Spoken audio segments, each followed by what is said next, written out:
俺が育った場所ですね。 Pipeline is the mother, one of my mothers.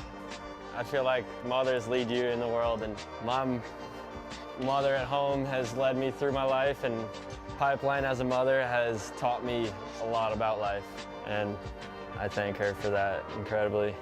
Pipeline is extremely intimidating, but the most rewarding, beautiful barrel of your life.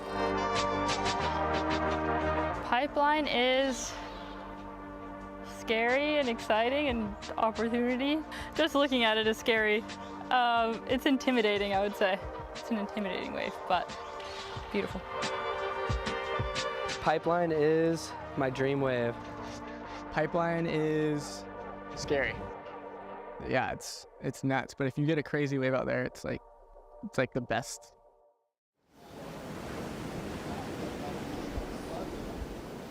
Good morning and welcome back to the Pipe Masters. We are on finals day in the third round in women's heat 1. Carissa Moore, Molly Picklum, Kira Pinkerton, and Betty Lou Sakura Johnson. All 4 women fighting to up their total so that at the end of this round they could find themselves in the final. See Kala Grace. He's got a big smile on his face. Oh, Ayala Stewart. He was out there early this morning. Oh, he was packing some nice ones. Man, this is one. If you don't know, then you probably should. Yeah. Ayala Stewart, amazing waterman, incredible surfer here on the North Shore. Giving some feedback from his morning session to Kala as we are joined in the booth right now by Caius King. Cheers, boys. Good to see you guys. Yeah, thanks for joining us. Are you pumped for today? Yeah, I know. I woke up this morning like on dark and it was looking pretty small, but it's good to see some kind of energy coming into the ocean now. And yeah, See, look at that thing. Oh, I think it's going to unload for sure. Caius, take us through what your experience has been here at this Pipe Masters. It's been insane. I mean, this comp is like, it's just getting an invite is such a special experience, and being able to compete with some of the world's best, and you got everyone from locals to the best foreigners, so mixed bag too of competitors and free surfers. It's kind of like no other event, so it's real special. It's kind of like a win, really, just getting into this comp. So yeah, the invite is the win, isn't it? Yeah, that's like a plaque up on the mantelpiece for sure. What is it about Byron Bay? You get Kieran Pirro, who wins an event here. Soli Bailey wins the Vulcan Pipe Pro. What is it about you guys' this little zone that when it comes to arriving at a place like Pipeline, you're like, yeah, we're going? We've got some hidden back beaches. We can't really tell you guys about yet. No, it gets pretty crowded. I don't know. We go right a lot. Maybe that's why we stick the back door. Not many lefts where we live, but yeah, it's just nice to have some real proper waves over here. It's a whole crazy experience, What do you think about this incoming swell? Is there, people talk, right, on top of land, and I'm sure there's a lot of peanut gallery in the morning. It's flat, call it off, it's not going to be good, and then you're waiting around, and then you start to see some of the things unloading. Does now the butterflies starting to come in, or are you ready for it? I think, what I noticed is because I'm staying down at logs on the beach, and actually when it's smaller, it's louder. So it's almost like kind of gets you more buzzed up when you're trying to sleep. You're just like up at 4 a.m. and then it's like 2 foot. But then when it's bigger, it's deceiving and you can't hear it as much, But then it's like, oh my goodness. But I feel like Hawaii is the kind of place that you kind of give it its respect because it can be macking in a matter of 2 or 3 hours. Like, it's just one of those places, Yeah. We were talking earlier this morning, and McCool was like, competitors might find themselves running through their entire quiver today. Yeah. I got up at 4:30 this morning and packed my car with like 8 boards, everything from shortboard to 6, 7, and drove so I got a park so I don't have to carry them all from logs. So I was like, I'm just leaving my car there with everything in it. Say it gets. Is Kira going on this wave here?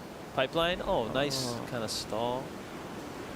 Do you think your 6.7 is going to be enough if it starts pumping? I've got a 6.9 too, but yeah, maybe, I don't know, I might have to hit up Hazzy B for for one of his weird ones. Yeah. So, but you're getting some local knowledge, right, here on the North Shore. You've been working with someone who kind of knows how to surf pretty good out at Backdoor. Could you talk us about what's going on with you and the Godfather? Yeah, so actually I was back at home in Australia. I've been working with Brad Gerlach, doing his wave key, and just I've also just come off a pretty bad back injury for the last like 2 years. So I've been grinding out with him, and then coming over here, I'd always try and look for someone who's a local and just any sort of tips I can just, you know, absorb in.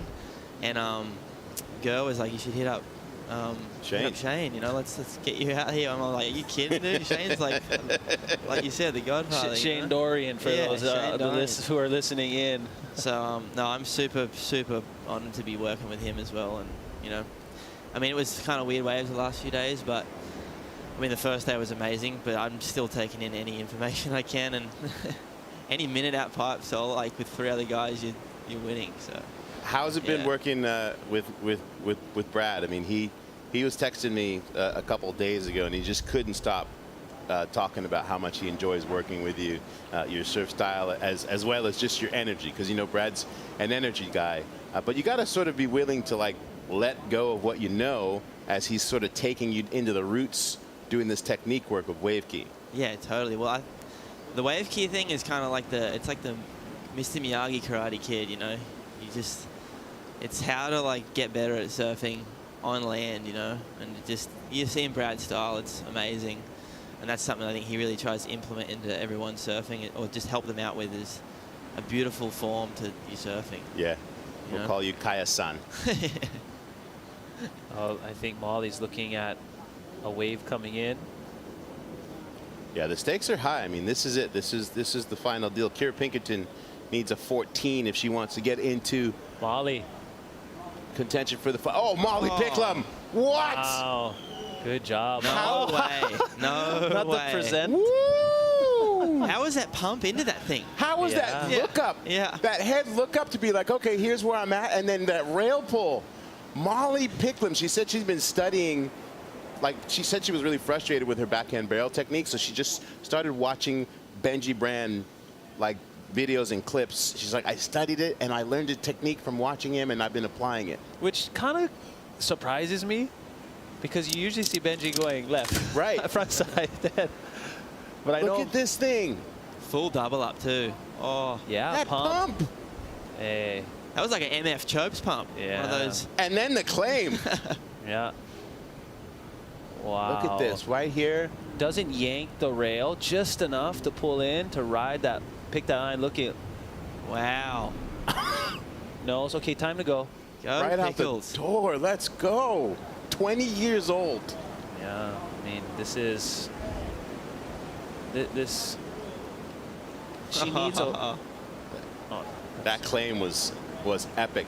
Her confidence, like, she just walks with, like, this confidence of, like, yeah, this is me.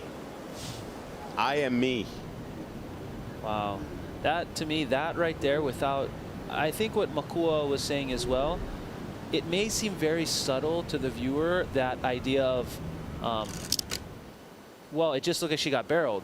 But a lot of people sometimes forget that in a barrel, there's so many lines you can take, and you can easily go too high or too low. And to have that confidence to not only change your line, so she goes down, she changes her line, and then she holds that line, and then breaks that line again to straighten out. That's like really technical, and there's so many nuances. When it looks easy, that's oftentimes the hardest demonstrate, or it's the highest level of difficulty. You probably see that come out too in the score, hey? I'm sure. I mean, definitely.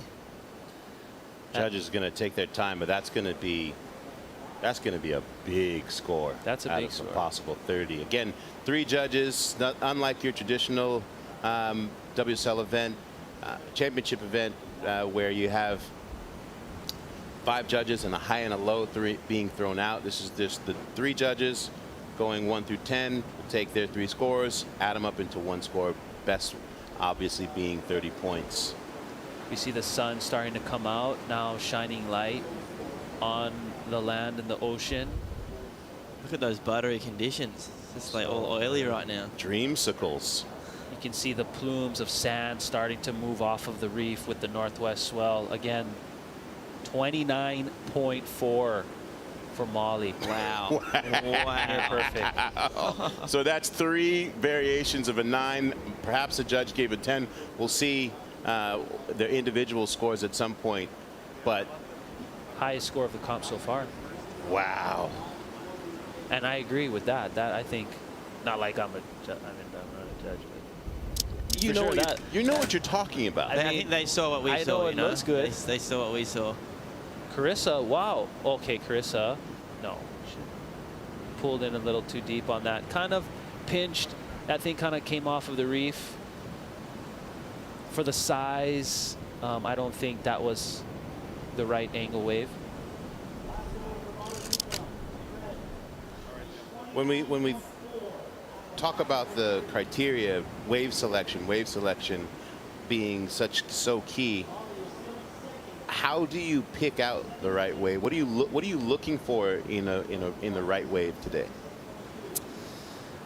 I mean, with the growing swell, I think you want those ones that almost look like those double ups, you know, those real, like, either if it's a right, you want that little kind of hip down the end where you can see it's going to throw that extra curtain, you can kind of maybe race through.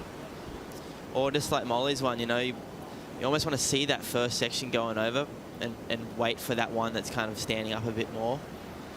I definitely think they're paying the bigger waves too. As the swell's peaking, you know, you're probably going to be wanting to go those ones like Molly just got then. You see sometimes when these, on the incoming swell, you can see that there's a little swell in front of this wave coming in. This is very consistent with a long period incoming swell. There's a little bit of a wave in front. Again, it's still trying to find that rhythm, that frequency from the storm as it moves across those long distances and across the ocean. So there are going to be some swells that are almost stacking on top of each other, just a little bit out of rhythm, and that can be a real recipe for disaster when you're taking off. You're taking off into a wave that has a little wave in front of it, and with a little bit of sand on the reef, with sand on shore and this incoming swell, the women have the gnarliest conditions of the day, I think. It's going to be the fast move. The longer period also means that the wave's going to be moving a lot faster. So it's going to be, again, a lot of late drops. It wouldn't be a bad idea to maybe have a little bit more rail to get into it. Betty Lou. Yeah. Having a look at back door and taking the exit. This is a really stacked heat, hey? I mean, yeah. this is like a super heat right here. Yeah. I mean, they're all super heats. Yeah. Well, this one too.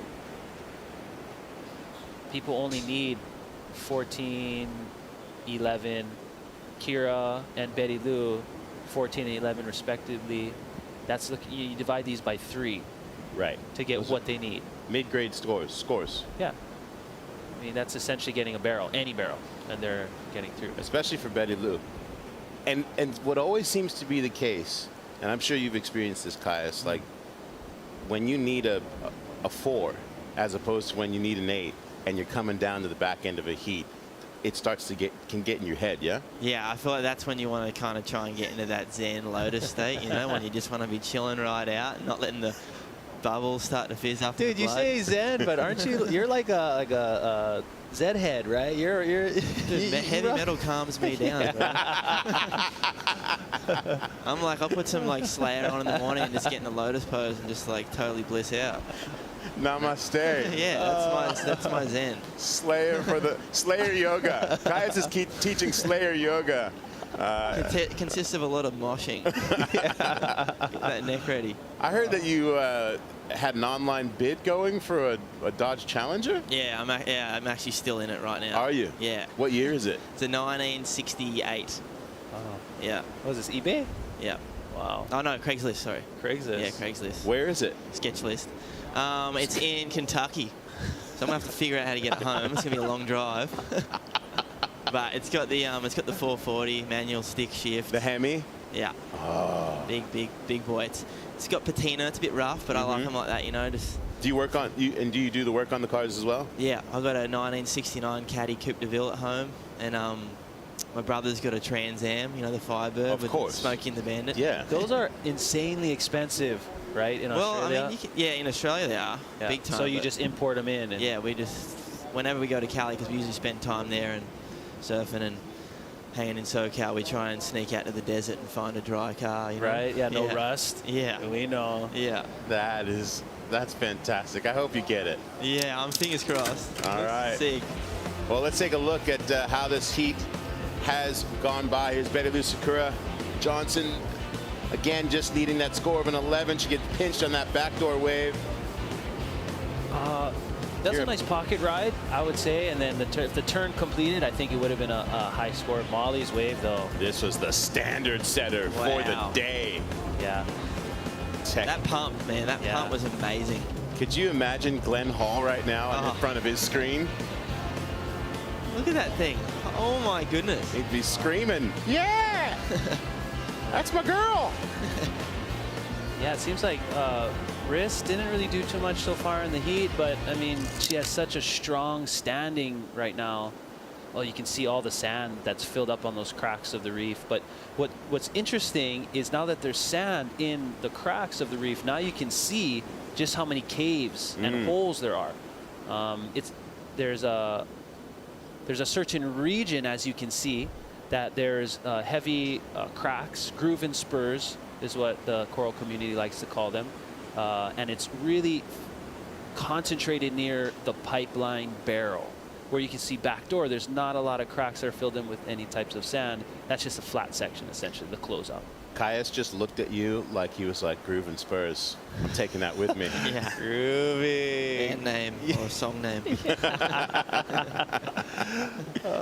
Please tell me you have a band too. I actually do. Me and my brother, we're putting out an album in February.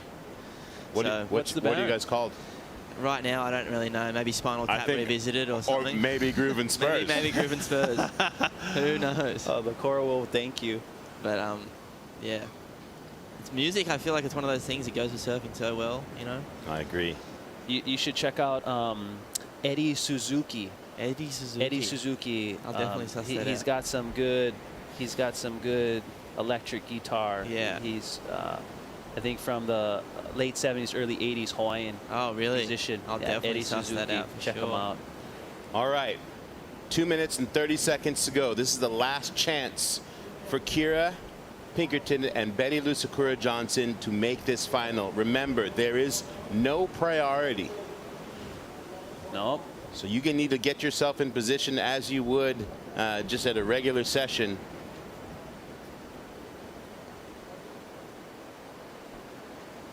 They're holding a pretty tight pack there too. Yeah, and they're quite 1 close. minute. Yeah. A lot of friendships being born right here in this last 2 minutes. Betty Lou we're into the same backdoor. She just she's getting desperate for it. And who knows, like, what's happening? Is Carissa sending her on? Okay, drama. Let's start the rumor mill. That's where she needs to just try and get into that, you know, that. But you see Carissa cool-headed, paddling. You know? Yeah, no, Carissa paddled. You know, like, these are all tactics that, you know, these champions know how to say, oh, I'm going to go on this. Oh, this must be a good one. Yeah, the kumbaya is over as we're trying to make this final. And Carissa's not going to go unless she needs or has a big opportunity to go. She's going to try and force hands with less than a minute. Betty Lou needing basically 3 4s. Molly's pumped. She just is like, go flat. I did my thing. Doesn't look like there's much on the horizon. Yeah, it looks pretty flat out there. These new swells, huh? You have those big lulls, I feel like, and then you get those 15-minute pulses. But yeah, it's gonna be maybe one heat. Everyone, I think, might get an opportunity in their heat, but it's only like a one opportunity to get quality waves. I see some scratching. Yep. Here with 12 seconds to go. Will Kira or Betty Lou get an opportunity in these last seconds? Oh man. They will not. Damn, that was close.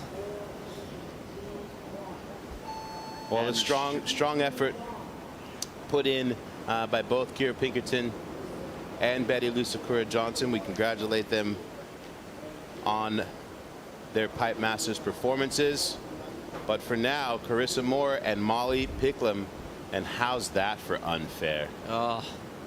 After the horn, Betty Lou, of course, getting a back there barrel and a smash at the end. Especially when she just needing a little. That's like, almost worse when that happens. You're just like, oh, 20 seconds late. Yeah. Good showing, Betty Lou. Yeah. Caius, you are a champion, entertaining as can be. Thank you for coming through and joining us. Yep. Cheers. We wish you guys the absolute best. Good luck with your new band. Yeah. And hopefully your new wheels. Yeah. In Kentucky. Might be doing burnouts out of Kentucky. I mean, you literally might be shooting a music video in your Challenger. Yeah. Who knows? Look out. For Grooves and Spurs. Yep. Let's do it. Hey, we're looking for a drummer. Anyone drums? Let me know. Hey, careful. You know this guy's got in his background DNA. singer only. Yeah. And cowbell. I play a mean cowbell. Thanks. Right on, Caius. Thank you. Good luck today. Oh, that was a nice uplifting great energy moment. Great energy. The perfect amount of like not normal. Yeah. Like Sophie Bell style. Like just the right amount of like Yeah. Good weird. Good weird. Good weird. You need good weird. I mean, today you're gonna have to get weird for sure, because there's gonna be a lot of factors, like Makul was saying. Can you picture him in a big old Hemi left-hand drive Dodge Challenger through Byron Bay?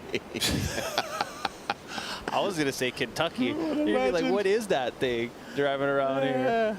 All right. Well, the big question as we head here into Heat 2, this 28 minutes, as you see, flies by. We know that Carissa and Molly are sitting on the 78.90 and a 76.90 respectively. Will it be enough to keep them in the final, as Mahina Maeda wanted to make that second section as that pipeline wave ran off? Having a look here, Sierra Kerr only needs 11.7. Brianna Cope 12.4. Not much. What a dramatic change to last year's energy of the women, where last year it was a bit there's a bit more thinking happening with the women. It seems this year there's less thinking, more going. Yeah, they're definitely sending it a lot more. I mean, the progress is based in opportunity. We've been talking about that for the entire event. You know, Kayla Kennedy pointed out like that folks might not understand how being able to just surf pipeline alone, not hassling with 150 people, what that puts into the memory banks, what that does for your confidence. Yeah. And you know, obviously we don't have the women's mind, so we can't really speak on behalf of probably what's going on. We're just we're aliens to that perspective. From the male perspective, looking at it, sometimes I feel magic happens when the thinking kind of turns off and the feeling takes over. Right.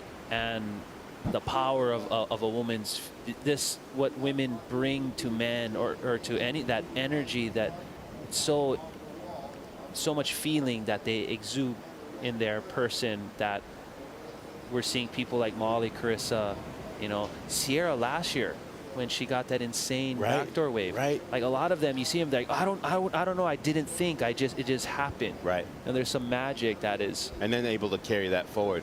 Oh, Brianna going over the falls. Taking a little heavy one. Yeah, again, there's going to be these waves that are really going to be jacking up on the reef.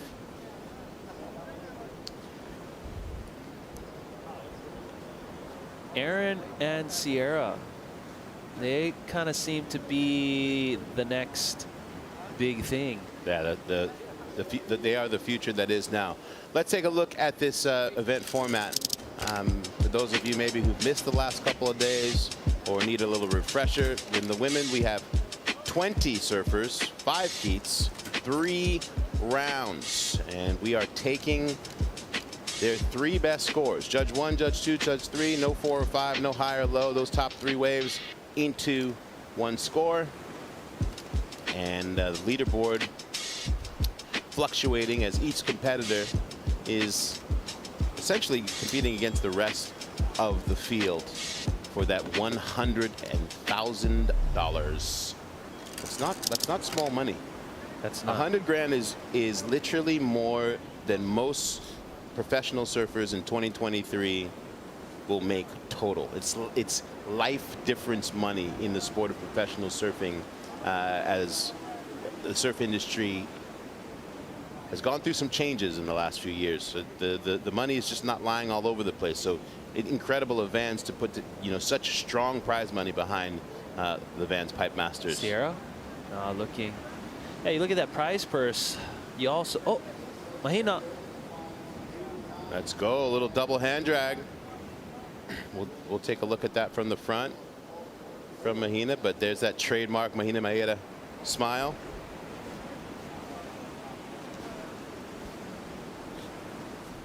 You know, you look at that that prize purse. We can't forget about the tax man. I think it's something like 30%. Yeah. Which there is something where you can donate tax money to get tax credits to nonprofits, 501c3s. You're going to have the IRS at your door as soon as this heat is over. They're going to be, sir, can we talk to you? What are you talking about? Aaron Brooks. Waiting for this thing to throw. Oh, yeah. She did all the right things, and then the wave was like, no. Wave selection, that's all that was. That's the youth. It's going to get better and better the more she's out there, and killer style, killer drop. Sierra, again, they're kind of into the pumps. They're into the backside.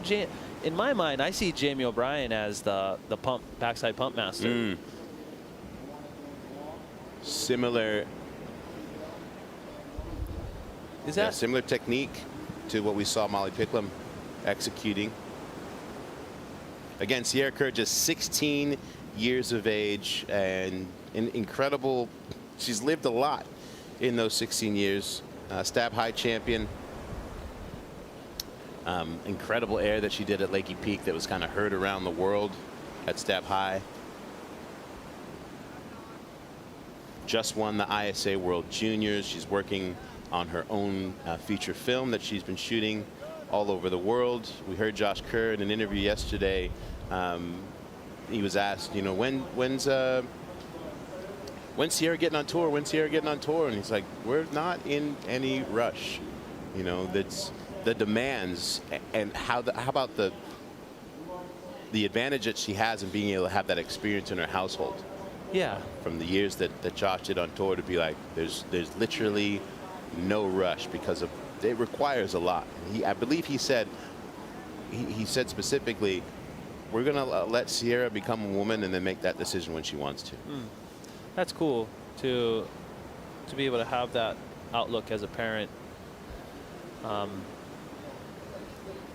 We know you're out there listening, dad and mom, who want your child to be on tour at age 8.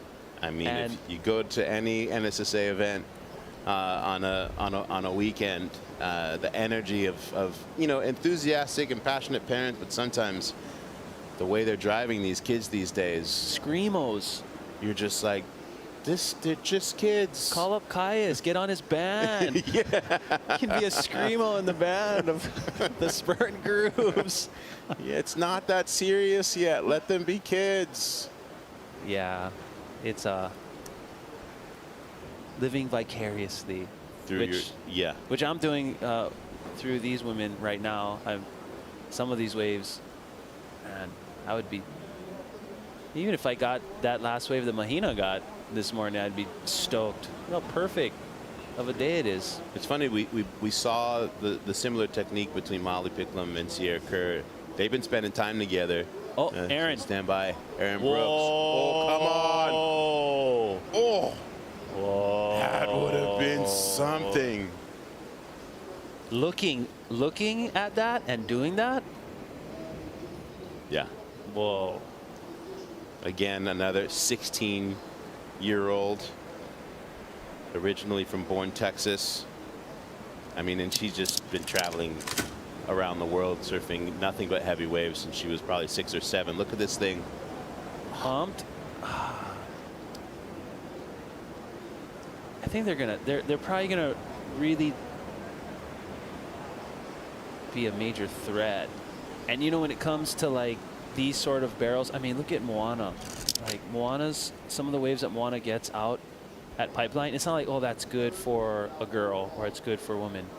The waves that Moana is getting out at Pipe are some of the best. Yeah, I mean, look at the tutelage that Erin has been under. You know, she's worked with Miles Padaka, you know, Shane Besh and Shane Dorian, Kahea Hart from a very young age. I mean, she's taken the little bits from all of those legends, and she's already able to apply it. Look at that thing! Don't look at the replay on that one. I know it. That thing just blew life into the world. Oh, careful. When you fall on that outside rail at a place like this, that's when you just want to make sure you see the athlete come back up. Outside rail, that is one of the worst situations to happen. Well, Erin back at it. Wow, good job. Oh, yes! That was sick! Yeah, good job. That was a good one. I mean, gets packed in a closeout, paddles right back out, and just boom. This is what's crazy about this wave. Literally less than a minute, if that. Closeout, caught a wave.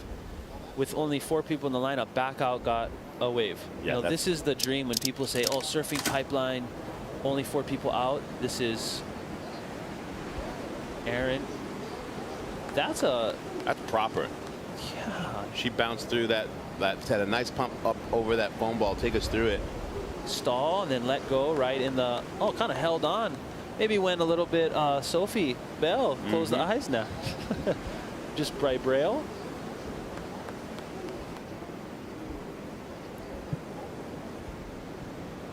Oh, this was Sierra's one that she didn't go on. Look at oh, this yeah, thing. that Watch. thing. I wonder if we're gonna get a post-heat interview of what? Do you remember that wave? Guaranteed. Did she look back at it? Oh, good. Don't even look back. She didn't see it. Good. What you don't know won't hurt you. Yeah. Oh, how bummer. How about the just endless flurry of waves that these women in Heat 2 have been able to get after? Erin Brooks waiting for a score. You know, there's a bit of nerves because people know big scores are going to drop today. So you want to do your best performance in your last heat. Well, speaking of best performances, Molly Picklum is with Holly on the beach. Molly, you got a 76 out of a possible 90, and you're in second place. How confident are you feeling that you're going to be in that top 4 by the end of this round? I'm actually not that. I mean, I'm really happy that I did better my score, but there's some amazing waves out there right now, and the girls, they're so capable. Here goes Sierra. Sorry, I'm distracted. Go, Sierra. Go, Sierra. Go. Go, go, go, go. Oh my God, she nearly shouldn't have. Oh my gosh. There's so many sick waves. Anyways, yeah, I'm really happy. I feel like to get one wave in a heat is nice, so I'm happy with my score, but let's see. Honestly, I don't know. All right, and I said it last time, you got the best backside tube technique going around in the women's field. Talk us through that wave you got and the claim. Yeah, I mean, Carissa, she's got crazy consistency, so her backhand's really strong, and I don't know, I just saw the wave and it kind of came underneath and it looked like a little bit longer. So I just wanted to roll the dice and see, because I haven't really had many long waves out there. And then I just took off, and I was stoked because I had to like do a bit of a pump and kind of ride it for a little bit. And then I was like, came out and claimed it, and then I did like 2 sharkers because I told my friends if I get a sick one, I'll do that for them. Sick, that's so good. And I got a little present for you, another bag of cash. What? How's that feel? Whoa, I'll take that. Thank you. Thanks so Beautiful. much. I mean, what an event. It's so fun. Everyone's getting barreled, and it was a good call. I feel like we wanted to maybe hold it off, but no, it's all systems go. We're going to finish. Let's do this. Yeah, beautiful. All right, see you later. Thanks, Holly. Thank you, Holly. Yeah. Love that energy. A little $500 for the efforts doesn't hurt. Sierra and Molly took a trip recently to Jopal, where they were both, working on that backhand style together. Both, we see their grab rail techniques, but they've both been trying to also on that trip learning how to really work the no hands pump through big left hand barrels as well. But love the confidence. And during Molly's interview, you heard her calling out, "Go Sierra, go Sierra, go Sierra." Here's why. Oh. Yeah, Looking for that the thing door. went really round. Couldn't get enough rail on the straighten out. Oh yeah. But such great technique through So there, hey? good. That just ran off. That sandbar, that kind of, brought that wave. Oh my gosh. Yeah, slow it down. You know you're fired up when you can't stop mind surfing your friend's waves from the beach. How's Molly?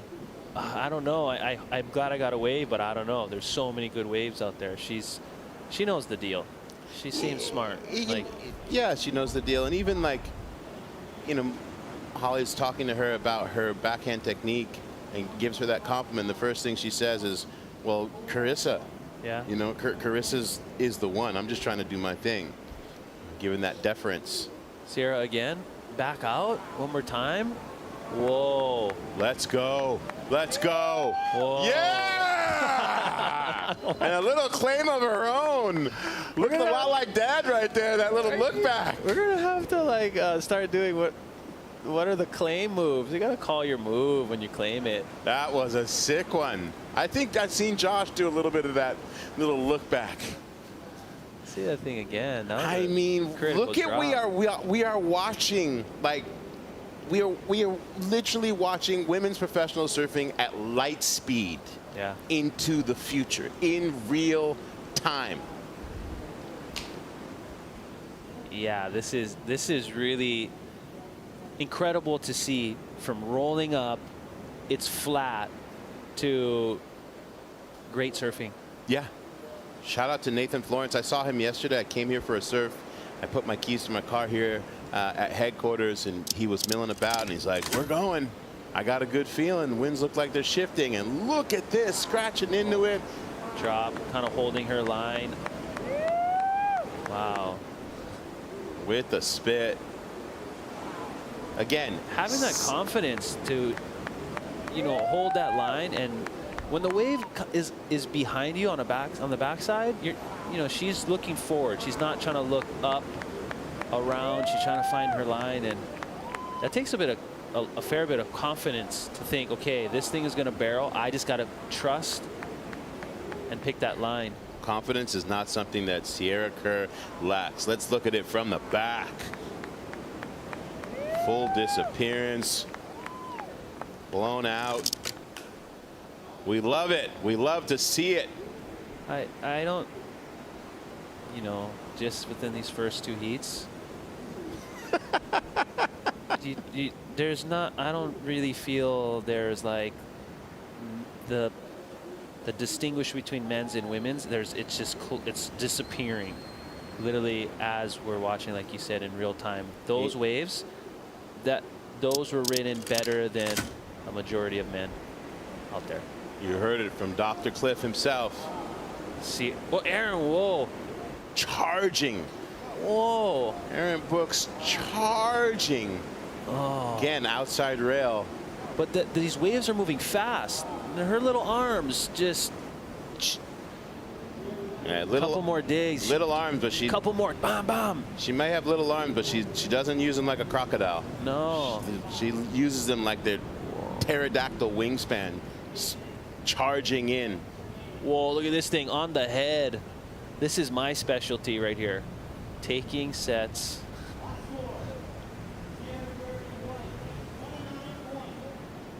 Whoa, scores are dropping right. Oh man, Erin. So what's that technique that you just saw her do? She's trying to, I mean, there's mix. Because my technique is That's fine too. Turn around, close my eyes. These are the youngest? This is the youngest heat. Yeah. Average age of 21. Sierra and Erin at 16. Mahina and Brianna, 25 and 29 respectively. Sierra back? Is this live? Man, yeah. They're just. They are getting. They're gonna max out. Is it max? You're all gonna have about 13 waves each. Wow. I mean, maybe that's just the new way. I guess. You know, they're. But they're also just they're getting teenagers. Yeah. They got all the energy. Erin Brooks, by the way, has improved her scoreline by about 3.5 points. As you see her up there with that 61. She currently is in that 4th spot. So essentially right there on the bubble. So all the points that she can get, she's going to take. And Sierra Kerr with a 29 for that pipeline wave. I think we saw a 29.5 earlier. So that's the 2nd highest score. Yeah. A 29. Erin again. Wow. Let's go. Good turn on this thing. Bang. Wow. That's going to be up there too now. This is amazing. How lucky are we that we drew these heats? I know. We don't need coffee. Just throw some 16-year-olds that charge pipeline harder than us. That is all facts, brother. All facts for me.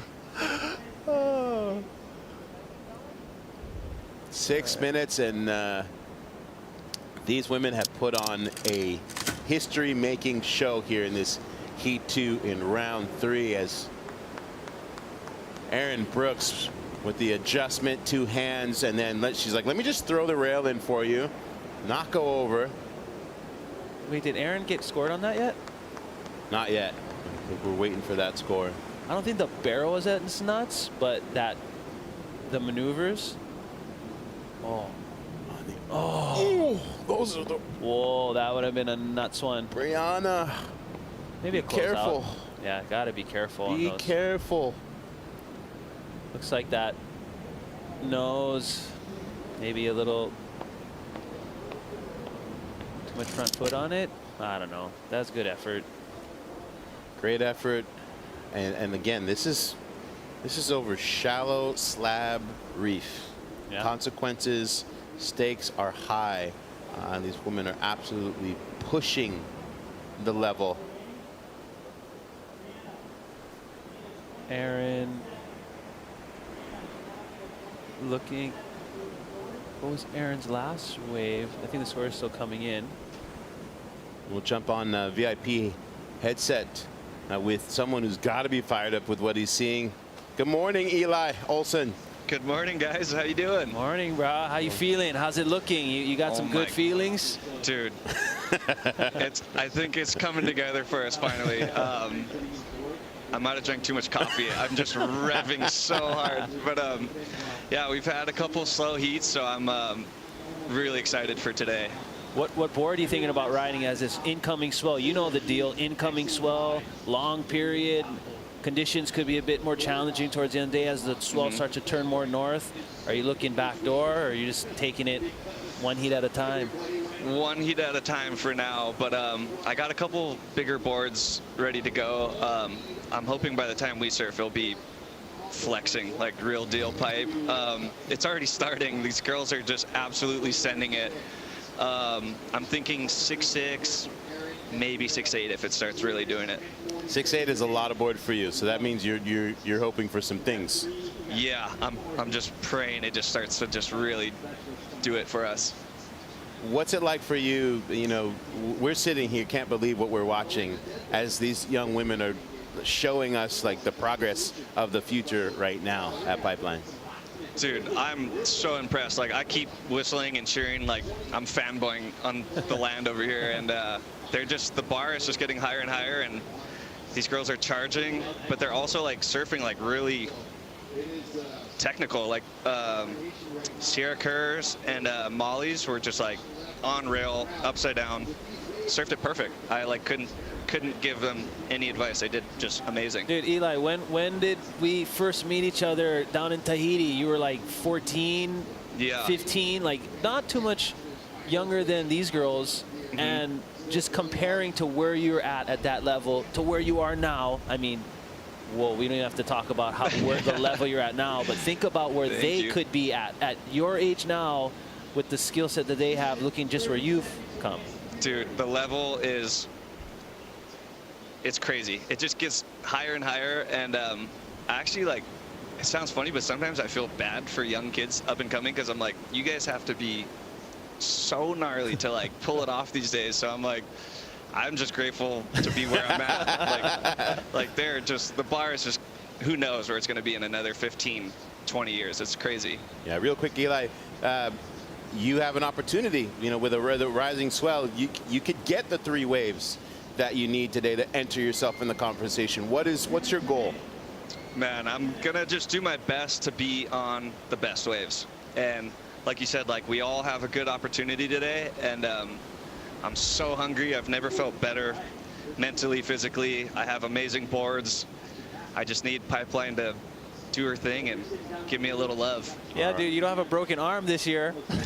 You're gonna be all right. Yeah, the body's healthy this year, and I'm feeling really good. I'm just praying for just a chance. I just want a chance at some good waves, and we'll see how it goes. All right. Well, regulate the caffeine intake today, and we wish you the best. Thanks for stopping by. We're going to finish this last minute and change. Good luck today. Good luck, Eli. Thanks, boys. See you guys. All right. Yeah, Eli Olsen. Fired up much? That's when you like to see the pipeline specialists getting pumped for these women, excited for their heat. Like that energy here in the finals day is, I think, what we needed. Because the first day we were like, okay, it's happening. Second day you're like, okay, busting out your ASIMs. We're getting twin fins and single. What's happening? The many faces. And then now we got the true specialists. In it. 40 seconds to go. Aaron Brooks is back in that 3rd spot now. Sierra Kerr in 4th. The work that they've done in this heat is ridiculous. Man, they must have each caught 50 waves apiece. So look at that. Aaron Brooks jumps into 3rd. Sierra Kerr now in 4th. Wow. Carissa Moore and Molly Picklum still in that 1 and 2. 13 seconds to go. Sierra and Aaron, they're like back to back, just going for it. Oh, Sierra. Pumping through, not quite making it. Great end of a great heat. Listen, dude, we could not have asked to kick off finals day any better than these first 2 heats from the women, literally launching us into the future here at the VANS Pipe Masters. Wow. As you see that leaderboard ever changing. And with the women who are coming up, they would like to change it even more in this rising swell here at Pipe. Well, setting us up right here, Mahina kind of just started us out. Okay, we're getting warmed up. And then I think she found a few. Yeah, this was the wave that she got right on the way back out. Yep. Showing us that 2-hand stall. Sierra kind of just maybe learning where she wants to sit, a little bit of adjustments she needs to make, and then next wave on the way back out. Like, okay, look at this thing. Figuring it out. They're figuring it out. That's what I think is happening, and we're watching them. The surfing is incredible. I mean, now they're finding the waves. As Eli Olsen said, just charging. Love the little subtle claim. Aaron, good job, good effort, charging. Look at this girl. Not afraid to throw herself all the way over the ledge. And then Aaron Brooks, look at that, over the foam ball. Wow, into the big turn. Yeah, threw a big launching her into the top 3. Threw a big old fan at the end with the recovery. Yeah, it was all you could ask for on finals day. It's going to be an epic next upcoming heat, led by KK Makua Kai. Let's go recover and pass the baton to Makua and Keala. Take it away. About to get nuts out there.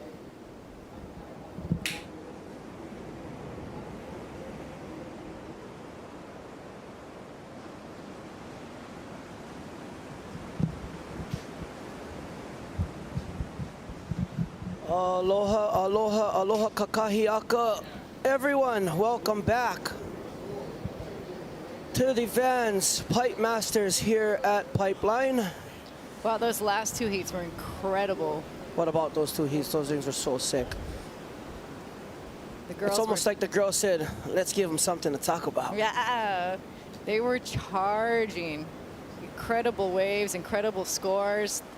The surf just keeps improving. The swell is building. What an exciting day.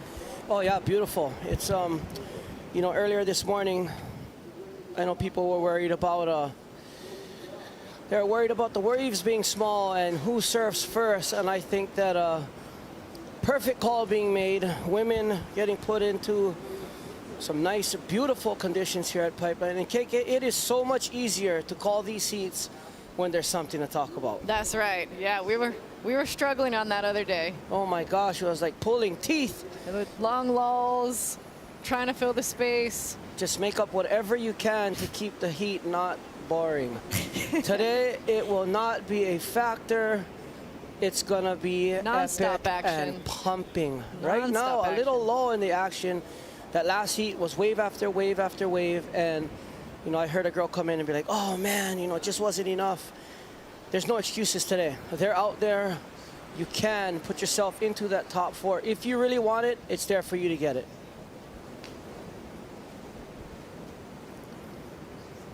So with 24 minutes left in this heat, Moana Jones-Wong is looking to get one of those scores on your screen. You see they're up into the 20-point range. These girls are getting up to 29 points already this morning. So KK, the sky is pretty much the limit. All of those scores should be changing should you want to get into one of those coveted top four spots. That's right. So glassy this morning.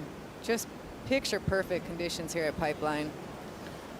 It's been pretty good conditions this whole entire event, with lots of wind on the horizon. Our contest director, Nathan Fletcher, no stranger to Pipeline and to knowing what good waves are and to making sure all the surfers get a chance to hit all the curriculum here.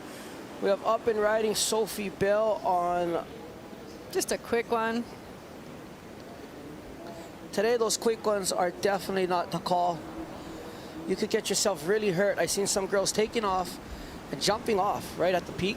Yeah. And it's almost like if you're going to commit, you might as well ride the wave out and paddle around. It's a much easier to get back out from the inside. But talking about get back out, this girl got in, she got out. She got one of the biggest scores of the day. The ever beautiful Sierra Kerr downstairs with Holly. Sierra, you've moved up into 4th place in that last heat. We got Moana Jones and the rest of the field to go. 3 more heats remaining. How you feeling? You reckon it's going to be enough? Oh, I was really trying to get one more, but I couldn't make another, so I don't know, I'm just hoping, but glad to have gotten one at least. Sick. And we saw your dad up there giving you some pointers, positioning-wise. How much does he help you get those waves? Oh yeah, he helps a lot because you can't really, right now especially because the sun's where I normally put my lineup on the mountains, so you can kind of see his board a little bit and you know that there's a set coming, so that's good. And you got a 29 out there, really sick, high score. We got another bag of cash. Oh, yes. I'm looking at Let's check out this and says, replay. oi, oi, oi. Oi, oi. That's all he has. Dragging. Sick. All right, enjoy the rest of your day. I mean, she deserved. Thank you so much, Holly. This young woman's future is so bright. Above the lip and behind the curtain. There on your screen, you see 16-year-old Sierra Kerr just absolutely dominating the surf world. And that is Erin Brooks' counterpart right there. That will be her competition. And Makua, all the women in this heat right here, You need 2 new waves to make the top 4. So they got their work cut out for them. This is the heat that counts. Yeah, definitely. And you see on screen dad and daughter right there. Josh Kerr, one of the best surfers in his own right in his day. And like they said, he's surfing better than ever. And to get that coaching is just, that is priceless right there, to have a father with that kind of relationship with his daughter competing right there. But like you said, Kiala, in this heat, surfers need at least 2 excellent scores each to start to get into an advancing position. And right now, Moana Jones-Wong she's got to be tripping. She's sitting in her lineup. There's no waves. She just seen the lineup absolutely light up and fire the last heat, and now she's sitting there with no waves, 20 minutes to go. But isn't that kind of how it goes? Like, I feel like one or 2 heats will just be non-stop action. And speaking of action, there was Moana right there. I mean, tucking into the barrel. Ooh, a big grab rail. I don't know what she needs, but I'll tell you what, that wave was not close to the other ones that the girls caught with those big scores. So I really think that may be a little strategy to better one of her, maybe her 3rd wave, and get out there with 20 minutes left. Still has a lot of time to catch those 2 excellent scores. But that right there could be, you know, a strategy. She could, you know, better one of her low scores. Move up. Help her up just a little bit, yeah. you know, so the ask is not so much. I mean, look at this beautiful positioning. Tucking in. I mean, she rode that wave as good as you could ride it. Just, I could tell by the size of her board, she's looking for something much more substantial, but nonetheless, a beautiful barrel right here. By your reigning pipeline queen, Moana Jones-Wong. What can you say about this girl's rise, KK? Man, funny story about Moana. So I guess when she was like 14 or something, she surfed in her first pipe contest. It was like one of those 1-stars that Betty DiPolito puts on.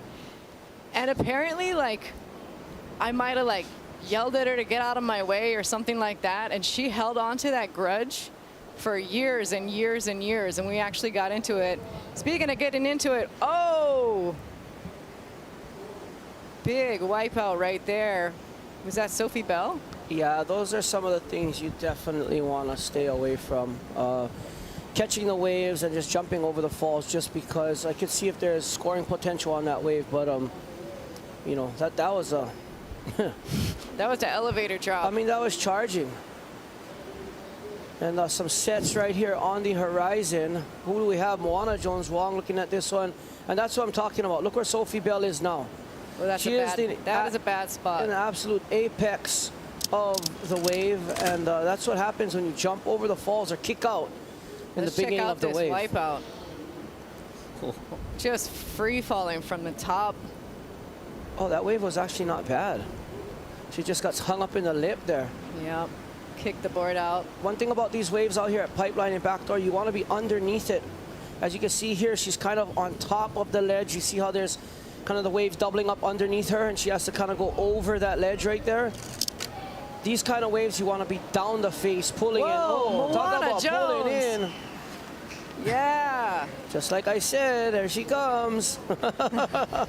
That's the Moana we know. We need to see that from beginning to end, but I'll tell you what, this girl, this young woman right here is just what it's all about to surf Pipeline. She is so happy there's big lefts. And here's the replay. I mean, look at that, just charging by the boil. Beautiful takeoff. Textbook drop, backdooring the section, blown out. She's happy. She is stoked. That is going to put her right back in the... She needs to get into this top 10, this top 4 right now. You know, being, you know, all the things we said, all the things she's accomplished. I mean, she's really got a chip on her shoulder, I think, watching those other girls get those good waves at her spot. That was beautiful.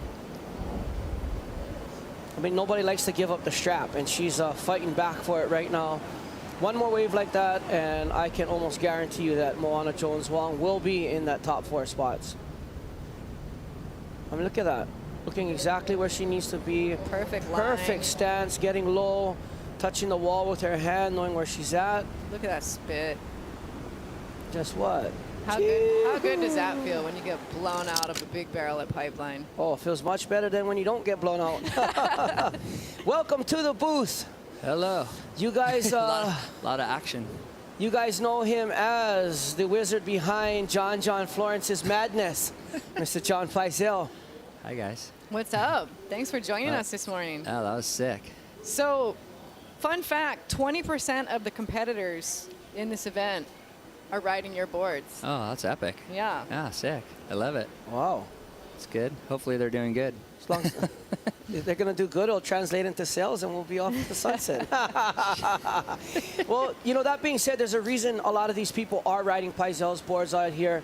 I mean, some of the best pipe surfers to ever live, especially in this generation, ride Paizel's. I mean, if you don't know the man, you must be hiding under a rock because his boards have won some of the greatest events ever. It's ridden by one of the best surfers on planet Earth. And you're just kind of pushing the limits and experimenting and making new things for these surfers that surf pipe all the time.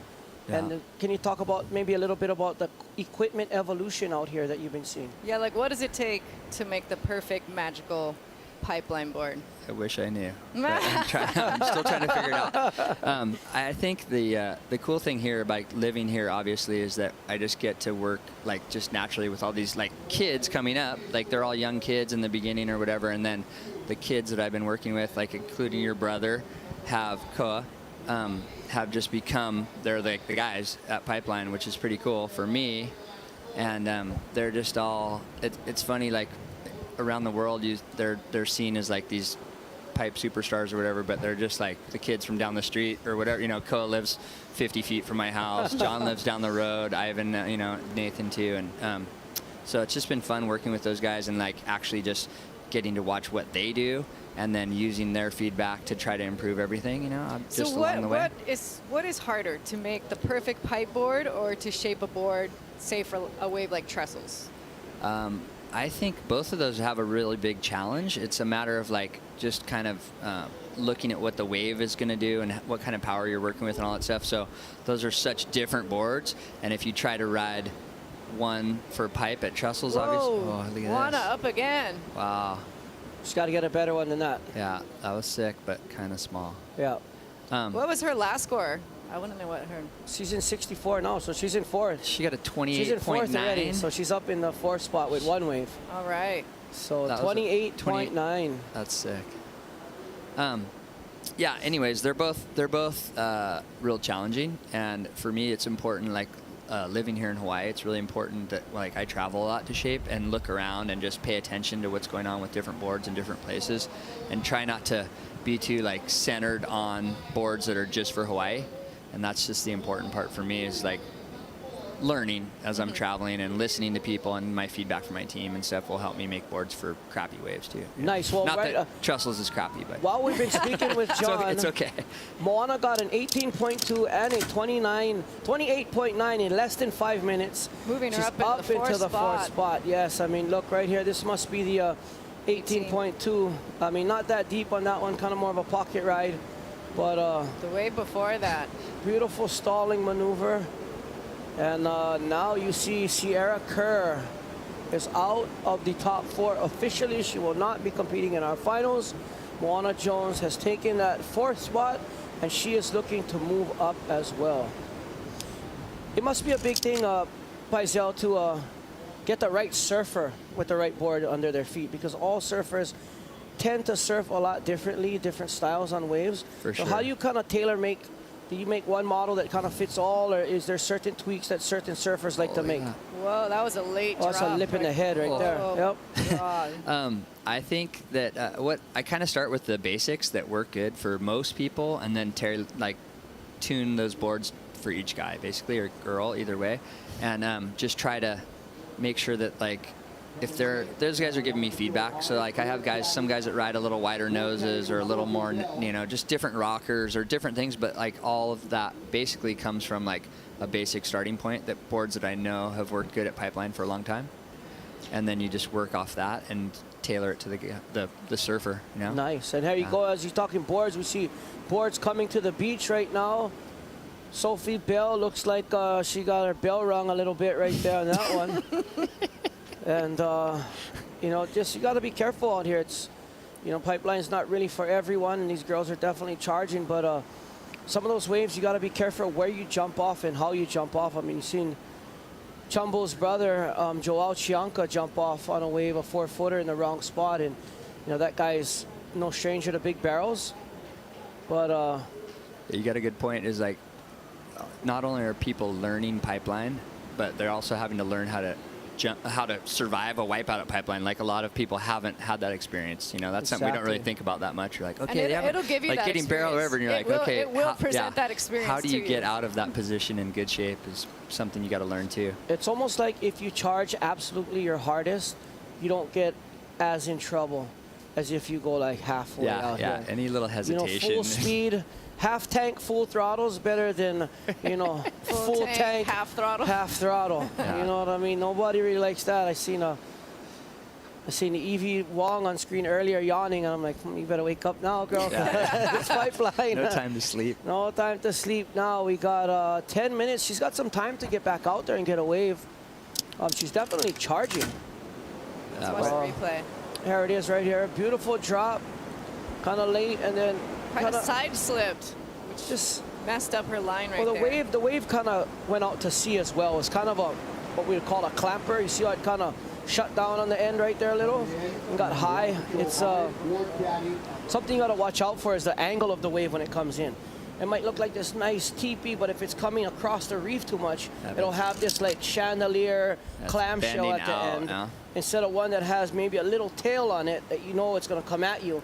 And as it comes at you, it's going to, you know, make the wave throw and open up more. Some of those ones that are very hard to take off on, there's a reason you take off behind the barrel and pull into the barrel instead of drop in right on the peak, because sometimes they think, oh, I'm going to drop in on the peak, but that's the hardest place to drop in. Yeah, the worst place to be really is at the peak. Yeah. It's kind of funny. And that's changed a lot, though, I think, over the years, where like back in like the old days, not the old days, but where like people were getting in early. So they weren't taking off under the lip, but they're getting in early, and that was a little different thing where you did want to kind of be at the peak. But now it's like people are getting in late behind it, and that's where you're going to get a good barrel. Maluhia Kinimaka up and riding on a little right, just an up and down. But yeah, I even changed some of my equipment to start looking more like that old Derek Hull, Jerry style boards that are thicker, because those guys were getting just as barreled, if not more barreled than the guys today. Yeah, and they're coming from the outside, big bottom turns. And just fading into it and then some of those Derek getting Hull barreled. waves at the Pipe Masters back in the day, Crazy. and like, I mean, just those boards they would ride. Looks like they get in so much easier. Yeah. And it's almost like everybody wanted to go smaller and more egoed out and like more upside down and sideways, to where, you know. I was watching Ivan's heat the other day, or the Florence heat, and that one left, Ivan took off like under, like I saw a photo of it later, and he was like, it was already like this, and he's paddling, standing up, you know, I'm just like, to even like think that like, oh, I'm just gonna go on this one, you know. I know he was just like amped up or whatever, but it was just like such a crazy position to be in. Speaking of the Florence brothers, we got another heat coming up with all the Florence brothers in it again.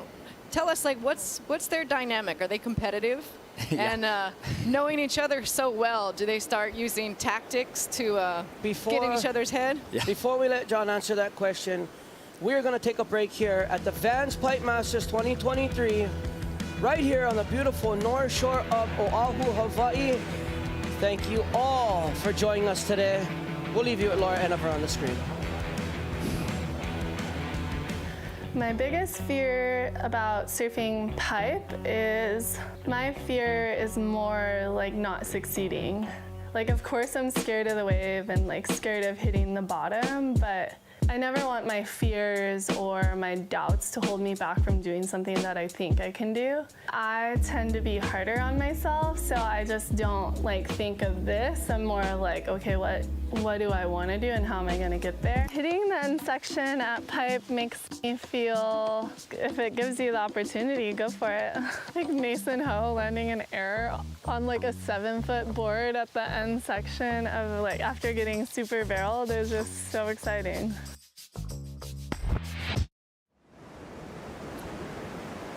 Welcome back to one of the most beautiful views in the world, one that never gets old, the drone shot from the VANS pipe houses over to the lineup at Pipeline. on the fabled North Shore of Oahu in Hawaii. We are in round 3, heat 3. And we got about 7 minutes left. Moana is going to need a 19.4 to move into the 3rd place spot, just to protect that lead, because the 4th place spot keeps on changing. Every heat. Every heat it's changing, so she's going to want to get another high score just to secure her spot in the finals. You don't want to be sitting on that 4th spot with more heat. More heat's coming up.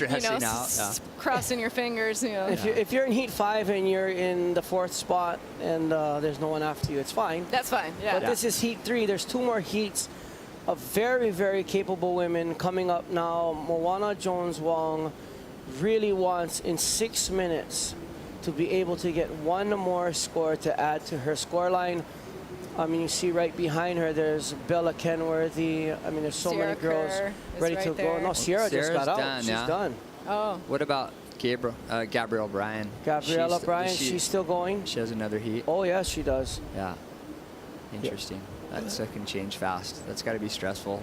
Finishing your heat and watching. It's so different, this format, where you're seeing like you're not losing, but you're like you can get knocked back out even after you've made it into that position. I think it's awesome because every event, snowboarding, all the other action sports are kind of like that. It's not really a single elimination, me versus you.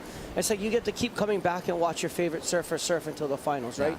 It's almost like sometimes you get rid of half your viewership when you send guys home. When your favorite surfer gets knocked out. And all of a sudden there's a heat that doesn't have waves. Oh, he's not the best anymore. Why? Because the waves just suck for that 20 minutes? Yeah. You know what I mean? So this is the kind of format that everybody gets to perform. And like Nathan said, perform in all different conditions. Right. You see all the faces of pipeline. Yeah.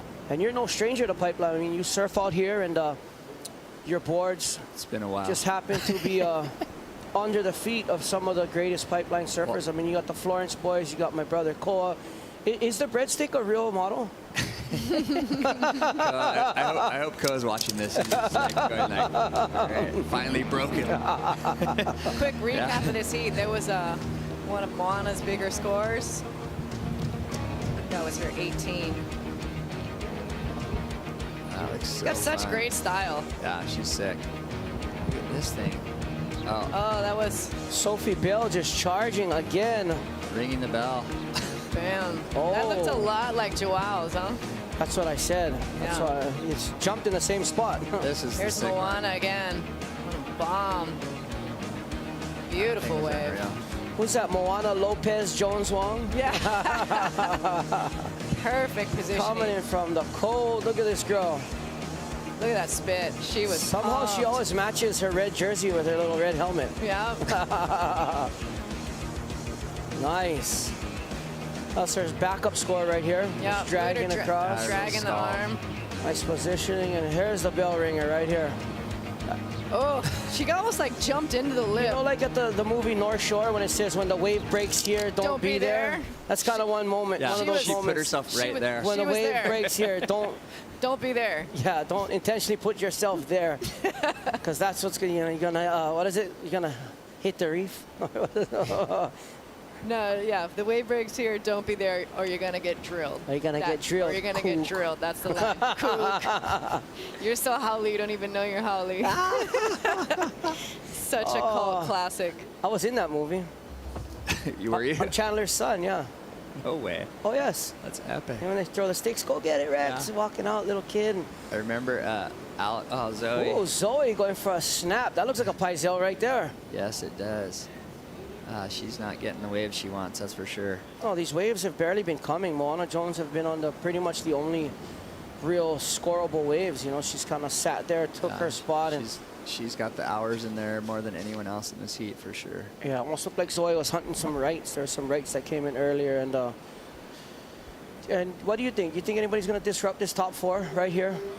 I think we got. Did you see Gabby Bryan is coming in? I think if there was more rights, I would think that she has a great chance. I haven't really seen her backside tube riding that much, but I don't know. This is a pretty solid, like, grouping right there. Like I think those would have to be the favorites. We got Frankie Herrera. We got Frankie Herrera out there with some smooth ones. She's coming up in the next heat. She's got a real good chance because she's got a high score already. She got 2 17s in her first heat. I didn't see her second heat. Did she have a higher score than that? I'm not sure, but it looks like the waves are suited perfectly for her surfing. Yeah, she's especially got a what great we've seen style. lately. Yeah, she's sick. That late drop into the barrel in day one. Yeah, that was nice. That was one of the nicer waves. It's cool to see a mom. She's a mom and she's getting waves out there. So she needs one of them 29-point, almost a perfect wave to crack the top 4, or better her 2 waves. So she can either replace her 2, lower scores, or get 1 high score of a 29.7, which is definitely doable today. There's 10s out there. That's possible. That's going to be a tall order though, because I think the highest score was, what was that, a couple of heats ago? Was it 29.5? Is that Molly? I think it was Molly. What did Molly get for that one backside barrel? I think it was a 29.5. I think it was a 29.5. That was sick. She was kind of like had that little look up, like pump. It was a 29.4. I stand corrected. Excuse me. We were wrong by 1/10 of a point. Yep. Excuse us. We make mistakes. We're human. We like to keep it accurate as possible here. We like to keep it controversial here on set. At the VANS Pipe Masters 2023. Well, thank you so much, Paisel, for coming in and calling this heat with us. We have a minute left. Not much action to go. Those of you who don't know, John Paisel, one of the greatest shapers right now, has some of the best performers on his boards, and thank you for joining us today. I appreciate it. Appreciate it. Thanks for having me. I'll see you guys later. I'm out. I'm going to go have some breakfast. Yeah. Good idea. With 35 seconds left on the clock, we are here in round 3, heat 3, with Moana Jones-Wong squeaking her way into the top 4. 4th spot. She's got to be stoked. And I seen that text on screen. Who do we think is going to disrupt this top 4? My guess would be Frankie Herrera. The way she's surfing pipeline, the confidence that she has on these waves, and she has a high score. She got 2 high ones the other day. Let's see what she can do in this next heat. There's your current top 10, your current top 4 finalist, and that will change should these girls get out there and grab the bull by the horns and ride that 8-second memorable ride. And there's some bulls out there. We're going to see a stampede by the end of the day as this swell fills in more. Round 3, heat 4, Laura Enever in North Narrabeen, New South Wales, Australia, Kokoho. Right here, Sunset Beaches Zone, out of Oahu, Hawaii. Frankie Herrera out of Malibu, California, and Evie Leula out of Oahu, Kyushu, Hawaii. Did that really say Kyushu, Hawaii? Where's that? That sounded like Japan, like a... Oh, maybe it's Japan, by the way of Japan, Hawaii, okay. I was like, I've never heard of that town before. Yeah, I was like, hey. I've been living here a long time. Kyushu for all of her fans back at home in Japan.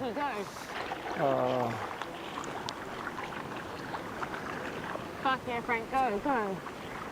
Oh, is that a water cam I hear? Somebody's wearing a water cam out there. They're selling Frankie on this first one. Go, Frank, go. Oh.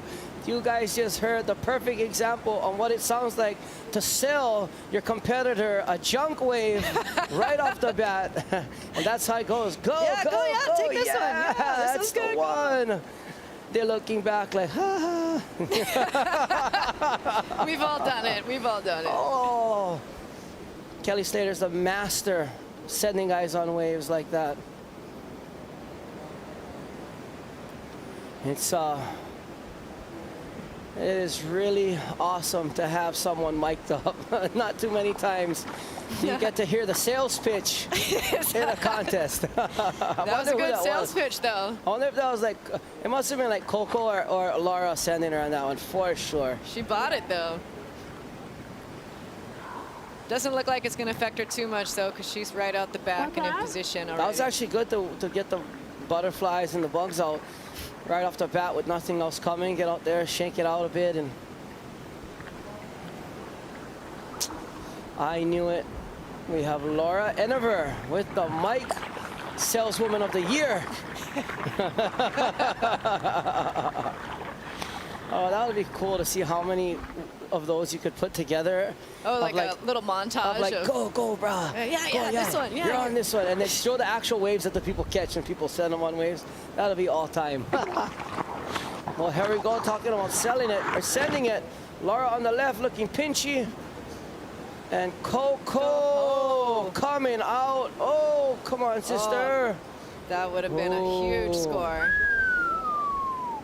A missed opportunity there for Mrs. Coco Ho. You know who was really good on selling me trash waves was Andy and Bruce when we were growing up. They were always doing the hard sell on the worst wave.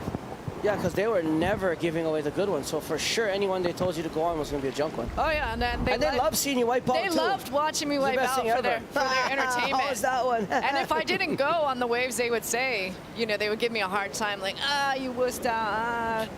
So I really had no choice. Yep. Once upon a time. So that's what big brothers do to you. Yeah, it's brotherly love. They make you tough.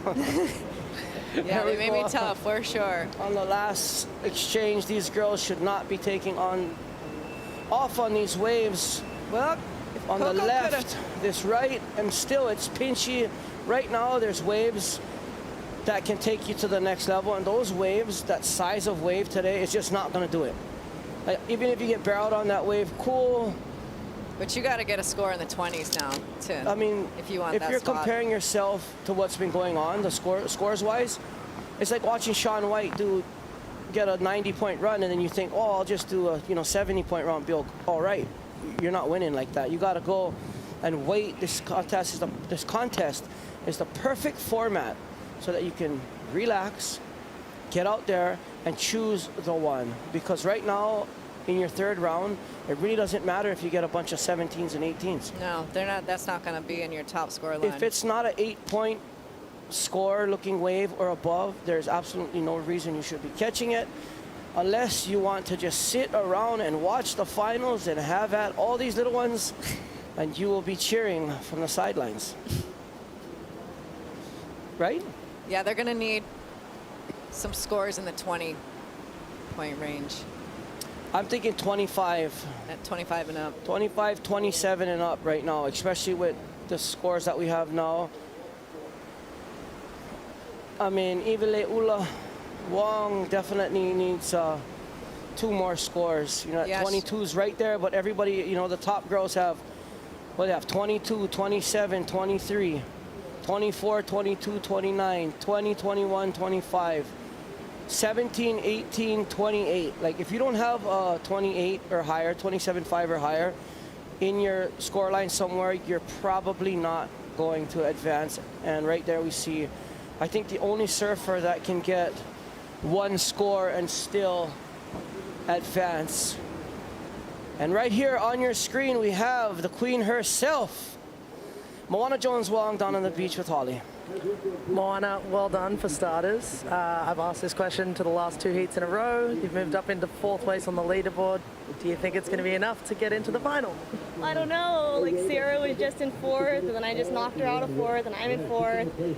I want it to be like rather in like 3rd, then I'd feel more safe. But I don't really feel super safe right now. So I hope I make it to the finals. I hope I can hold on to this 4th spot. Yeah, me too. I'm keen to watch. And how different does this thing feel to other comps you've done here?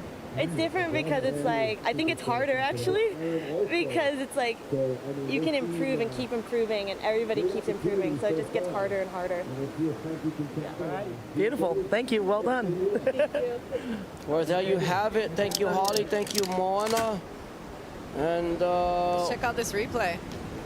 This is the wave that got her in that 4th spot. That's an That was absolute beautiful. drainer. Yeah. She knew it once she came out, hands high. That was enough. And right now, we have these girls just absolutely chomping at the bit right behind her. And Evie Wong could do it with a pair of 20s, I think. Something like that could maybe get her up into that coveted 4th spot. Well, she's holding on to a pair of 6s, and she's going to definitely want to replace those low scores. Well, you need 64.5 to get in. So she's got to get 2. She's got 23. She's got to get 2 21s to get there. And that is 21 across the board, meaning 7-point ride by each judge. Add it up. Totally possible. Which is totally possible if there's waves. I'm not sure if I tripped on the cord or one of these girls forgot to put money in the machine before they went out, but it is totally flat. Well, what's the forecast? 0 to 8. We still got 20 minutes left, though, so they got time. They got time. We as competitors know how fast 20 minutes can go by in a heat. Or how slow it is when, you know, you're leading and somebody needs a small score and that clock is ticking down and you just want to tick down as fast as possible so you can make it through the heat, and you're watching the other person praying to God they don't get that score. At that time, in those times, I feel like the clock is painfully slow. Yeah, you're right. When it's you who's up against the ropes, trying to get teed off on, you just hope the bell rings. And here we go. Oh, like I said, Frankie Hare. It's that wave just shut down. She didn't make it off the bottom anyway. She just barely made it into the barrel. Late drop. Beautiful. She traveled for a second there, but just too far to the bottom of the wave. And oh, what a beautiful attempt by Frankie nonetheless. I mean, she was right there, dropped in, just barely got under the lip. And all that turbulence there, didn't have the speed to keep up to finish off that ride. But she's right there, Kiala. I mean, she's knocking on the door. Yeah, definitely. See everybody sitting out the back, just waiting for that big, beautiful barrel. Oh, yeah. You know, Laura Enover's gonna give it a go. She's got to replace all three scores. Laura's got to replace all 3 scores. Laura's got to get busy. Yeah. When you're in that position, that's not the time to just wait around. You have to start building. 6s is good. 6s, 7s, and you get a 10 or a 9. You got to just kind of build that up. And right now, if I was Laura, I'd be thinking, like, am I going to have enough time to get 3 big scores? You know, with the lulls. She's got to strategize really good here to make sure she's got enough time to get 3 good waves.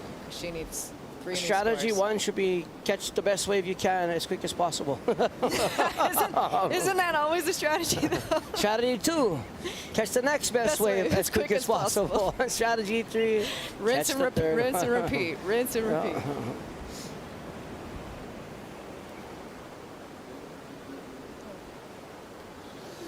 Well, now that we have a lull in the action, we will be right back. Thank you for sticking around with us on finals day here at VANS Pipe Masters 2023. Mahalo, nui loa, and I'll see you soon. I live right like 1 song away from pipe, or like a half a song. By the time you're pulling up to pipe, or like you're passing sunset, it's almost, you hear like the guitar like barely tickling in. You're like, whoa, am I psyching? Am I? Whoa, and then you start getting, all of a sudden by the time you're at pipe, it's just like, neat, like just starting the wailing, and then you could just pull up and sit in your car for a minute like, oh, I'm psyching, I hope someone sees me. Oh, everyone's there, everyone sees me, what's up? So I remember Uncle Derek always used to blast his jams too, so I just take my time a minute. Once again, welcome back for those of you who just joined us. We're here on finals day, and it looks like we had a rider during the break. It looks like Frankie Herrera hucked herself on another wave there on your screen. You can see all that white water. You can tell that a set has come through, and look at the texture on the water. I tell you right now, Kiala, when that trade wind kicks in with this size lurchy swell, we are going to see some amazing acrobatics tumbling down these waves. We've already seen a few. This wind just makes it that much more fun to watch. I know a stiff offshore like really holds the barrels up, makes them really hollow, but I find sometimes that wind coming up the face can just hang you up at the top a little more. Oh yeah. Which can cause some pretty dramatic wipeouts. So. you just got to dig that much harder. And sometimes, you know, the spray is like blowing in your face. You're taking off blind. Oh yeah, and looks like we might have some waves moving. The wind is looking perfect right now. I mean, look at that shape of that wave. Now all we need is some sets.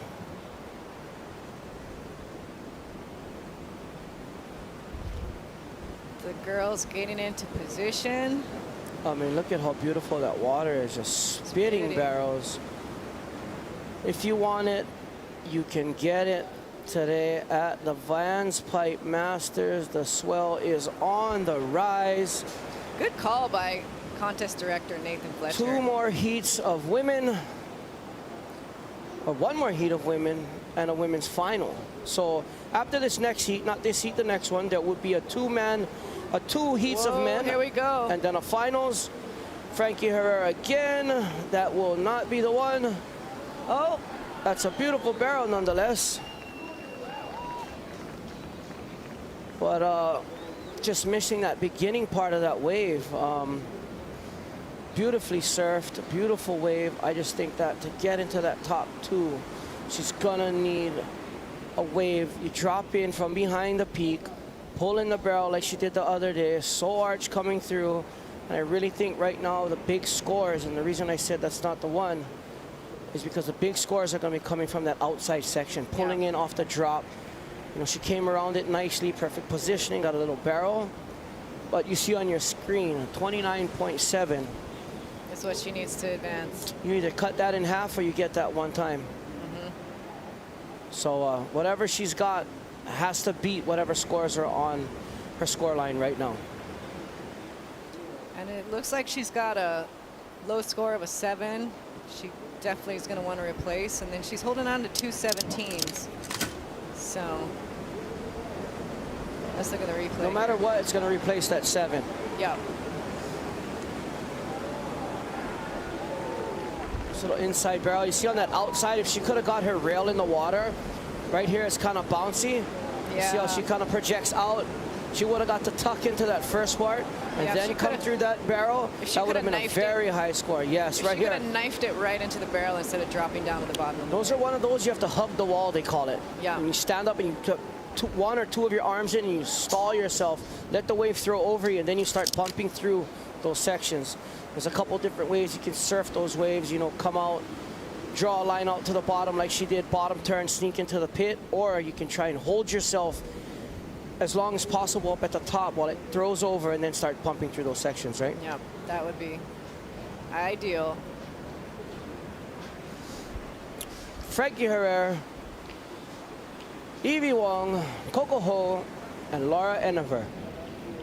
All looking to try and get a spot in the top 4 of our leaderboard. Right now, Frankie Herrera has the best chance. She now has 56 points.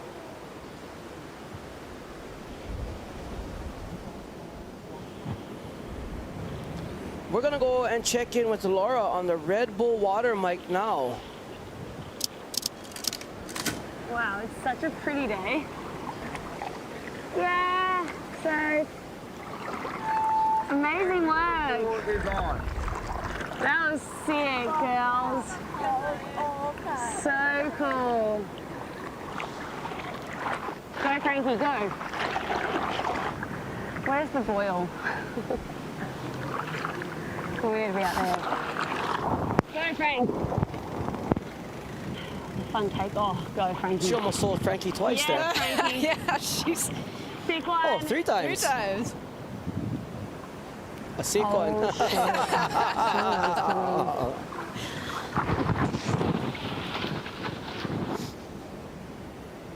Boom. That one shut down on her. Did a little roly-poly there at the end, up and over, and Frankie Herrera is right there with a 21.50. Well, she's got one of them. Now she's got to get another one of those 21s to try and get herself into that coveted spot. And like I said earlier, I think Frankie Herrera has the best chance of disrupting that top 4, and here she is proving to everyone that I am right here with 10 minutes left. That's a lot of time to get one more wave like that. Yeah, Moana's going to be watching the clock, and it's going to be going very slowly for her. Oh, Moana is what we would call squeezing right now on the sidelines. And fully clenched. You know how that goes. Like, oh.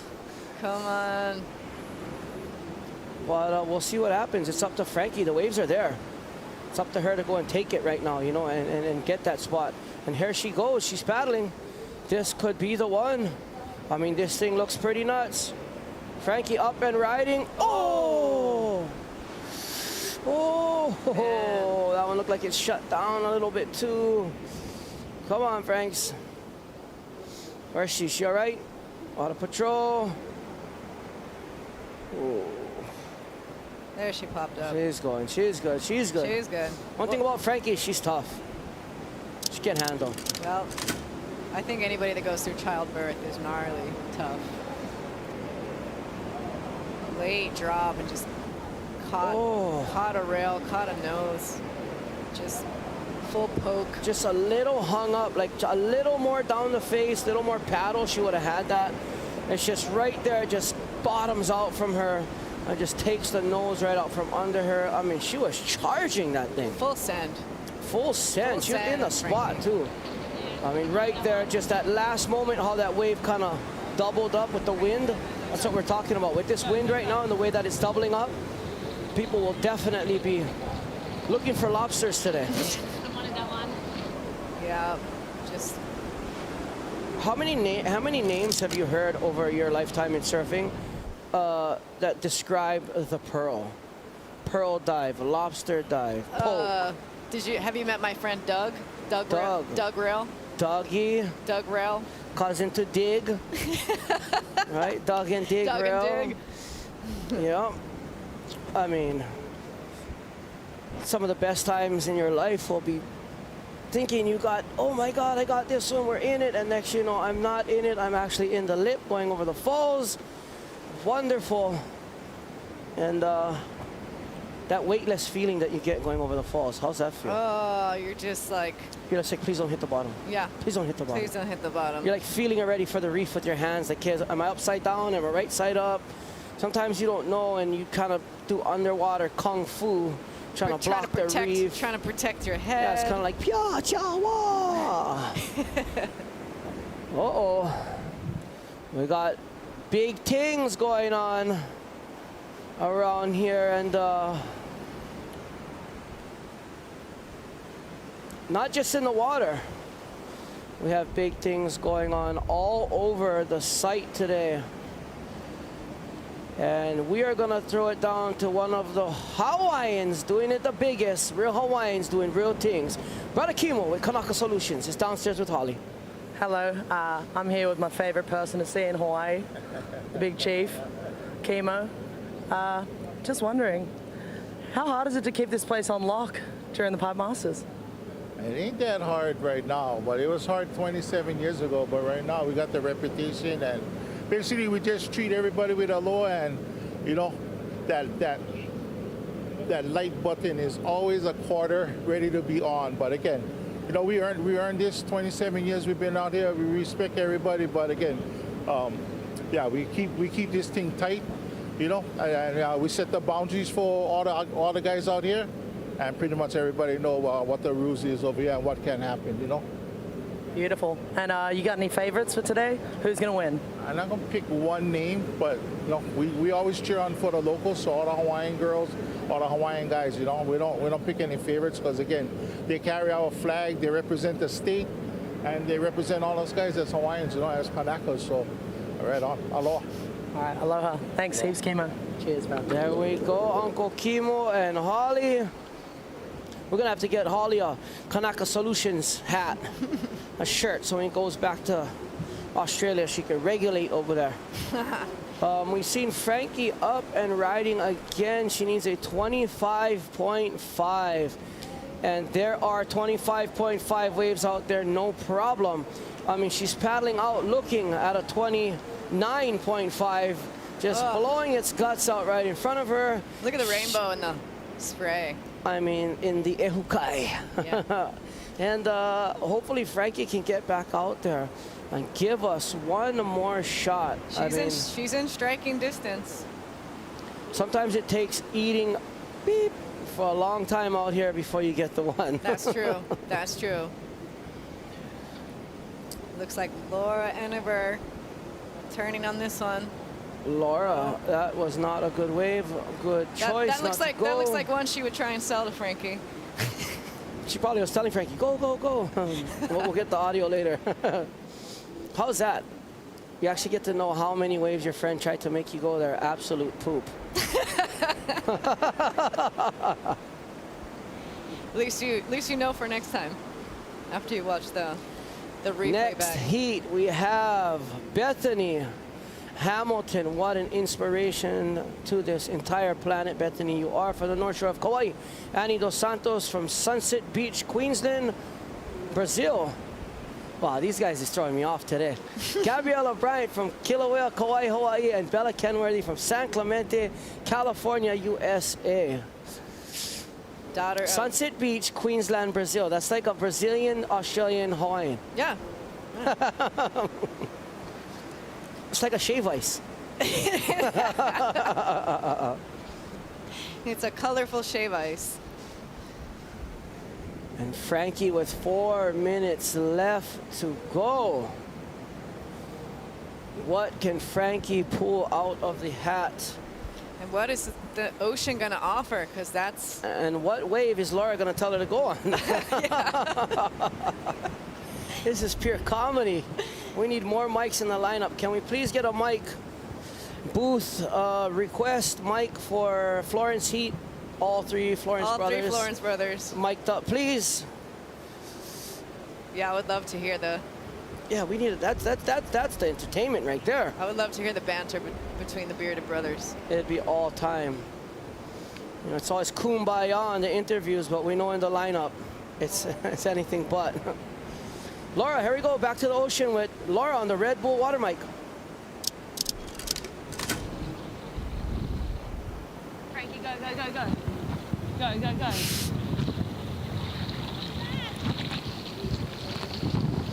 Damn, I wanted that one.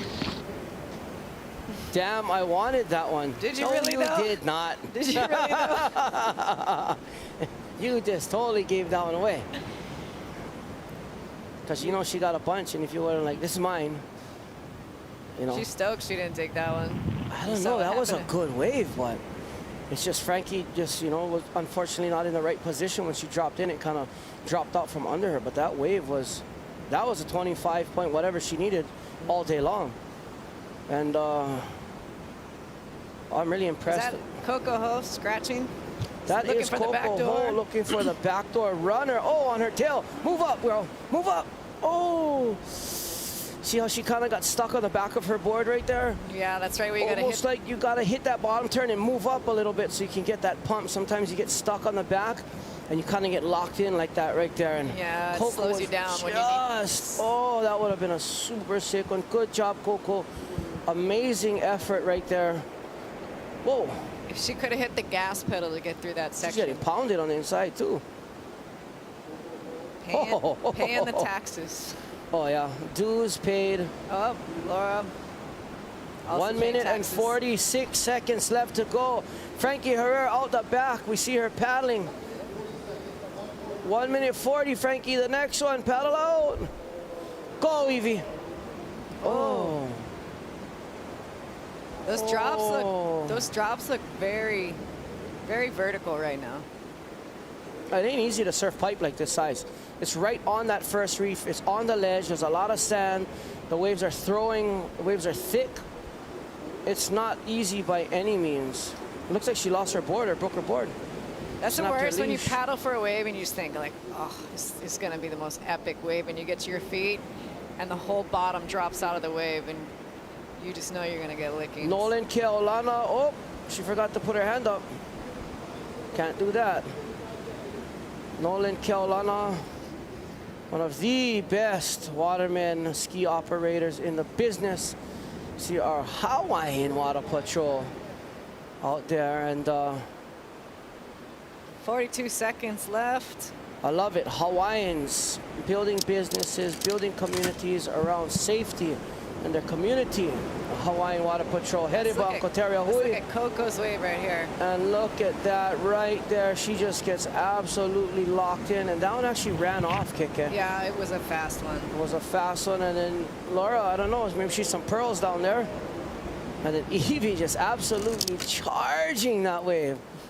Those are absolute closeouts, and the girls are just going for it. Well, you know, time's ticking down. They know they got to pull out all the stops. Well, they said sometimes it's better to be lucky than good. Well, there you have it. It looks like Mona Jones-Wong is going to hang on to that 4th place spot. MJW. Wow. She holds on to her 4th spot. Frankie is just spewing right now. You can see it by her face. That was so close, huh? She definitely had a chance. She put on a great effort. Frankie, do not be disappointed.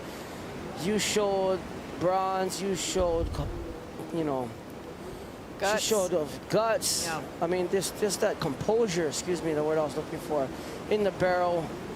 And I guess that's all that we have for you folks. Myself, Makua Kai Rothman, the one and only.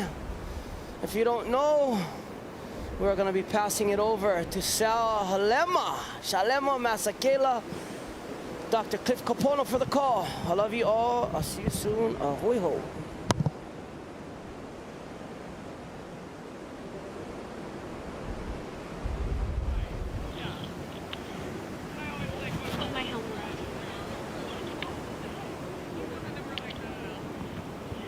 I have like the wipeout reel of the century as well, just because I like. I'm like, I don't need to add to that.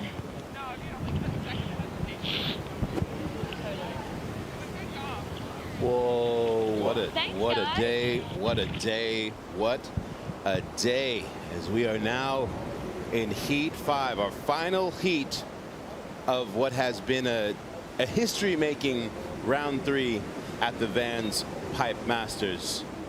Good Dr. Cliff Kapono. It's all happening before us. We're watching some crazy charging right now. Hope Eve is all right after taking that nasty spill. Frankie definitely charging to Laura as well. There, Coco got, how's that nuts on the Coco just got? Yeah, I mean, pushing themselves over the ledge. The one that Coco went on backdoor. And look at this. Well, who Groom wants it? Pizza Magic. Annie obviously wants some piece of this. Let's start. Now the wind is grooming. The land is heating up.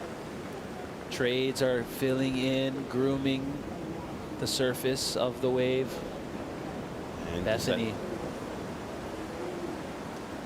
Yeah, this swell is filling in quickly. What are our expectations from the forecast for those who are just joining us? We're seeing that an incoming freshly northwest swell is coming in, long period. Eve Wong.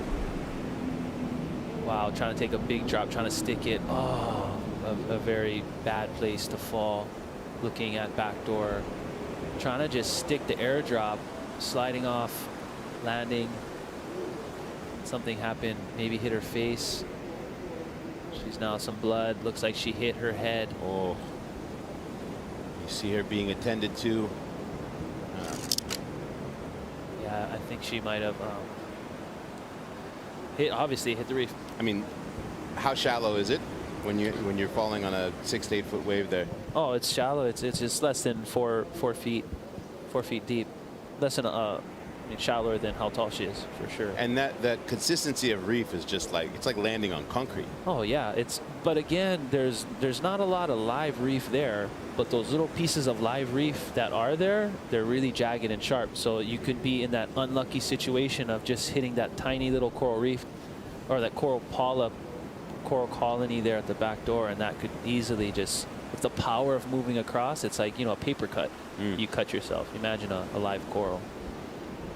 Well, we will hope that she is able to recover. See her being tended to by our medical staff in this heat. I mean, just a bunch of incredible surfers. Bethany Hamilton, who is just an all-around charger. Remember at Cloudbreak back in 2016, she got a 3rd place. Loves to scratch into big waves, towed into jaws, etc. Speaking of charging, Frankie just throwing herself off of everything, Ollie. Yeah, she was going for it, wasn't she? Frank, how are the waves out there? Building swell and stuff. Just tell us how it is. Yeah, there is the chance of a couple incredible waves, so I just kept going on them, and there was a couple that stretched out, and I was just like, I don't know, had to give it a few goes. Well, you had an incredible performance, and really nice to see you going for it in that heat. Love watching it, Frank, and shame that you didn't make the top 4, but how disappointed are you, I guess? I would definitely like to be in the final, but hopefully I get another little invite next year and can try again. I'm happy to just have gotten barreled a couple times, and yeah, thanks for the opportunity. Beautiful. Yeah, I'm sure you'll be invited back.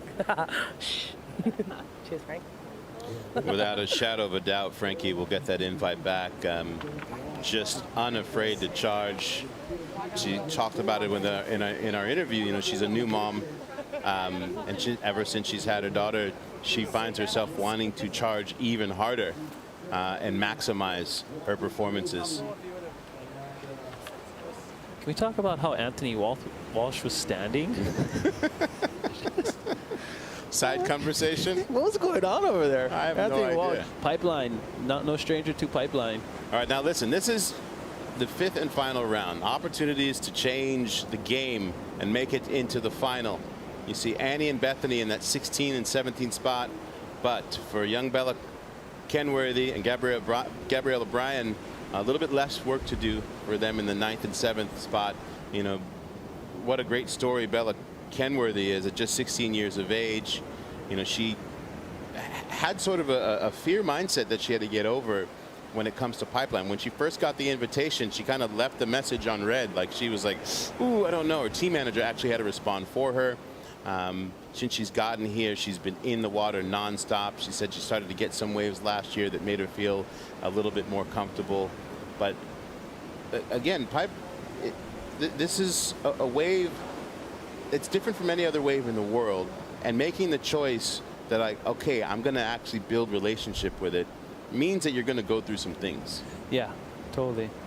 This isn't an easy dance, so to speak, out here at Pipeline. Bethany, late drop. Well, looked like she was able to get out of the way of her board as she came down. Still under. Wow, that was kind of a... She's under for a moment with the GoPro. See that again. Bethany really trying to give it a dig, standing up, late drop. Whoa. Almost kicked the board away a little bit when she knew she wasn't going to make it. Yeah, Bethany having a go at it still here at the VANS Pipeline Masters. We've watched her grow up from such a young age, so many accolades. Now a mother of 4. As we see Annie Dos Santos. Annie, whoa, big drop. Can't quite engage that rail. Originally from Rio de Janeiro, Brazil. Lives in Sunrise Beach, Australia now. She was an alternate. She had an alternate spot for last year, was unable to get in, so she's psyched to be able to have this opportunity. Or join us now, special guest here in the booth, the one and only Noah Dean. Noah, welcome to the booth. Cheers. In the hole. Stoked to be here. How fired up were you when you saw what was developing this morning? Pretty fired up. And then I had a coffee and then I got all nervous. Kind of stock standard, always happens. I think once you paddle out, you kind of get rid of that. I don't know, watching it from the beach kind of makes you freak out every time.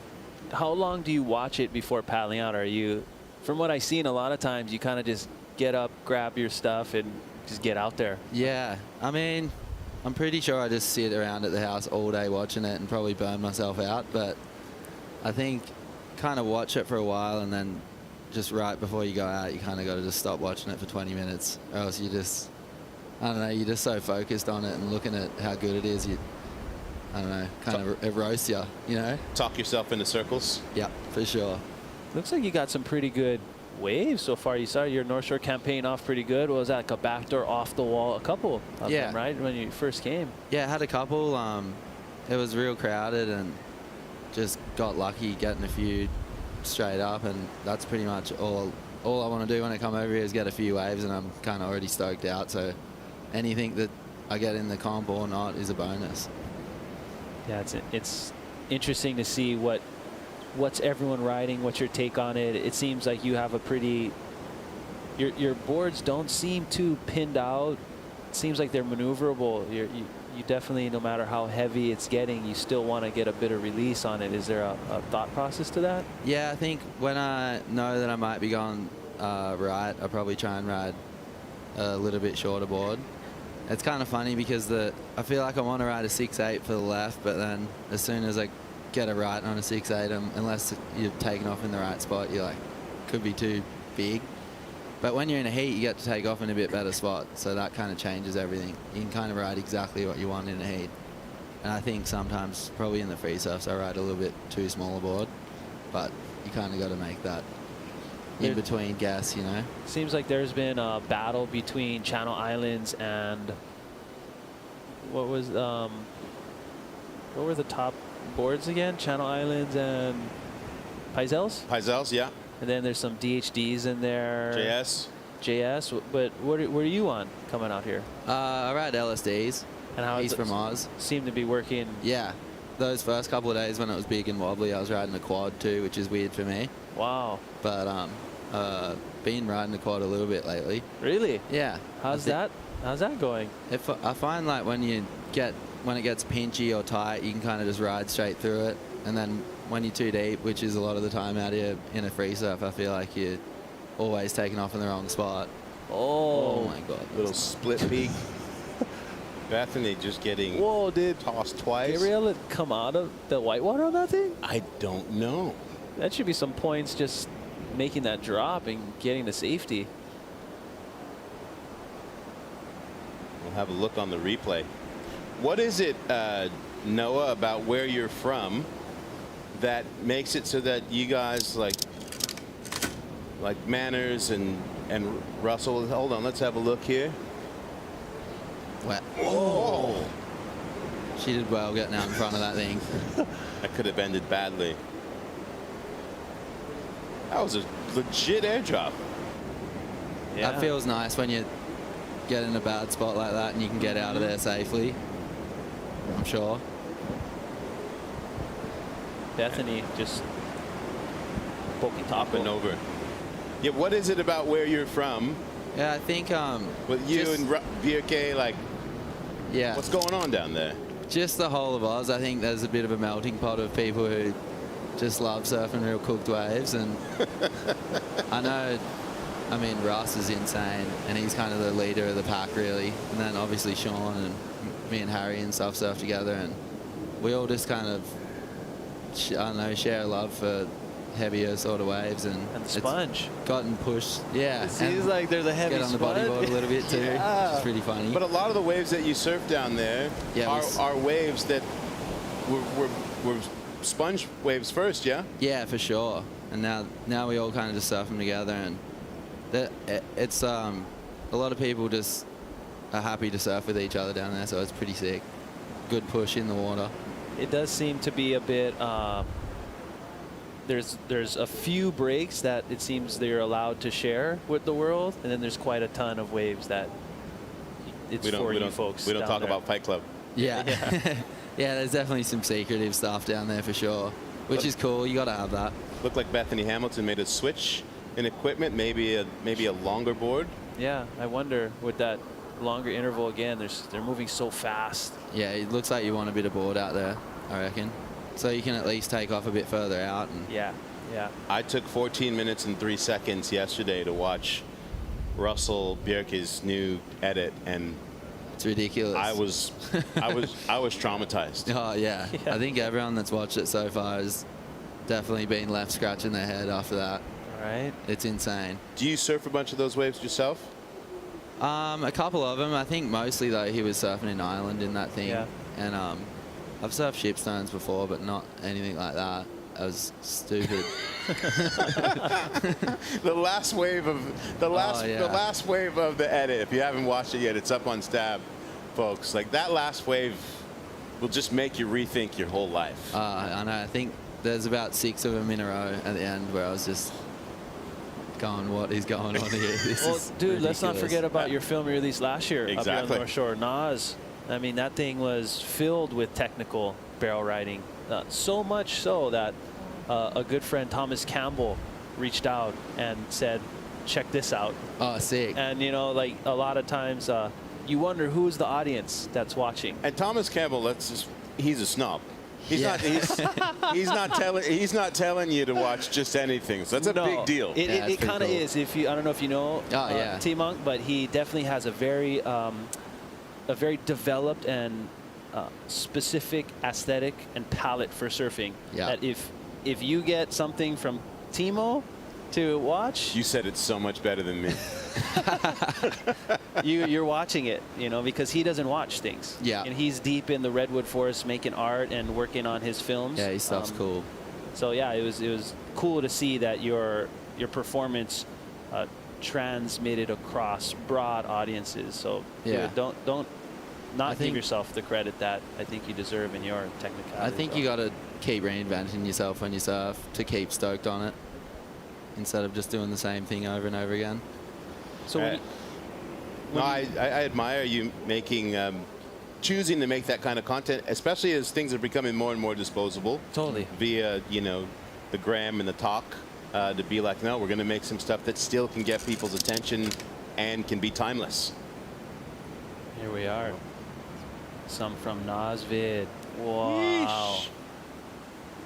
How long was the process making this? So this is MASH, my new one. I made it after Nosvid, and basically it was a year, and it kind of came together pretty quickly, which normally it takes a while, I reckon, longer to make something that's 46 minutes. But yeah, we kind of got it together pretty quick, and it was meant to just be a few leftover clips, and then we ended up getting some sick waves for it. So here we go. Bethany. Oh. God, it's so scary when that happens. Going over your outside rail is the worst thing ever. Yeah, we've been talking about that earlier.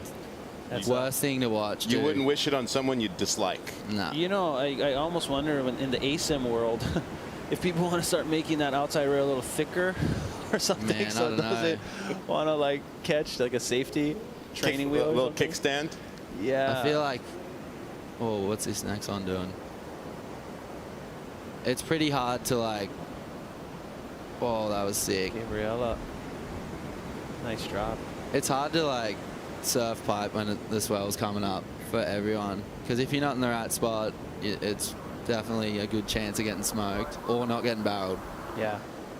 And whoa. Wow. Annie. That was mental. Let's go. Let's go. Let's go. Oh. Yes. That was sick. Good job. Annie Dos Santos. I mean, like every wave you see this morning, most of them have pretty scary drops. Yeah. Like it's definitely not perfect.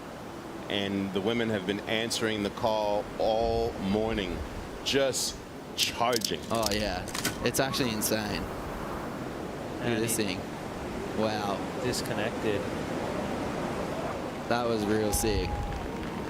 I would have been stoked on that. Yeah, I think that's what we've been saying all morning. Any of these waves we would be psyched on. She did really good to just slow down just enough too. Yeah, because if you try to get too deep, then you, unless you're behind that bit there, which is so hard to be, you're not going to make it out of the end bit before it closes out. Yeah. It's a fine line between getting real tubed and not making it. Well, it's also too with an empty lineup out at Pipeline. That's like can be a little bit rattling too. To be if you're not surfing it, if you don't have a really close relationship with it, Bethany, again, not quite getting in there. If you're out there by yourself, you're looking around, you're like, wait, where's my lineups? I usually know someone there in the spot. Yeah. You play off of people. I think too when the swells just started, it feels like it breaks all a lot closer in and further down the line than probably when it's more lined up, it's probably breaking out further and kind of all over the reef. But right now it seems like it's kind of just big walls, and you kind of got to take off on the end of it, which makes it real hard because it's not a big peak where you can kind of backdoor it. Well, that's what's, I think, interesting. Again, I don't call anything, but you look at the contest, you're like, okay, the swell's still building. Do we give the women's first, later? There is, no matter what, there's still going to be a distinction between men and women right now. Until it's heat back-to-back, men, women, men, women, men, women, they're still going to have to be making calls, and there's going to be a little bit of bias. Right now, in my mind, a rising swell, long period, conditions are groomed. This is the gnarlier. Yeah, like, you'd probably be right in saying that. Like, it might get bigger later, but if the swell starts cleaning up and it kind of settles, is coming in slower and hitting it, it's probably more chill than what's going on right now. Yeah, especially for new lineups for a lot of these women that have never seen empty lineups out at Pipe. I mean, I'm sure, you know, what's it like in these contests when you're out here at Pipeline when you... I mean, you won the Arvo heat, that's for sure. Yeah. Every time I don't know, every time I get in the comp, I'm either like wanting the third heat because it somehow is always cooking, or just Bella. The end of the day. Oh my God. Yeah, things moving. These waves are moving so fast. Feels like the more sun that gets on it, the better it gets out here. Yeah. I don't know why, but must do something with the wind. Good to see Bella pop up there. Yeah. Oh, man, Bethany just getting underneath pretty. that one. Look at that thing. It's deceivingly beautiful when you look at it from above. You're like, oh, that's full doable. That doesn't looks look like anywhere near as big. And yeah. Even on the replays from in real life, you look at these things in real life. yeah, look at that backwash. it looks coming. like 2-3 foot bigger when you're watching it in real life than on the replay, for sure. As we see Billy Kemper, about to paddle out. First heat, he was riding a 6'8", which was, for him, is pretty big out here. But again, with that broken metatarsal, he just wanted his body to do less. Might be on a 6'6" right now. So we're speaking of staying limber, Billy doing a bunch of exercises. Noah, oh yeah, what's your flexibility about? I don't know. Because we're hearing. I think I got it from my mom. You're insanely flexible. Yeah, I guess so. I don't know. I do a little bit of yoga, not too much though. A couple times a week. That's a lot for some people. Yeah, it's hard to concentrate, but. Okay, wait. Let's roll this back. I think. Because when I hear yoga, I think Uncle Jerry. And you're telling me, brother Noah, you're out here. Yeah, Irish yoga. Just kidding. Line of the day. Line of the day. Nah, you gotta. I don't know. You can't just do nothing, especially when you get a bit older. Especially when you're chucking yourself into all sorts of death slab pits like you guys sort of live for. Like at a certain point, your body's like, natural ability ain't gonna cut it. Yeah, I think the thing it does most too is like, I should do it way more, but it feels like it kind of brings you into the present moment, gets you off your phone, death scrolling. Yeah, you know? yeah. So that's nice. So are we going to see a Noah Dean gym set up at the house, full weight rack, the whole deal? Is that coming soon? Another kind of rack, maybe. Huh? Oh, Bethany couldn't quite find the. Better than going over the falls again. Yeah. I reckon you definitely get more confidence from not nosediving. Yeah, yeah. Can get in your head pretty hard if you keep putting the nose under on a couple. Wow. And really late dropping. I mean, this is the some of those ones were pretty bad waves. They were kind of not tubing, but you still got. I mean, you're in a heat. You still got to try. You never know. Yeah, you're trying to get into the final again. Stakes are high in this Heat 5, especially for Gabriella.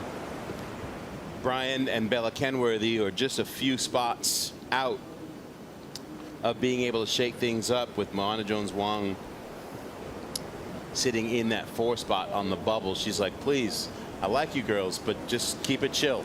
Yeah, for sure. Yeah, you've been out here, Noah. You've been competing out at pipe for quite a long time, right? I think. Couple comps for sure. What was that? I don't know if you remember. Maybe it was your first pipe pro. They were calling you Newport Noah.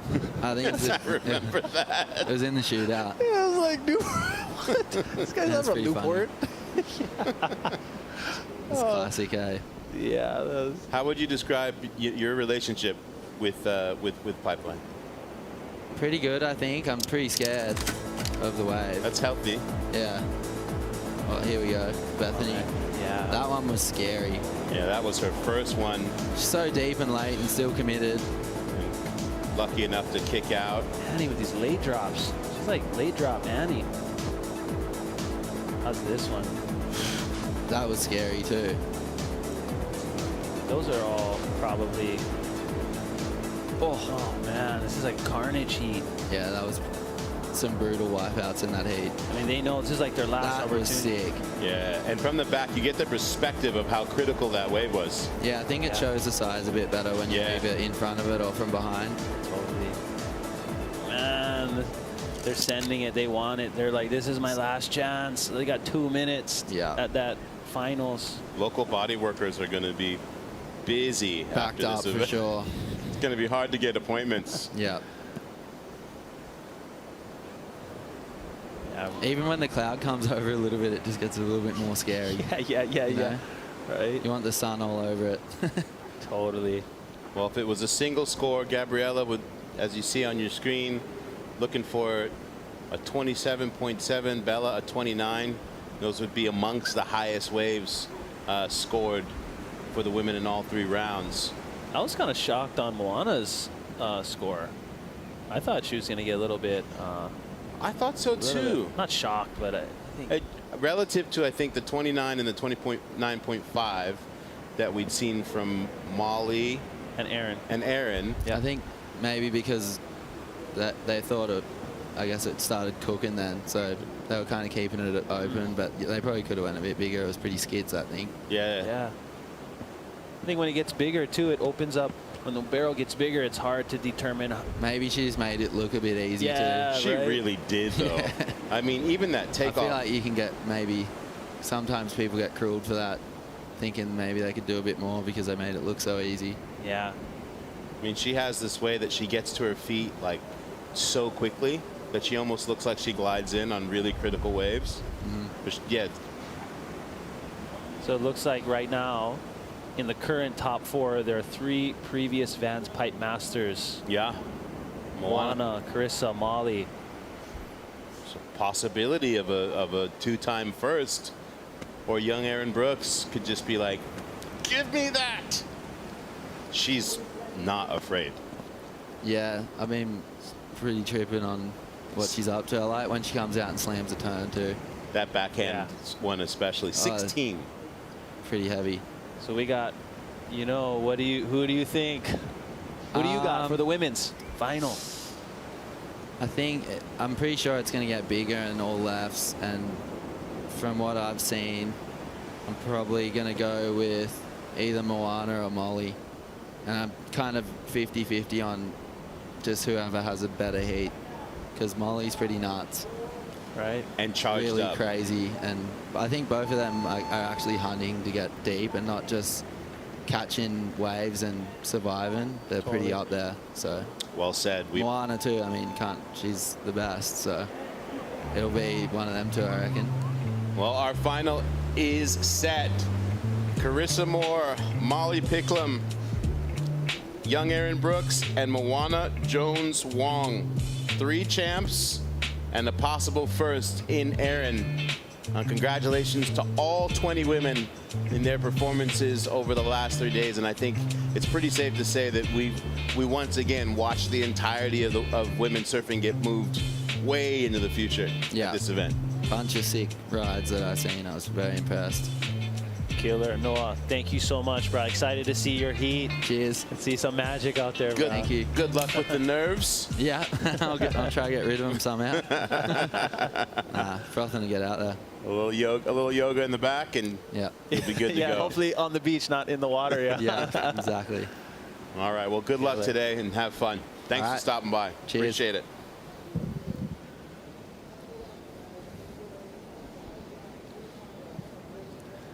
Moving into the men's. Absolute legend.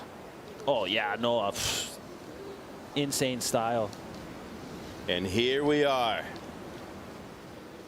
The men have just been chomping all morning long watching the women set the standard, and big things ahead. Every single surfer has, without a shadow of a doubt, studied the leaderboard, know the scores that exist, and know the scores that they need. As we have Jay Quinney, Justin Quintal, Billy Kemper, Imai Kalani DeVault, and Caius King, who graced us with his presence in Heat 2. Billy Kemper with that big score from day one at Pipeline of a 24.80. He knows that just one score could be a huge difference for him. He's sitting on a 7.60 and a 12.50. Gonna be selective. Who's this? Imai. GoPro in mouth. Oh. Oh, no. Wow, that was a good effort towards the very end. The wave just sending him out. I thought there was going to be a doggy Who's this? door. Billy. Barrel. Broken foot Billy. Oh, I got 4 kids to feed. Ah. Oh. Attitude change. Attitude change. It's like, I was all one wave out. Now he's like, I'm forever. No, I'm he's terminating. He's gonna be sinking the teeth into it today. He can smell it. He really, really wants to be in the final. You know, looking back at Billy's wave on the smaller day, doing those turns, I was speaking to Shea Perkins, and we were talking about the way Billy has been. Oh, Imai. Great drop, and kind of he's like stalling and then stepping on the gas. Oh, just shifter cart. Still on. He was doing full shifter cart in there. He slid from first to third gear. Stalling, then letting go, riding the foam ball, and that was technical. Too bad the wave didn't just give him that up. The sandbar just shut him down. But looking at Billy, we're talking, and you know, how was that drop? Billy is maximizing that efficiency. You know, knowing that he has an injury, not trying to waste any energy, and in doing so, it seems to be really putting him in a great position to. Wow, so deep. Yeah, I wish it. I'd like to find out what length he's on the day. Like I said, 6'8" before. Normally he rides a 6'4" out here. Might have gone with the 6'6", but that wave was just technical. All the things that the judges look for and eat up, and again that local knowledge, you know, and having the ability to be precisely selective and knowing what he needs. And he doesn't need much, just needs a 12.4 to throw himself into the top 4. But with the whole field coming in behind him, he wants way more than that. Guaranteed, or Garens, if you will. He's going to get that and then some on this score. Yeah, we're going to see where that puts him. Being the first heat, that is a bit nerve-wracking as well. Just because you're the first one, you have to. Everyone will now know what they need after you. So you're trying to do your best. You're going in blind, trying to get the biggest, best wave you can. All right. Well, you saw the women's format for the day and how it played out. Let's take a look at how things are going to roll for the men to get into the final.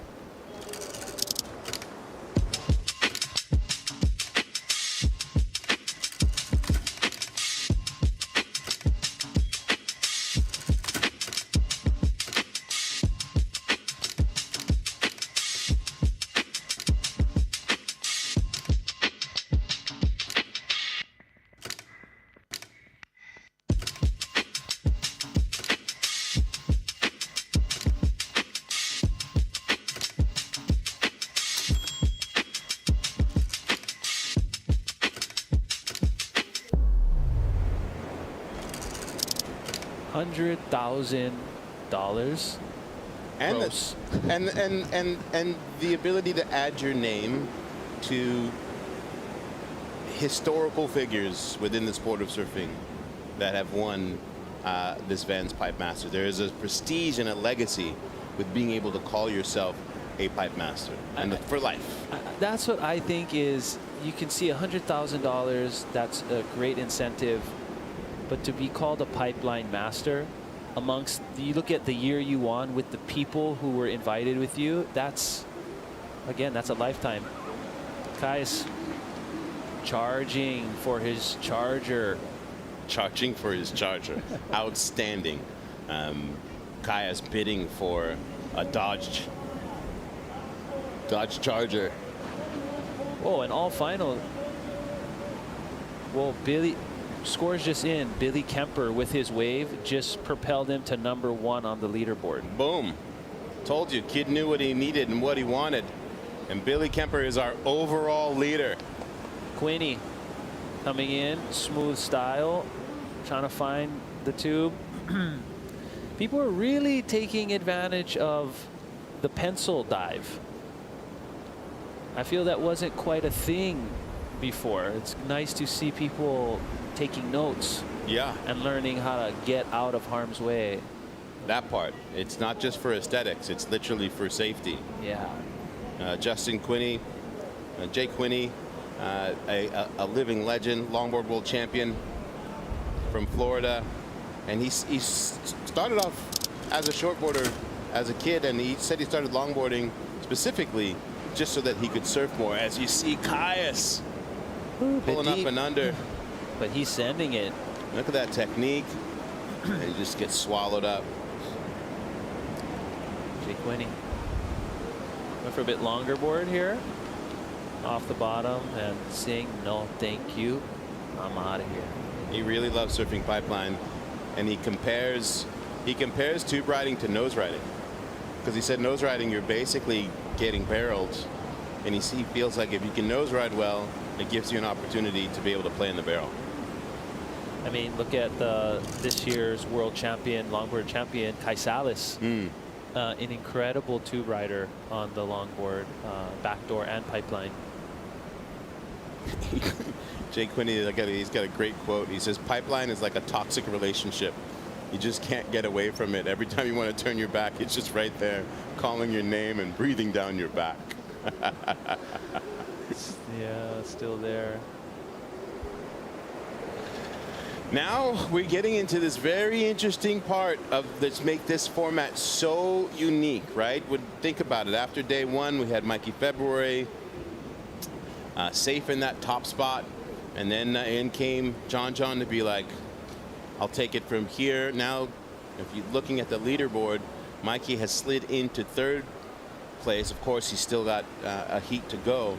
But the big question, who amongst the top 4 right now, as Billy just slid into the top spot, is going to be in the final at the end of the day? If you could pick the names that are definitely going to be in there from this top 4, who will it be? I mean, it's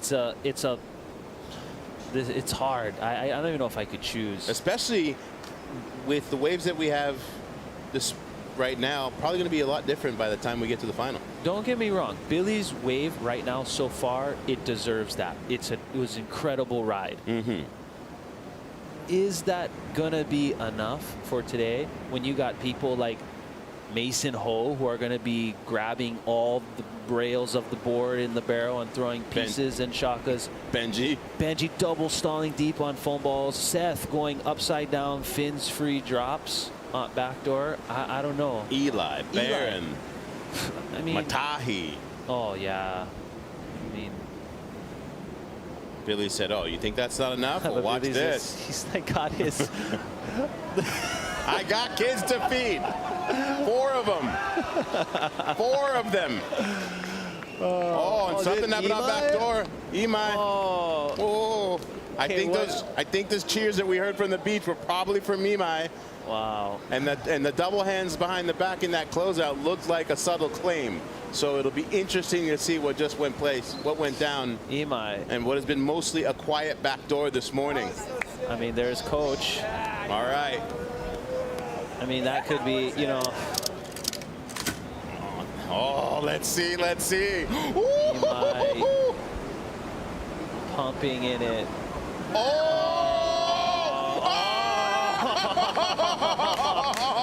Let's go! Oh, he didn't even need a straighten out. He's like, what? Look at that thing! Reminiscent. That's like Slater vibes, like 5 sections. yeah. That was an exchange. So Billy out here's on his left, pulling in. Nice one. Yeah. Wow, that's a great exchange. Positioning. You know, it's almost one of those things you're like, whoa, how, look, we're here in the hole looking at the screens, and then we see, look at from behind. Oh, all the way to the drop. Look at that. Perfect split peak soup. My favorite soup, split peak. Imai guarantee is getting blasted up the leaderboard. Imai about to make big jumps in the leaderboard. I want to see that wave again. You can't see that wave enough. Woo! Waiting on scores. Huge score. Huge. Has to be 29. 28, 29. Is that the best wave of the comp? I think so. I mean, I would maybe have to agree. I would agree. Look at this. 1, Pumping 2, sections. 3, 4, 5 sections. 6. That's like the Kelly wave. Yeah. You know, it's like Kainehe Hunt with his wave. Right. He really got us all broken on now how we measure backdoor. So take that Kainehe Hunt wave out of your brain. Right, for a the one moment from Gums all the way across to rock pile. And look at how amazing that wave is. I agree. I think that's probably the best barrel so far. Look at this thing. Oh, GoPro angle's gonna be sick. And you know, you got the with the spin, all the drama. And then this is my favorite claim so far was the hands behind the back into the closeout. Yeah, he's like, I'm just going for another one. Look at the crew. Everyone stands up. What's going on? Ollie. What, mate? What? It's like, oh, mate. Look at Ollie. Ollie is right up. Oh, hands up. Was that a Mikey February that clipped in? Yep, there he is. Mikey as well, getting fired up. Ah, that's what we came for. You know, that makes you want to say, oh, I was going to say, don't forget about Imai. Well, we said so at the very beginning. Oh, yeah, no, he's a threat in all conditions. I mean, and he's coming in with the swagger, just requalified for the championship tour. Yeah, people are getting fired up now. And yeah, you know, he got 2 of the best waves in the event last year, both lefts. So now he's like, oh, I got to balance it out. Yeah, it's there's going to be some upsets today. Oh, for sure. Or what's the opposite of upsets? Some opposite downsets? down lulls? On the VIP headset, someone who has to be fired up right now, young Emil Cermak. How are you, sir? Yorana. Yorana, I'm good. Waves are firing. How does this wave compare to your home break, Tiaupo'o? It's different because there's also a right, and it's more, I don't know, it's more kind of all over the place, but it's less gnarly, I feel like. But it's such a sick wave. It's one of my favorite waves in the world. You know, we talk a lot about this connection of relationship between Tiopo and the North Shore. What is it about these two places and communities that make it have this like family connection? It's crazy. When I'm here, I feel like I'm home. It's like everyone is so cool, like home, and I don't know how to explain. It's just everyone is respectful, and the waves are so good, and it's really powerful too, kind of like home too. So it's definitely great to be here, and super stoked to be in this event. And waves are firing right now, so couldn't ask for more. Mason Ho calls you the submarine because you don't see where you are in the lineup, but you're always getting under the sick waves. What's your technique? How do you lay low but still get surf? I'm always kind of sitting under everyone and kind of looking for the best wave. I like to move a lot when I'm surfing, and yeah, that's pretty much my strategy. Just moving a lot around and finding the good waves. Stay busy. And brother, Stay busy. how are things at home with the reef and the development there? How do you feel about that? Do you want to share some ideas about that? It breaks my heart to see all of that. It's there. I don't know if you guys saw the live of Cindy a week ago, but they were breaking the reef by just putting the boat over there, and they haven't even started to put the tower. So that definitely breaks my heart. And all the construction and stuff, it's really hard for us, but hopefully everything works out perfectly, and there's not too much damage, because it's already starts to be a lot. So hopefully there's no more damage, and we can save Te Ahupo. Yeah, that is our absolute hope. It is the most important thing. You have been in a very interesting situation in your heats here at the Pipe Masters, in that you got not one, not two, but 3 Florences. How have they been treating you in the heats? Are they boxing you out? Like, what's going on?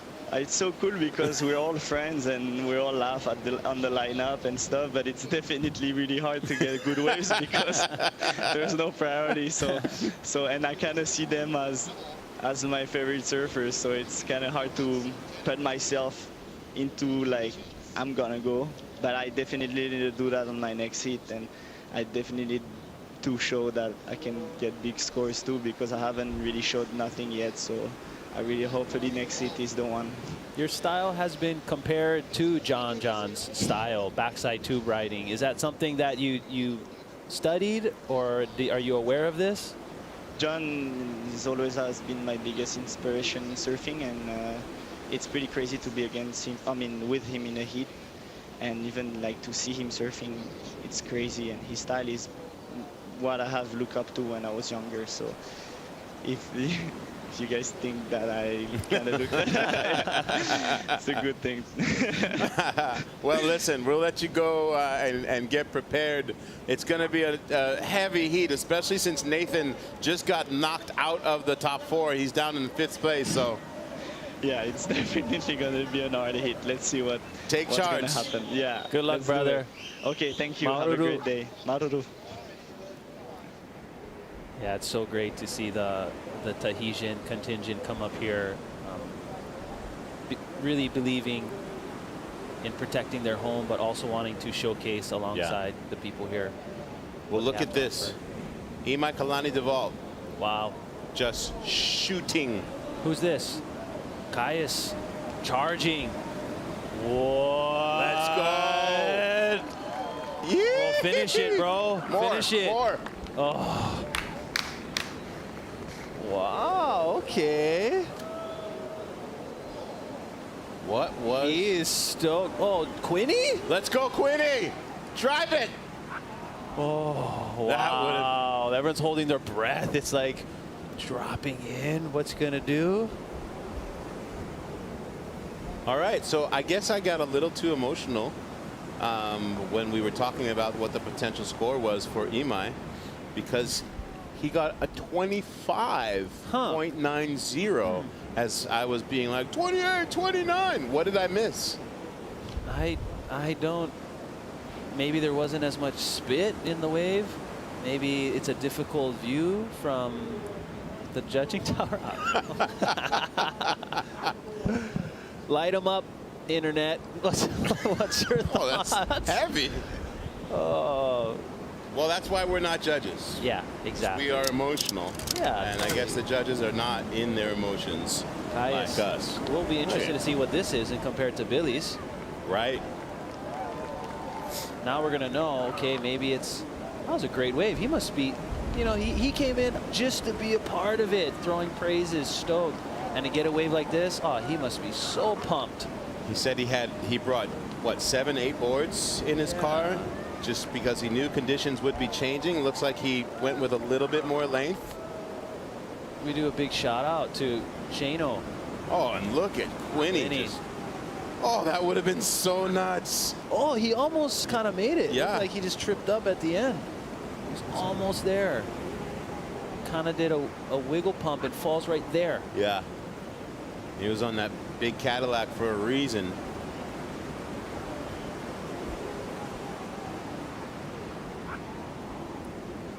Amazing. Wow. Stakes That's are great high. vision right there. The foam ball just caught him at the end. Look at him right, right there. Ooh. Just at the end. Man, good effort though. I think might have been an equipment adjustment to. He's probably thinking about it. Oh, what was that do? That one's gonna give him it be in his dreams for sure. Oh, is that Biaru-san?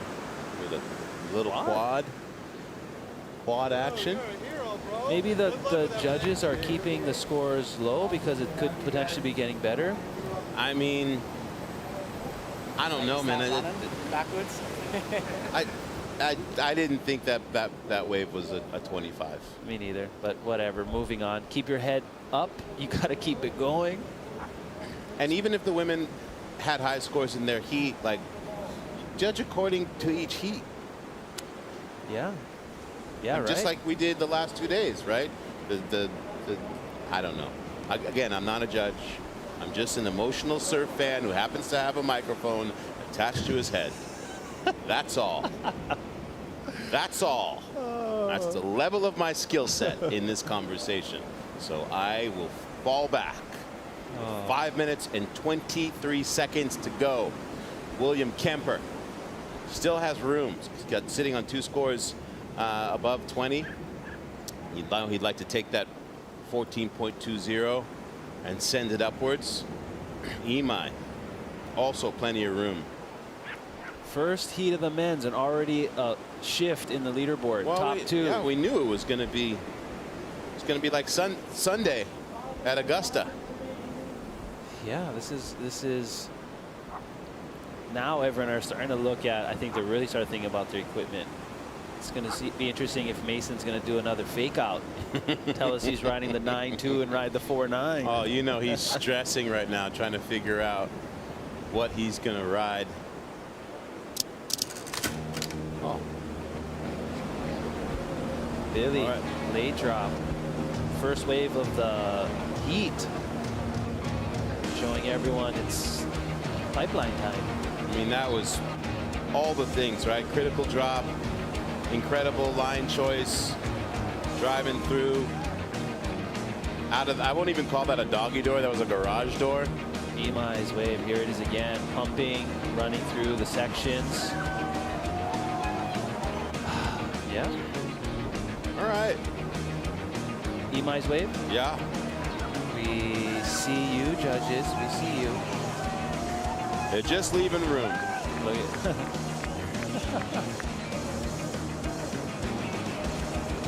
Caius with a great wave. Great job. What did he get on that thing? 20? 19, I think. 19. Huh. This would have been a huge one. That would have been a huge score. If Quinny could have plowed through that foam ball and snuck out. I'm sure Krista Funk got an insane shot of that, looking into the eyeball. Oh, for sure. 3 minutes to go. No one's safe. As you described everyone that's coming for this first heat, and, you know, I know Billy, he's just like, I need just one more. Let me get rid of this 14. Yeah. Yeah, I mean, Imai is in the 4th. He's probably looking for something, too, just a better backup. You know, these guys are hungry. And look, none of the total scores right now are even at the 60-point range. As conditions change, the possibility of somebody walking out with 320s, it's not that hard. Holy. Going out, Joy Johnson, the working man's people's champ. Definitely going to be looking backdoor to thread some needles. But then again, you look at if they're looking at judging scores, is the score potential even there if the backdoor is not getting rewarded as much as pipeline? Questions. And you know this top 10 here currently, they're definitely getting pumped. Yeah, everybody from 5 to 10 could just has the potential to go fully flared. And then there's people that aren't in the top 10 that are just sitting on 1 scores. Now the 1 scores have all been erased. Now we're looking in double score world. So there's the single score people, like how Billy was. That was way down in the rankings. You know, Mateus, Makana, Jamie O, Harry, Bryant, Emio, Kaulana, Berkey. Yeah. They could all make it happen. And we see some lines out the back with just a minute to go.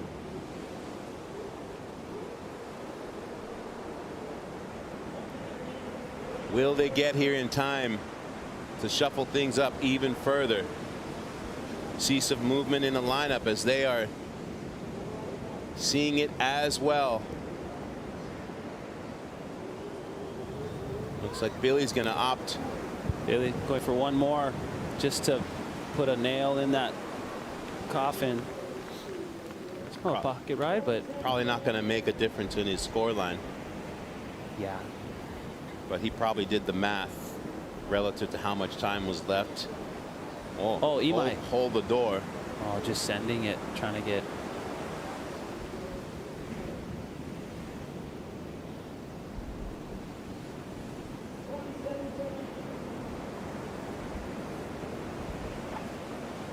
$20 seconds left. See the new heat scratching 10 in. seconds. 10 seconds to go. I would just send it even if the thing rings. Whatever. It's your last chance. Oh, and that will be that. So Billy and Imai have done all they can do. If you're Imai, you are especially stressed in that 4th spot. The chances of that holding pretty slim as this swell only continues to build. Oh, that would not be fun to duck dive at all. No. So you know, Mikey and Imai. Well, Mikey still has a chance. Imai, this is his last chance. He's hoping for. He's hoping for it to go flat. Yeah. Well, if you're Mikey and you saw that backdoor wave of Imai's, you're skipping. You're like, when can it be my turn? We talk about the $100,000, but the prestige of being able to say that you're a pipe master. Look at how exquisite these trophies have been designed. I mean, just cast magic. Bronze by an incredible native Hawaiian thinker, philosopher, artist, Solomon Enos.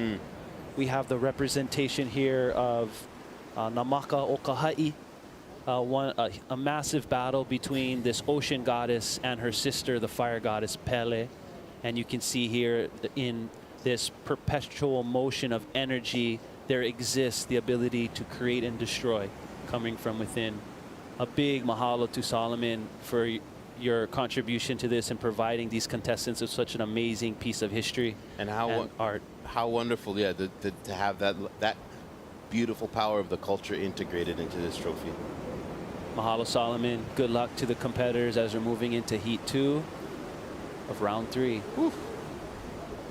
Oh, and here we go. Round 3, Heat 2. Leaderboard shifting. Kala Kennedy, Makua Kai Rothman. Now, these are the people you want to be talking about these conditions. 2 surfers who are very familiar with the inside of heaving, pipeline, and backdoor. They more than know. More than know. They know.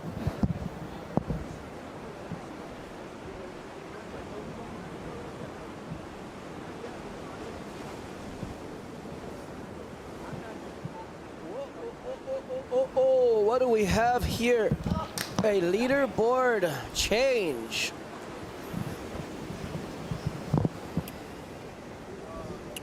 We are men's round 3, Heat 2 in the water. Mikey Wright, Ryaru Ito in black, Joey Johnson in red, and Luke Eddie Aikau, Champ Shepardson is in third. I'm in fourth in this heat right now with only an 8.30 in his scoreline. All surfers. Mikey Wright may have a chance with his 20-point high score, but he needs to replace those 2 low scores for sure. And well, I mean, there's 30-point rides that could happen. So, I mean, technically, you could be in last place and get 3 perfect scores and shoot right up into contention. Oh, yeah, and you could also win this round, be at top of the leaderboard, first place, and still get fourth in the final. So just because you won the preliminary rounds means absolutely nothing. It gets reseeded. Everybody gets clean slate. A clean slate, back to 0. Go back to your traditional style, single elimination for the finals. And that will be going down this afternoon. How we decide the Pipe Master champion this evening. What an exciting day. Beautiful day. surf on tap. Waves are pumping. Yeah. It's 4 to 8. At least it went up from earlier. It was 0 to 8. That last set was probably one of the biggest ones I've seen. It was one of the bigger ones. It was more north. We have a ride on the inside. Is that Luke? That is Luke Shepardson. That wave just got way too small for an exit. Luke's going to be wanting to look for a much bigger wave. I mean, look how pristine that water is. And what do you think causes that small exit? What do you think causes the barrel to shrink and shrink and shrink towards the end? This is the direction of the wave. If it's a double up or not, if it's a little north insider like this, it's a beautiful positioning. He was right there.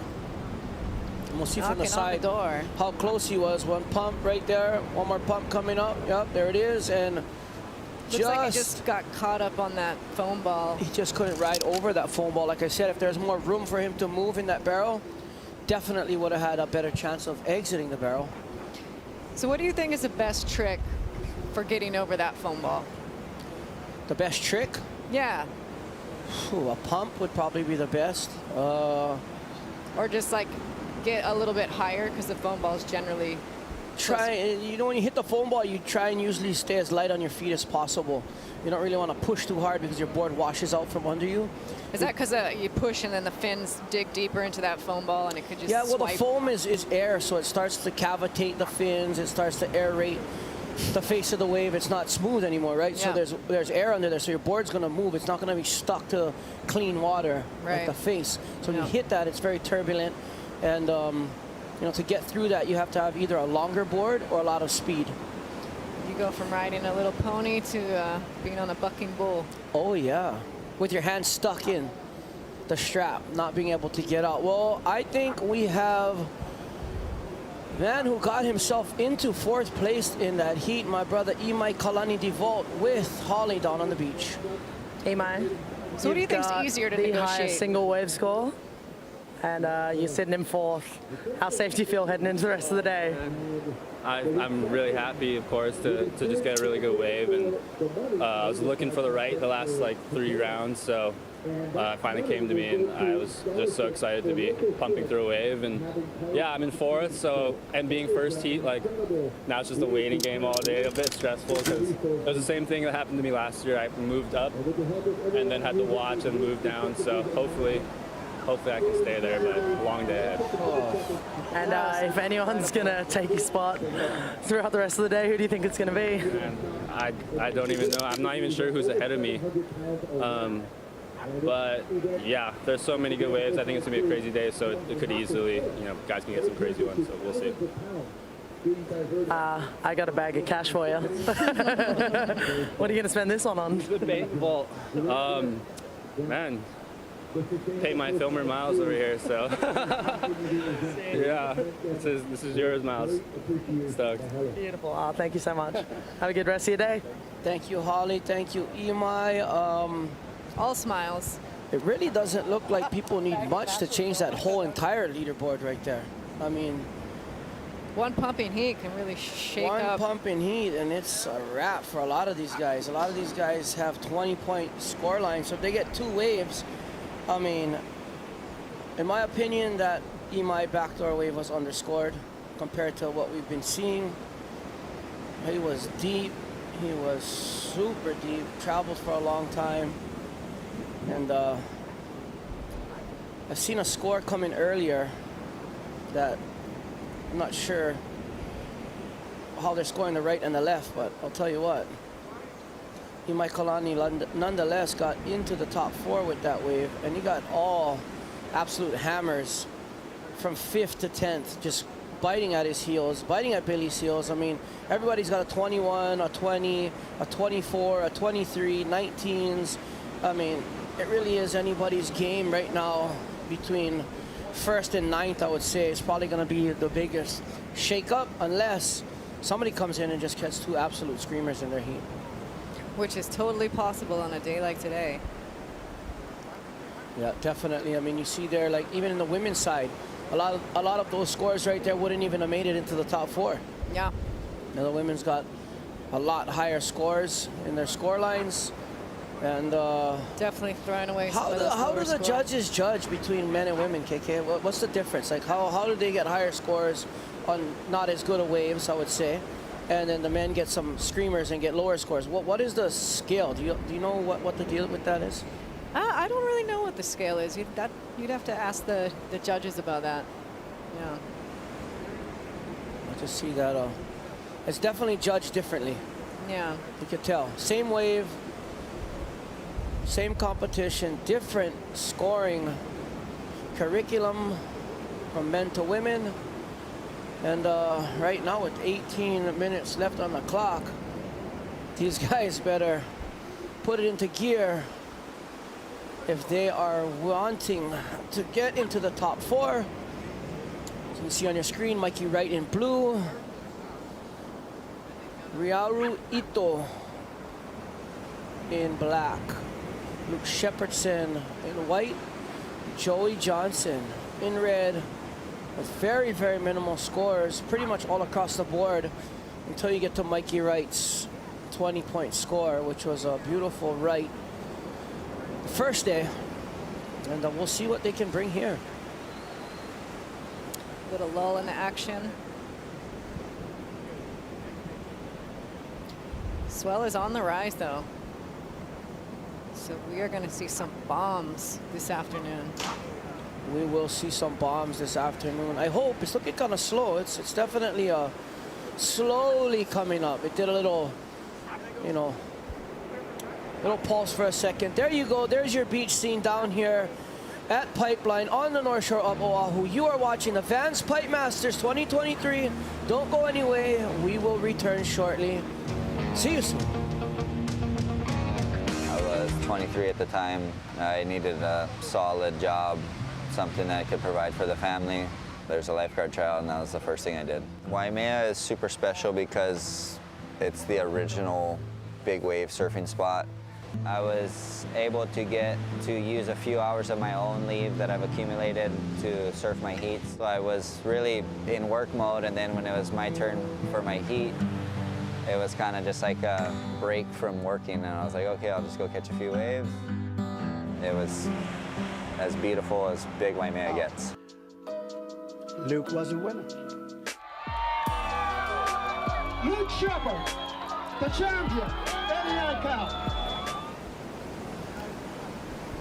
Welcome back. Aloha everyone from the Bonsai Pipeline here on the beautiful North Shore of Oahu in Hawaii. We have a special guest in studio with us right now. One of my closest mates, Mr. Tommy Lowe. What's up, geezer? How's it going? Yeah, it's going real good. Awesome. So for those of you who don't know, Tommy Lowe is no stranger to absolutely charging. If there is a few names that come to mind when you think charging big slabs around the world, especially in his hometown, tell us a little bit about how you got started and how all the way across the world translates all over here to places like Pipeline and Jaws. That's a big question if you think about it. You are part of that journey as well, because I came here when, like, I guess 20s and stuff, and you and Nate Fletcher, like Kal Alexander, Kamale, Kailiti, all the OGs were just holding it down since day one, and you basically kind of like took me out to Phantoms. Like Nate kind of like chucked me a big wave gun. I didn't know what I was doing, do you know what I mean? I'm from England, there's no big waves there. Obviously I'd been over in Ireland, but it was a shock, put it that way. I'm paddling out there like, this water's a bit different, you know, like you're kind of showing me how to like put a leash string on correctly, etc. So I was a full kook. Did you sell them? Did you sell them on any bad ones? No, we wouldn't do that to our friends like that, especially out there, because you sell someone on a bad one out there, it could be their last bad one. That's true. Yeah. And I mean, Tommy just came back from a big injury in Tahiti where, you know, like we were saying earlier, you don't want to just jump over the falls sometimes at certain spots. On certain waves, because there's consequences to be paid for not riding it out or charging it all the way through. Yeah. Yeah, we want to make waves, don't we? That's the game plan. And over the years, I've learned the hard way to be patient and pick my waves, pick my battles, pick my swells. But I'm still learning and growing. And yeah, I definitely nearly died and came back. Oh, we got some action out the back. This could be a perfect 10 if he makes it. Wow. Please come out. Yes! Oh! God, it just clamped. You got to give him points just for that. I mean, just to make it to where he made it right there. That was a 30-point ride in the making. I say if he doesn't get 20 points just for that ride, make it or not, I mean. Oh, man. That was incredible. That was literally the heaviest drop I've seen That was gnarly. like, so far. Like, And you know what the trip is? You're going to see guys get way higher scores. He's going to get a minute score for that, and rode out the gnarliest part of the wave, did everything he could. Fortunately, it closes out. I mean, watch this. Just absolutely charging, gets hung up. Look at those pumps, 1, 2. I mean, you can't get any deeper than that at pipeline, period. Ryaru is literally one of the gnarliest guys, though. He's sending it every year. I mean, he took off under the lip. I mean, look at this. Look on the foam ball. Look, you can't get any deeper, like I said. We were just talking about riding the foam ball. He executed that perfectly. He was making it too. He was making it. Just that wave went. It just shut down. clamped. It clamped him at the end. I mean, wow. Look at that. You see that section just close out right there. I mean, there has not been a barrel that good, period, this whole event. That was the best barrel ridden. If I went out there this morning and there was no contest, got that, I'm stoked. I know. I'm going home, babe. I send it all one. I got one wave in my winter. Do you know what I mean? So exactly. good on him. Good on him. I mean, that's got to be, in my opinion, the best barrel ridden so far. I didn't say the best barrel made. Obviously, he's not going to get rewarded as a make. You go through all of that, and you get a 3.5, a 4.5, and a 4.7. Look at that broken Is board. that the gnarliest 4.7 or 3.5 you ever seen? I don't know. I think we've been at Jaws together in a heat, and there was some weird stuff going on. My gosh. You know that big wave stuff again. You send it, you pack it, and you get minor. But you know what I've seen over the years. Honestly, I'm going to be straight up with it. Judges judge on names as well, because I've seen guys get just as good a waves, if not better, with a different name, and you didn't get the score. And I'll say it. I don't care. I really don't mind. Can, brother. The judges do give scores for names, and I've seen it forever. It's a good marketing thing, and just how it is, I guess. But right here, let's look at that again. Wow. Take no credit from this man right here. He just absolutely. God, do you think if he would have like straightened out right there and tried to doggy door it? There's nothing he could have done but what he did. Look, right there though, right there though. Nah, he needed extra. He needed another couple. I mean, he probably would have got lipped in the head, but the safest that place shot's is going in to the be barrel. insane from the water. Just that vision is insane, to pump through that and ride through that. It's almost like Aladdin on his magic carpet. Just, you know, he's running away from all the guys. Look at all the spectators going, what?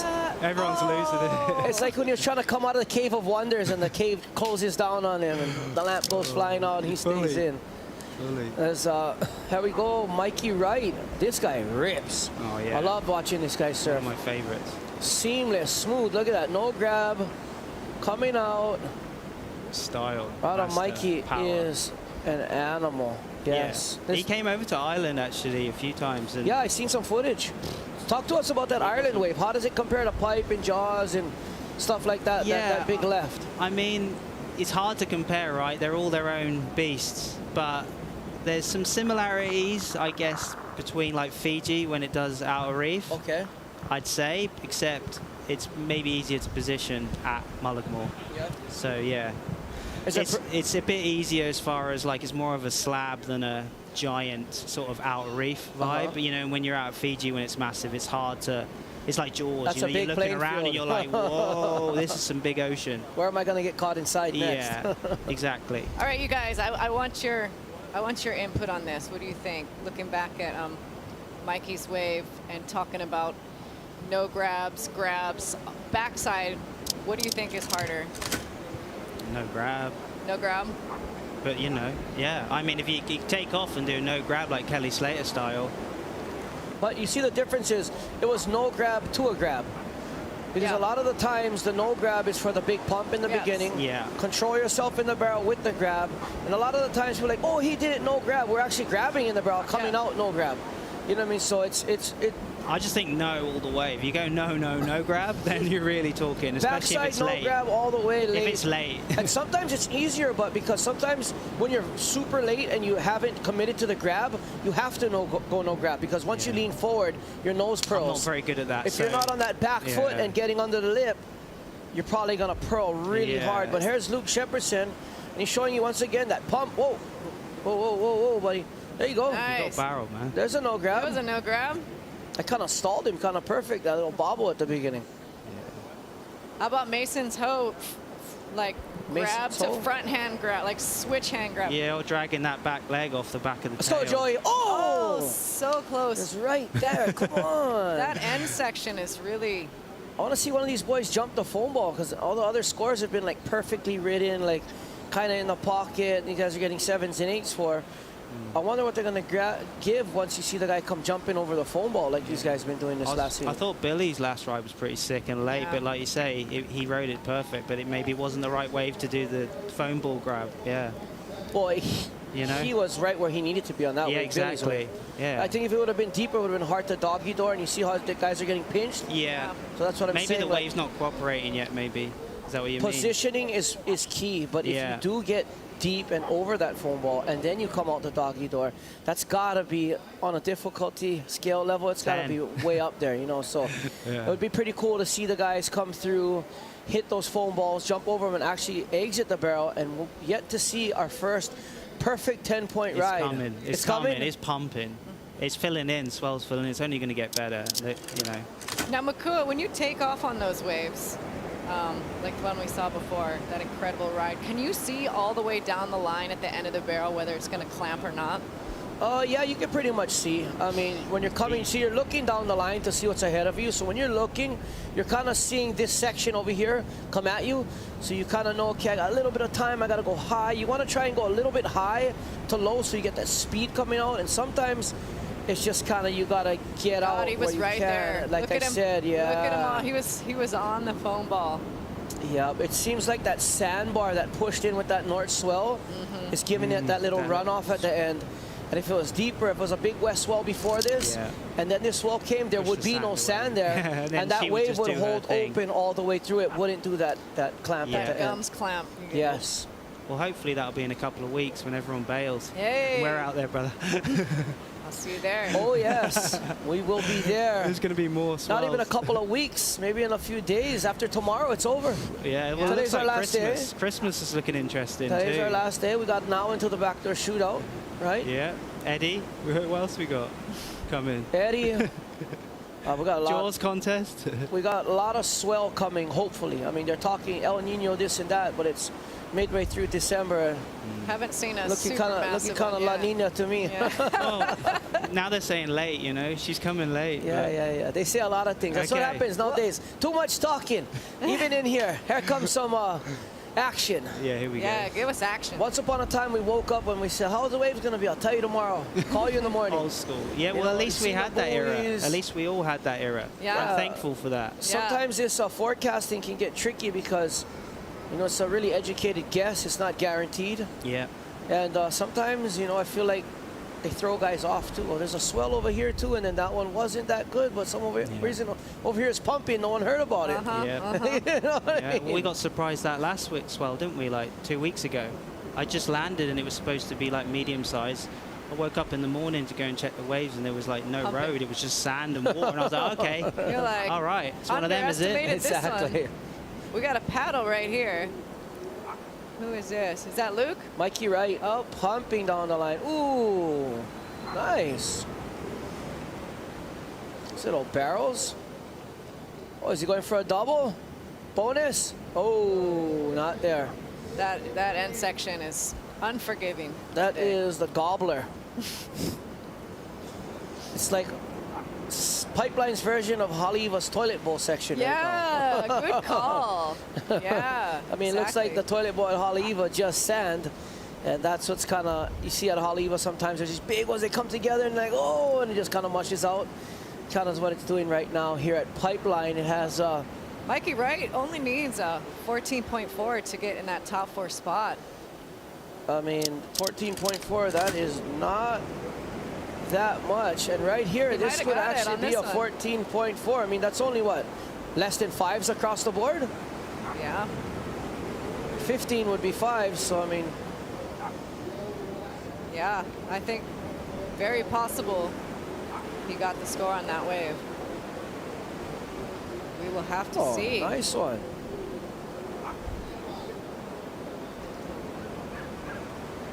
He's just cruising, isn't he? So comfortable.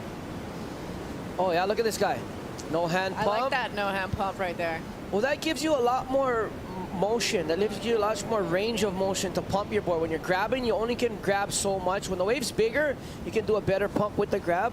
But smaller waves like this, you see how he came off the bottom, was going to grab, let go, and really use that rail and his arms to drive, get that line. And once he set his line, you seen that little chandelier coming. Yeah. Held on for a second right here. Look, really almost grab and no grab at the same time pump.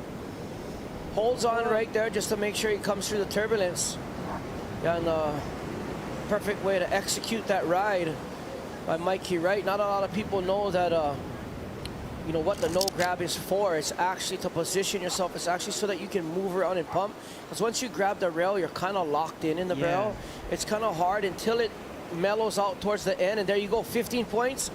Mikey Wright moves to 4th. And Imai Kalani is now out of the top 4. Wow. And that last ride from Imai was insane. I was so pumped for him. But he just needed to get one more. That's how it goes. He needed to get one more. Oh, maybe he's not out. Mikey Wright still in 9th. We got to get the true facts in here before we start talking. Makua with the blah, blah, blah, blah, blah, blah, blah, blah. Sorry, guys. I thought I was Count Dracula right there in Transylvania. What? No, you know, in his... What's his daughter say? Blah, blah, blah, blah, blah, blah, blah, blah.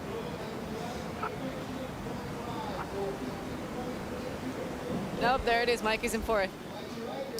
I was right. He is in 4th. Technical difficulties on the backside. Waiting for this graphic to update. And today's schedule, as you see, will follow to maximize the best conditions. We will reduce heat times to 28 minutes, so 2 minutes less than previous heats. Finals to 40 minutes instead of an hour, so 20 minutes off the final run of show. Women's heats 1 through 5, which we finished. We're in men's heat 2 now. Next will be the women's finals, women's pipe master crowning, men's heats 3 through 10, men's final, and then the awards will follow. So once again, Tommy Lowe, if you don't know the name, now you do. One of the absolute crackers when it comes to big waves. Someone that does not know the word pull or back. Do not exist in his category, in his vocabulary. We love you so much. Thank you for joining us. Big love. Yeah. Mahalo nui for all the years of big wave surfing together. We thank appreciate you for all the aloha over the years, brother. We love you, Tommy. Yeah, we appreciate it. We have a little bit of motion in the ocean. And 25 seconds on the clock, which means this wave and possibly the next one, and that is a wrap. 15 seconds. We will have a wave approach us probably with about 5 seconds to go. Let's see if somebody can scratch into this on 3. But it's just a junk wave. Yeah, no. Yep, there it is. And that is all she wrote, ladies and gentlemen. Mikey Wright coming in clutch and stealing that 4th spot. Supposedly, it hasn't updated yet. So we're waiting on that, but Mikey Wright is now in 4th. There we go, it has been updated. Billy Kemper leading the pack. John Florence in 2nd. Mikey February in 3rd, and Mikey Wright has just squeaked into that 4th spot. We have a lot of surfing, 7 heats of men's to go. So this leaderboard, I am guessing, I'm gonna go out on a limb and say it will not be the same as it looks now after this women's final. We'll get back into men's competitions, heats 3 through 10.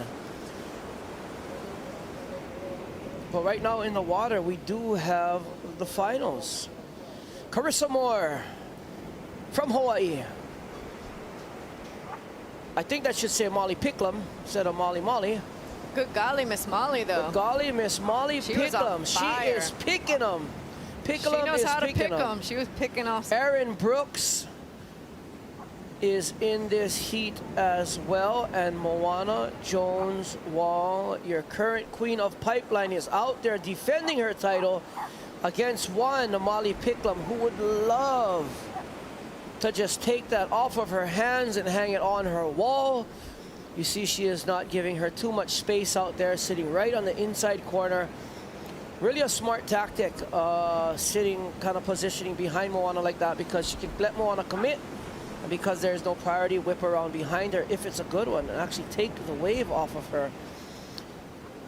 As you can see, Carissa Moore opting for the more inside position. Looks like she wants to hunt those right-hand barrels at backdoor that we've been seeing. We've seen Imai Kalani DeVault get an absolute cracker.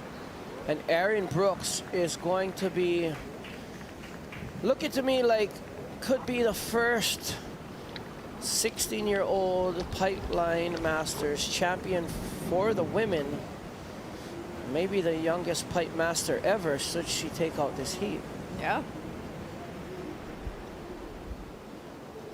Yeah, there was a few 16-year-olds in this event on the women's side. No.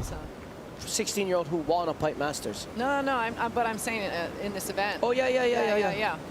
There's been a few 16-year-olds, but there's only one in the finals. That's right. There's only one that's got a chance right now to become make some history. A 16-year-old Pipe Masters, and we will see. Moana Jones Wrong is not giving up at all. She is going to battle it out to the very end. Molly Picklum, can't say enough about this young woman's performance out here. Is absolutely on a tear. And I mean, Carissa Moore is the queen of Aloha.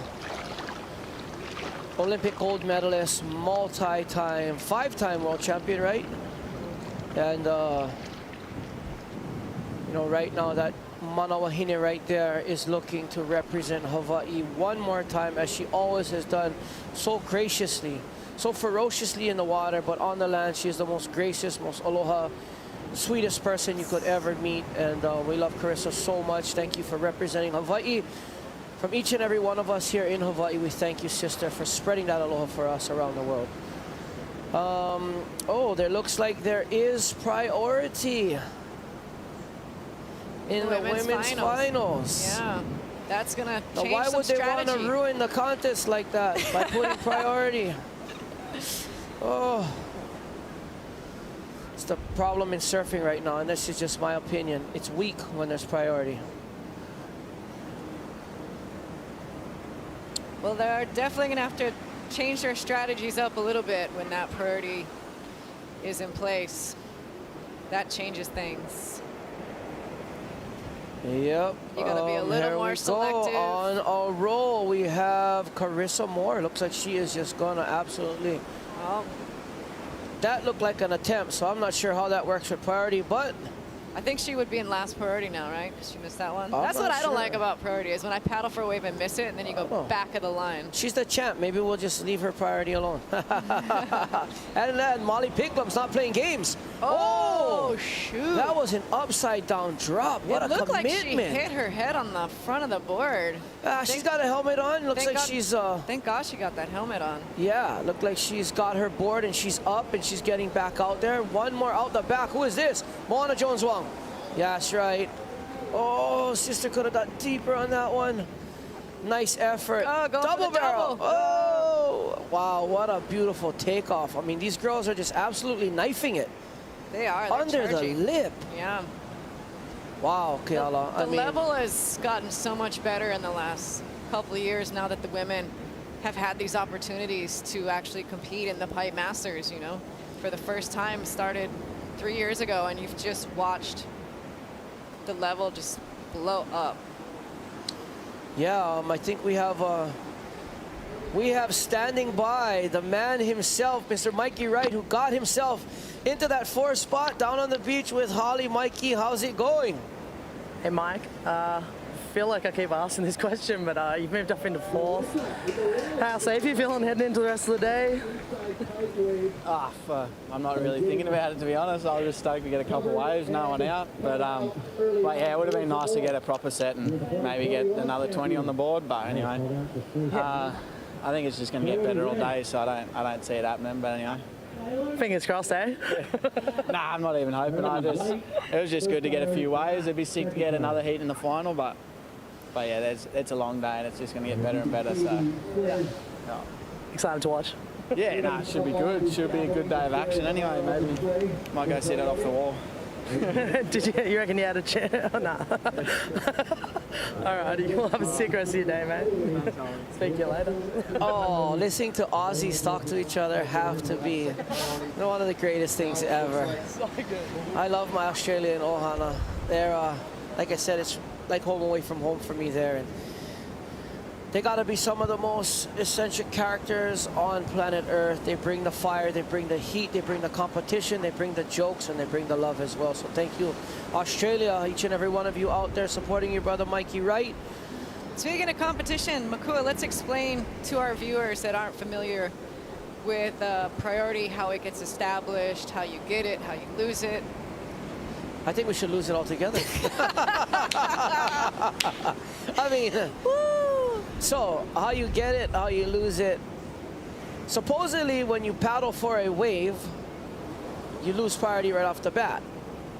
So, but at the beginning of the heat, there's no priority. Yeah, but if you make a committed effort to the wave, you'll lose priority, right? You have to paddle. When you paddle and make a committed effort, when you dig, that's an effort. Digging. Then it's whoever catches the wave first gets last priority. Yeah. And so on and so forth. So if you're the last person to catch the wave, you will be in last priority. Or if you were the last person to paddle for a wave and miss it, you also get booted to the back of the line. Yeah, see, it's just so confusing. Just let the surfer surf, battle it out, and it's one less thing, some technical hoogie boogie you got to think about.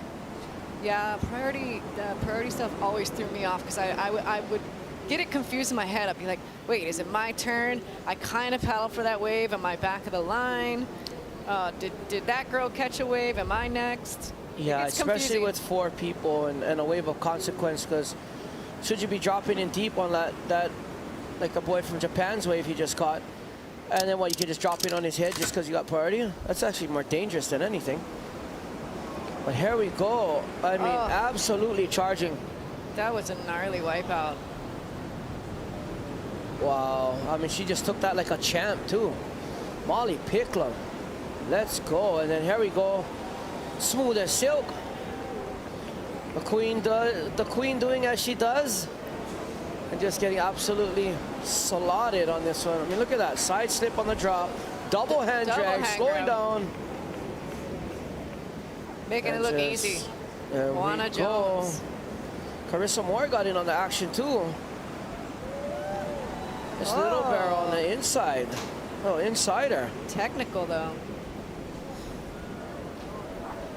Now look at this. Aaron Brooks, come on. Oh. She was pumping in that thing. Wow, she was right there. Look at that. Trainer, it seems like something's going on because we got some clapping. Here goes Molly Picklum. That's what it is. Of course. Look at that head shake.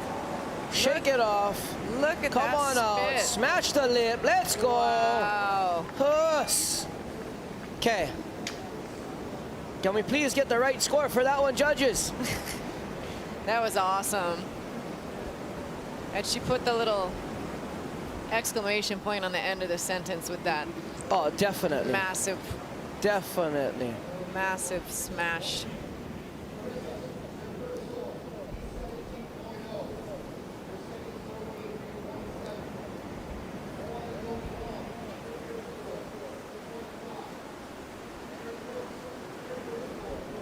That wave's gonna be, if that's a 17 for Carissa, that's gotta be a 27 for what's her name.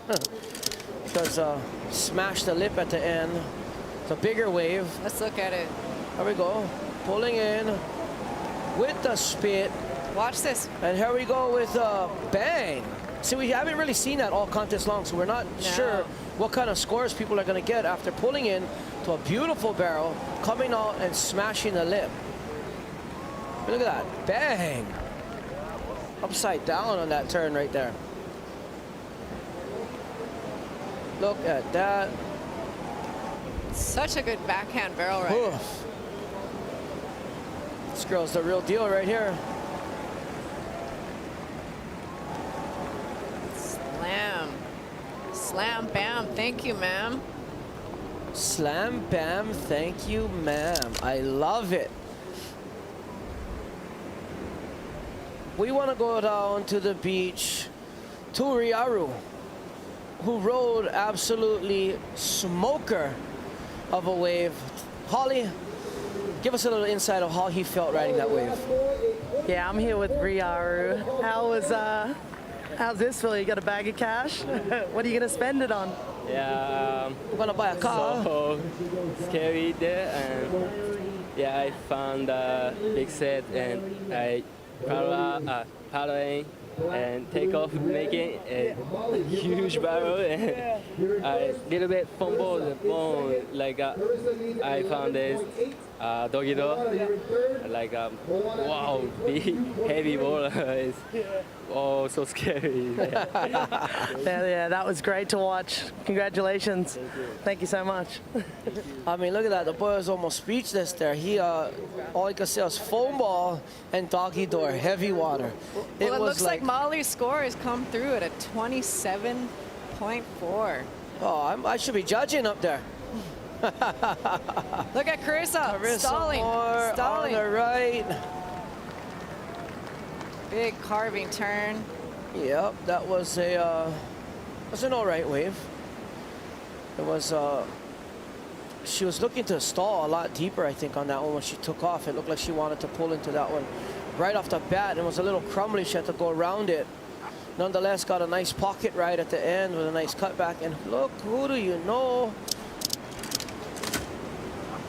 We have the replay here of Carissa's wave.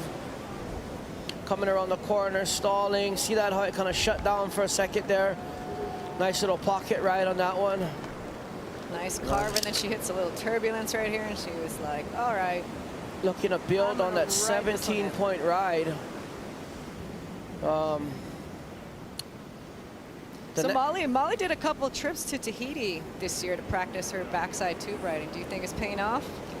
Whatever Molly did leading up to this event, everything paid off because she is absolutely on a tear. Yeah, agreed. And looks like we got some lines. I see Moana. MJW. Paddle girl. Moana. Let's go, get in there.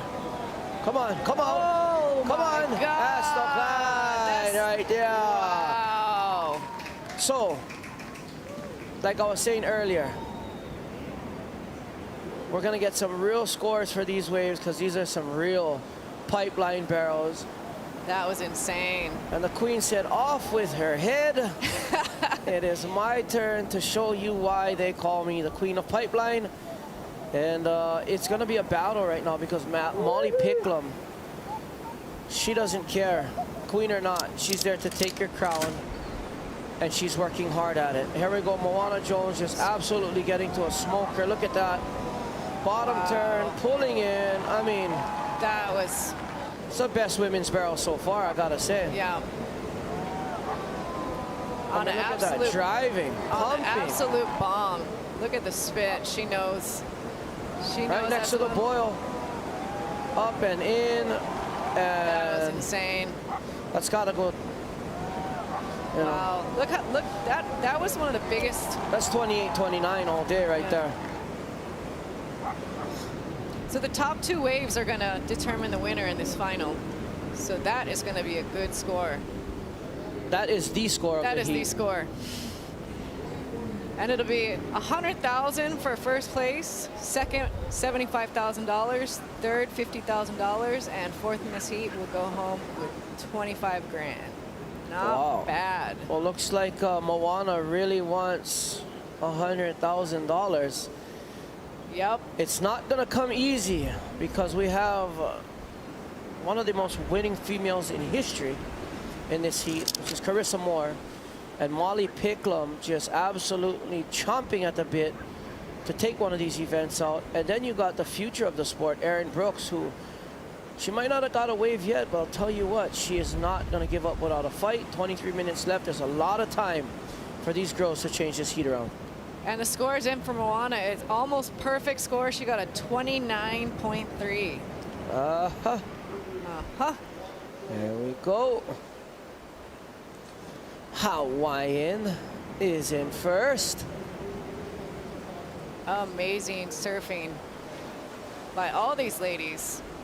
Just to get to this top 4, you have to have surfed amazingly. Yes. Like, regardless of what happens, you made it into the finals, into one of the most, most technical, complicated things to do is go through round after round after round after round and perform high enough so that you could crack into a final seat. Really cool. I love the format for this event. I love the format for the shootout. Eddie, it's all relevant. You can watch the best surfers surf. They can surf all day, all the conditions. You know, I think this is the new way. This is the format that needs to be adopted on the championship tour, I would say.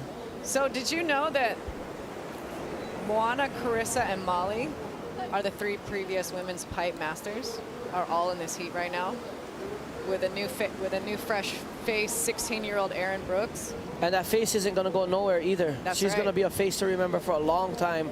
Erin Brooks, probably one of my favorites by far, and sweetest little thing. You know, she's just so dedicated and so respectful, and really takes time out of her day to know that it's time to work on her craft, even at a young age where she could be, this or that, or, people are like, oh, she's only 16, she's got a lot of time to grow. I think she's just full speed ahead, and she knows what she wants, and she's probably going to get it.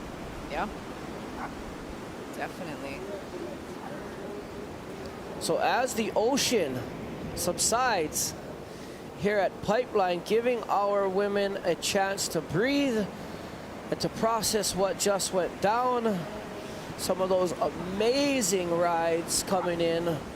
First place, Moana Jones-Wong. Second place, Molly Picklum. Carissa Moore is in third, needs an 18.9. And Erin Brooks needs 29.9 to get into first. And we are going to bring you a few replays of Moana Jones-Wong and show you how she got to this finals. I mean, just absolutely threading the needle right there on that one.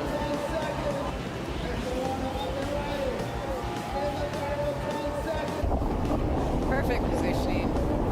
I mean, right here you can see how comfortable she is on her board. Yeah, she knows what she's doing. I mean, she's smiling all the way through that barrel. She's always smiling. And then right here, just behind the section, pulls up tight on just a glassy wave. I was going to say that wave was so glassy. I mean, just butter. Look at that. Big grab rail cutty. Oh, this was a sick one right here. Spit out. Beautiful line. Beautiful. Coming from behind like that, and just her positioning is just amazing. Timing is impeccable, and like I said right here, just showing how comfortable she is. Took off behind the lip and just packed that thing. And look at the smile. Look at the smile. Look at that smile. Says it all. To go. Check that out. I mean, supporters on the beach. I think that is Bella Kenworthy and Sierra Kerr, if I'm not mistaken. I think they have Molly Picklum's board down there, her backup board, getting it ready for her. Nice. Here's a fun fact. Erin Brooks made the final in the Pereng Cup in the men's division. She even took out Nick Von Rump in the semis. So beating up on the boys. That's amazing. We should get the girls and the boys all in one division next year out here. See how it goes.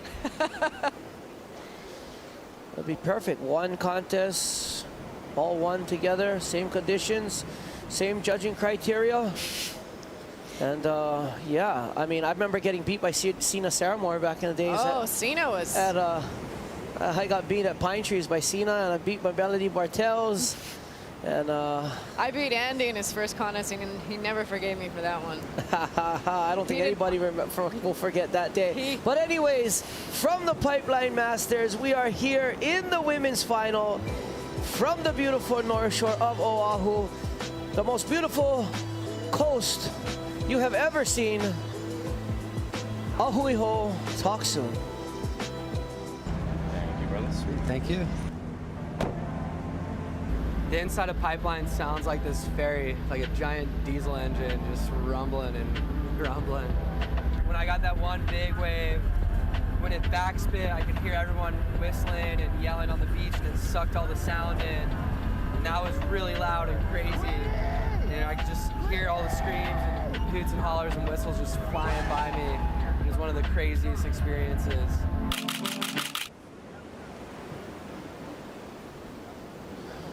Welcome back, live from Pipeline on the North Shore of Oahu in Hawaii. We are here at the VANS 2023 Pipeline Masters.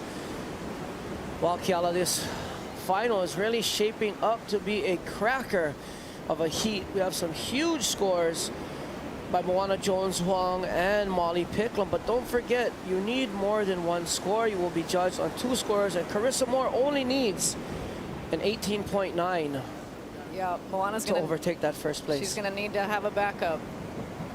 You're not gonna do it on one wave, but man, she's got herself in a good position to win it all, though. And too many times over the years, we've seen people get too comfortable with a 10-point ride and still not even make the heat. Wild. So I mean, it's a thing that it's an unspoken rule that just because you got a 10 does not mean anything. You definitely need to have some type of backup score to either get you into the top spot or get you through these rounds. And it's interesting the positioning these girls are taking. Again, looking like Carissa sitting on the inside. It's almost like they're following Moana, but then they don't really want the one Moana wants, maybe. And then it kind of goes down the line like that, because that's the exact same positioning they had when they started this heat. Well, if they keep leaving it up to Moana, Moana is going to take it. Well, you know what they say, the ocean chose Moana, right, in the movie, and it's kind of like now. That wave's coming, and here we have Moana on the ocean, and yeah. What a story, too, coming from behind to get in that final. You know, she was hanging on the edge there. And then having Frankie right there about to like take your spot. Yeah, that's what I mean. Like having the waves actually twice and not being able to complete the rides. I mean, when she started today, Moana was coming from behind, hoping to get in that top 4 spot. She got there, and then she had to wait a couple heats just to see what everybody else was doing. She had a couple girls on her heels, and now she could be the pipe master. Oh, once definitely. again. She's on her way to doing it too. She's got a 29.30. Right now is Moana Jones-Wong in the water, in pole position, followed right behind, just like you see them lined up in the ocean, followed by Molly Picklum, Carissa Moore, and we have Erin Brooks sitting a little wide and in. And we'll see how this positioning right here, it's interesting to me to see every time they line up, they kind of line up in the same, formation. It's Moana, Molly, Carissa. But who has priority right now? Because even though Moana's out the back and the bomb might come, if she doesn't have priority, she's gonna have to at ease. And see, that's the problem with priority. Just because that guy caught a wave really means nothing. If you go back into the right position and you're in position for the next wave, you should be able to get down too. I'm not sure what the priority is right now. We don't have a priority indicator here in the booth, but nonetheless, regardless of what happens, big bombs coming through. I'm pretty sure Moana Jones-Wong is going to put herself in position. And yeah, here we go, because we see Molly Picklum paddling towards the back door side of your screen. I'm not sure what she sees here, but Erin Brooks also looking on the inside. Beautiful wave. Get in there. Oh! Just kind of hit a little snag there on the drop and had to. It's really tricky when you get to the bottom there, because if you push too hard, sometimes you pearl. Yeah. And then, as you've seen there, she didn't push really hard, and she was able to get that nose to stay on top of the water, and kind of ride out into the flats. But it's a very tricky situation, because it starts from when you drop in, and the way you position your board and where you're angling is how you can get into that position. But there you see your priority judge up there, Mr. Marty. And Marty Thomas up there, no stranger to competitive surfing and calling these events here at Pipeline. And looks like Carissa Moore holding first priority right now. You usually read left to right, but I mean, maybe they got it right to left here. I'm not sure. But I would think blue would have priority first. Black and then red, but maybe not. Maybe it is red. I wasn't in the heat briefing.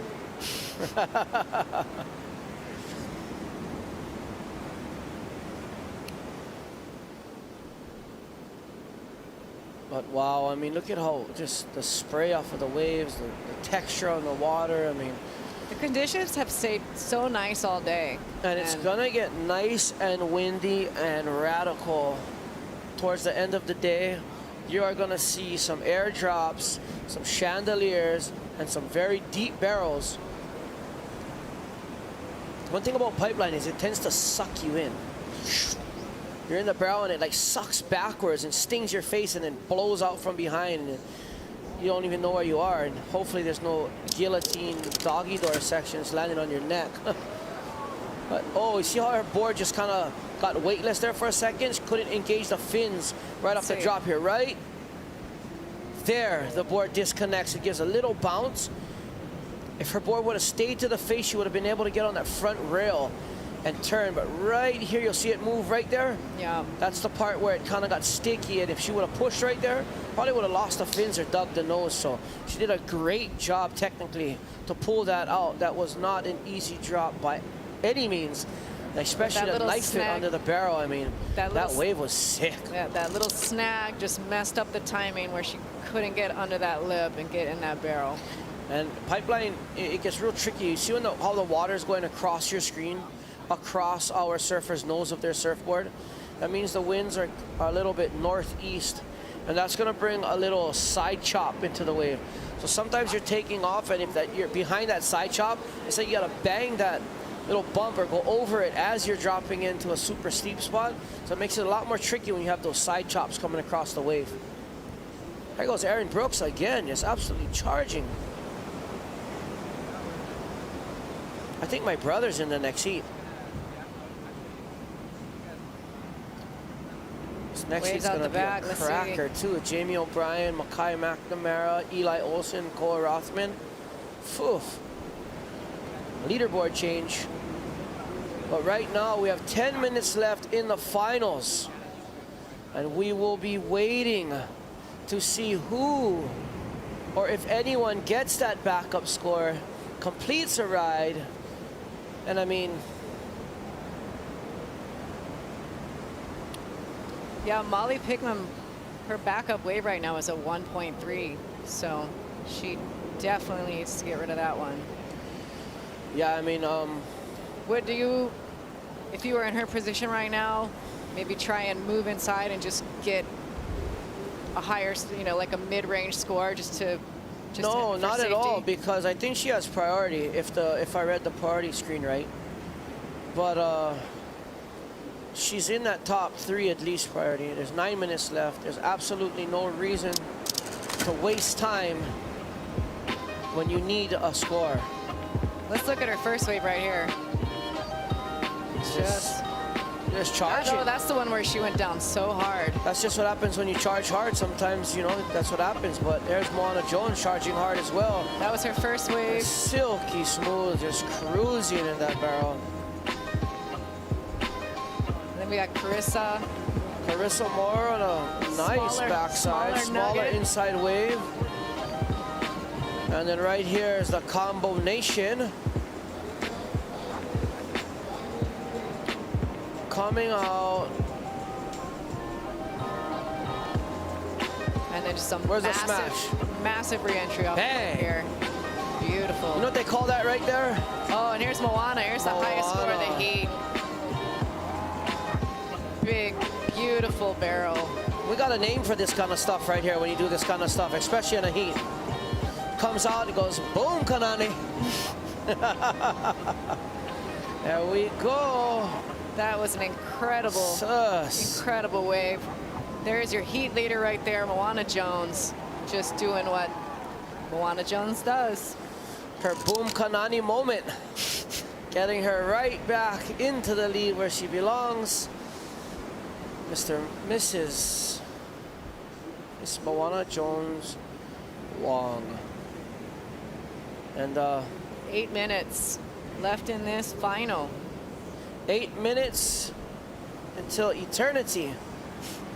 It will feel like eternity these last 8 minutes if you are not in the lead. And it will also feel like eternity if you are, because you want the heat to end and the horn to blow. 7 minutes remaining, the ocean goes calm. And within 7 minutes, I'm pretty sure there is going to be a flurry. But up next, 8 more men's heats, then the men's final, and that is a wrap for the 2023 VANS Pipe Masters. I hope you all stick with us throughout the rest of the day, and especially tune in to that final, because that is going to be an absolute cracker.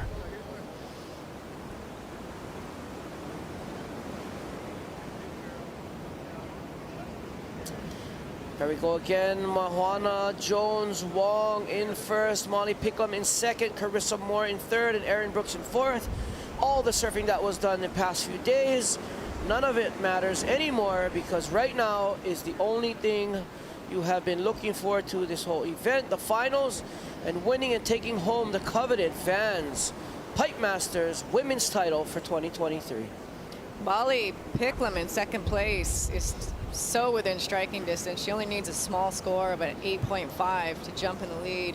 Carissa Moore needing 18.9, which would be easy for Carissa Moore to pull off. So still anyone's game, but that wave by Moana. Yeah, I mean, that just, like I said, that was just boom. And she's the queen of pipeline for a reason. And right now, she has 3 women right behind her. And there is my brother, Koa Rothman, about to get out there with Jamie O'Brien, Eli Olsen, and Mackay McNamara. I mean, that is a heat The boys will not be giving anybody any waves. I guarantee there's no brother, camaraderie, kumbaya, anything going on in that heat, especially when you're going for $100,000 right now. And up and riding. Moana. Taking no time, pulling in. Yeah. And she is definitely going to better her low score and solidify her lead with just coming up on about 5 minutes remaining. She has got to be feeling pretty confident right now. Was that one of those bingo, bango, pickle, mango kind of things? Huh?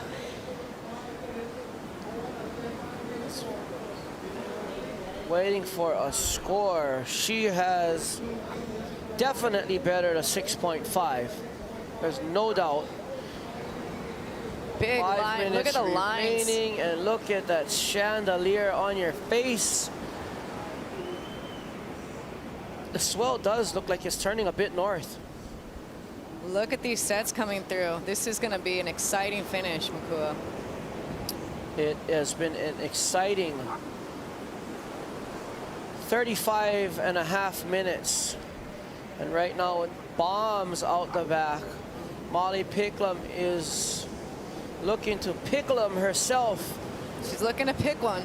Oh, yes, she is. And if she picks one, she has the skill and the go to be able to make it. And like I said, the swell is turning north.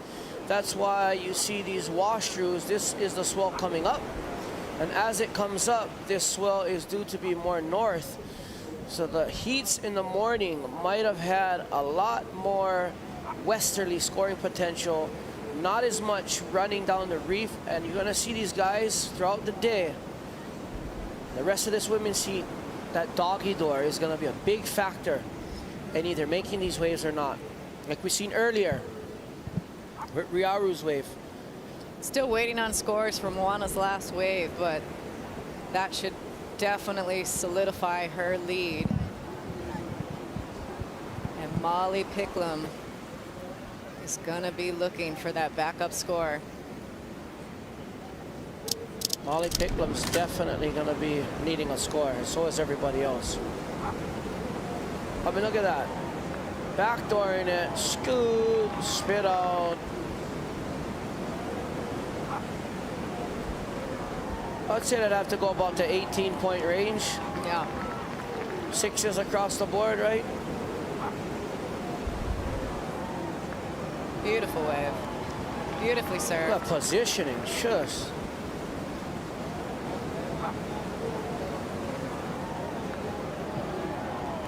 Look how fast she was going right there. Just very like front foot, very far forward on the board to get that speed. And she just comes shooting out, kicking out into that beautiful crystal clear water. Commentator's opinion. Has Moana Jones had more big barrels than any woman on earth? Keala Kinley, do you think she's got more big barrels than you? I don't think so. Sorry. She might have got a lot of barrels at pipe, but jaws, chopes. I still think Keala's got the most big barrels.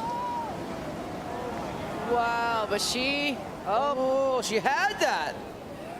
Oh, that's one of those kahuna push push kind of things.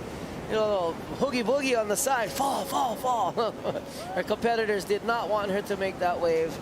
She was 20 points. She is having an absolute commanding lead. She was just trying to put a little icing on it with that last wave. Minute and 30 seconds. Let's check the replay. Deep on the boil. Strong paddle. Barely got under that lip, and then just kind of slid out. It looked like it was kind of closing out anyways. Moana, Queen Moana. Watch the lip almost take her head out right there. Oh. A little bobble in the barrel right there. Sure. That's a feeling that you'll never forget, is falling and watching the wave barrel as you slide down on your back. Wow. I mean, most guys can't even do what she just did right there. Most humans on planet Earth can't get under that lip. And Moana Jones just She just absolutely missed the guillotine by probably fraction of an inch. That was impressive. Here comes our women's champ. I'm gonna have to say it. 30 seconds 30 left. seconds. She's already on the jet ski. Oh, Molly Pickham. No. No. Then too little too late. Hey, what happens if you touch the jet ski before it heats over?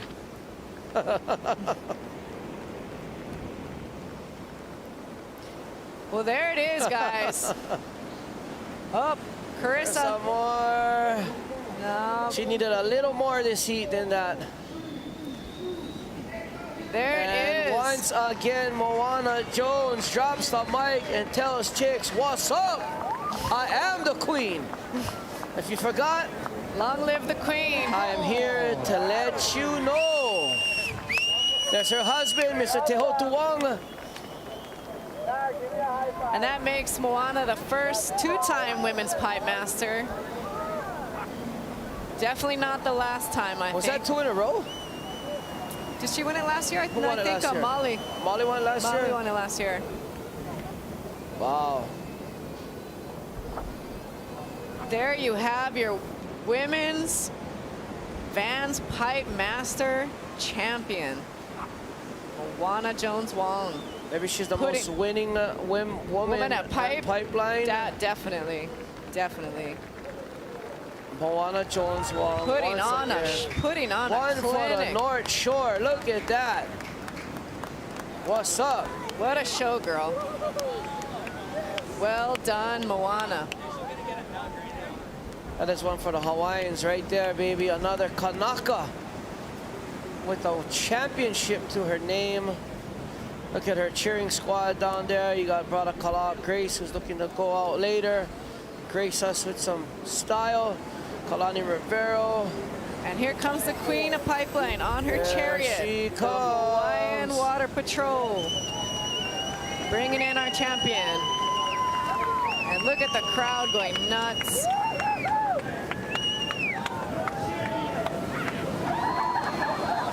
Oh, they ran her over. What's going on? Don't run over the queen. Come on, guys.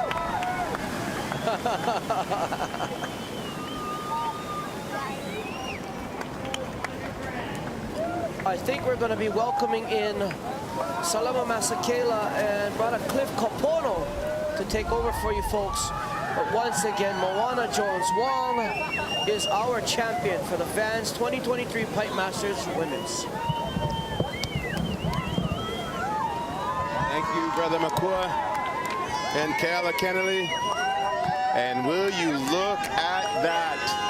As Makua said, one for the Kanaka, for the Hawaiians.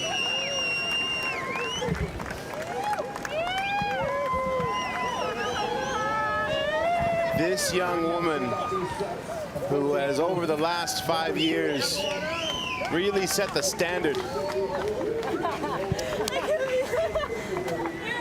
for women surfing at Pipeline. Wow. You did it. I can't believe I did it. I wasn't lying that I cried. I can't believe I did it. I haven't eaten anything like that except for baby food because I kept puking. I was so nervous. Wow, this means so much to me. Well, we'll let Holly get in there, and you can see the emotions are so strong. Congratulations, Moana Jones Wong. Thank you. VANS Pipe Master for 2023. I'm speechless. I got so pounded on my last wave. I had to pay for the win on that one. But I was just out there and I was just asking Pipeline and God for like one wave. And then I got that wave, and then I got another wave, and I was like, what? I didn't think I was gonna win. Well, you're the first two-time Pipe Master. I'm so happy. What does this mean to her? So thankful right now. We want to know what this means to you. This means like everything to me. Like I just love surfing pipe, and I live right down the road, and I grew up right here. It's where I'm born and raised, and I never thought I would ever surf pipe when I was younger. And then I watched some of my best friends surf out here, like Makana Pang and like Baron Mia and Noah Besh and Connie Rivera, and I wanted to be like them. So I started surfing out here, and I never thought I'd become good. You're damn good. What are you going to spend the money on? I don't know. I have no idea. I didn't even think about that until right now. I just was thinking about catching waves. Killed it. Thank you. That's so good. Thank you, Holly. And I don't know about you, Dr. Clifford Kapono, but they're cutting onions in here. Yeah. You cannot help but be caught up in those emotions. And the key of what she said for me was, I didn't even think that I would ever get to surf pipeline. Right. Yeah. What a gracious champion, Moana Jones-Wong, to say she's born and raised, her and her husband, Tahitian, Tehotu Wong, coming in. How exciting were those waves that she's got? I mean, it was pretty much night and day. Moana surfing compared to what else was going on out there, it seemed to be that it was her day. It was her day. And also, I mean, shout out to Molly Picklum and Carissa and Aaron. I mean, the manner in which they pushed that moment to happen, that Moana was like, okay, clearly everyone has come to play. That mistake that Molly Picklum made with priority, that last wave that Moana got, that would have been Molly's if she hadn't paddled for that wave. She was still thinking in the old mindset, perhaps, of the earlier rounds before we went into priority, and it cost her. But like you said, it was really throughout the entire event, you could feel that Moana had the spirit. Yeah.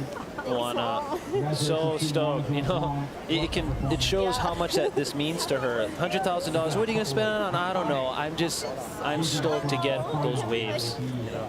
And now think about this: when Moana Jones was a young girl, there wasn't a pipe master as a woman to look up to. For this next generation of young women to watch her performance, especially local Hawaiian girls, to have that as something to look forward to as a totem, these are the moments that 10 years from now, 15 years from now, we'll be able to see the shift that happens from this. Oh, on top of it too, a native Hawaiian, Kanaka Maoli person to be able to take her place. And like we say time and time again, the Hawaiian culture, it's a matriarch. It's the women that lead the charge, and it just continues to exemplify with Carissa Moore, the new crop of surfers, and Moana Jones-Wong. She's out here just demonstrating and exemplifying our culture and our heritage. What a well-deserved win. Congratulations, Moana. It's so amazing to see you win. Well, during the chair up of the Queen, Eli Olsen decided to step up to the plate. Eli, he told me right after we got out here, he said, I just want some waves. I wanted to get nuts. I'm ready. I want it full on. And this, ladies and gentlemen, is Eli Olsen. Yeah, in our interview earlier this morning, he was trying to contain his energy. He was so fired up. Look at that. He's stoked. He said he's got great boards. He feels great. His body's healthy. And that's just showing when he's pulling into these waves. Now, you know. That thing was a nuts drainer getting underneath it. Look at this. Behind the section, you see that? Like a backdooring pipeline. Yeah. No, and then for those who surf out here at Pipeline, they know sometimes those waves look like they're breaking as you're taking off. And to have this definitely was breaking down the line. And to have that knowledge to know this is a good one, I'm going. Eli Olsen is demonstrating his experience as a local here in the North Shore. Moving from 33rd to 13th with a single wave, 24.8. And as we've talked about, the excitement of this exciting part about this format is with 19 minutes to go, Eli Olsen could get 3 of those. Yeah. And suddenly this leaderboard can change. So Billy Kemper, John Florence, Mikey February, and Mikey Wright in that 1 through 4 spot. Cole telling Jamie, I'm going. Back away. Ended up not making that choice. Eli only needs an 18.9 to move into the finals if things stay at where they are now. Well, no doubt he's going to be made aware of that from the beach announcers, and he will be hunting and focusing. Like he told us earlier, he's like, I didn't come here just to perform and have a good time. I want to be in this final. And no doubt, how could he not be inspired by Moana Jones Wong's performance? Yeah. He's stoked. He's hearing his scores. He's trying to do the math in his head. Jamie's like, yeah, you got a good score. I gotta do some work. Don't talk to me.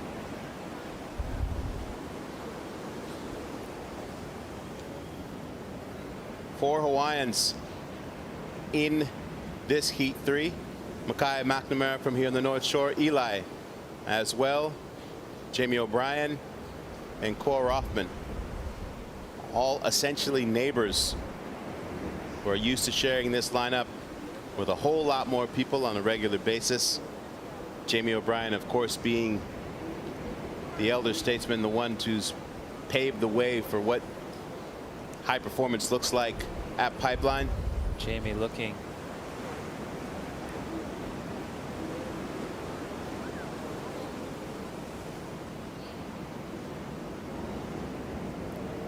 Suddenly Eli's leading the heat, but still has to compete against the entire field of competitors to get to that top 4 finals position.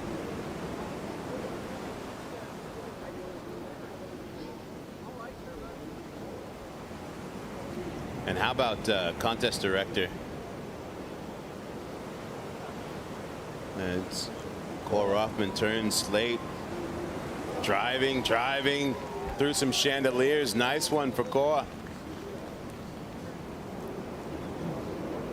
But Nathan Fletcher rolling the dice, making the call. I was talking to him earlier. He's like, there were more than a few people this morning when it was literally 2 feet out here who were in my ear with their feelings, letting me know that they didn't want to go today.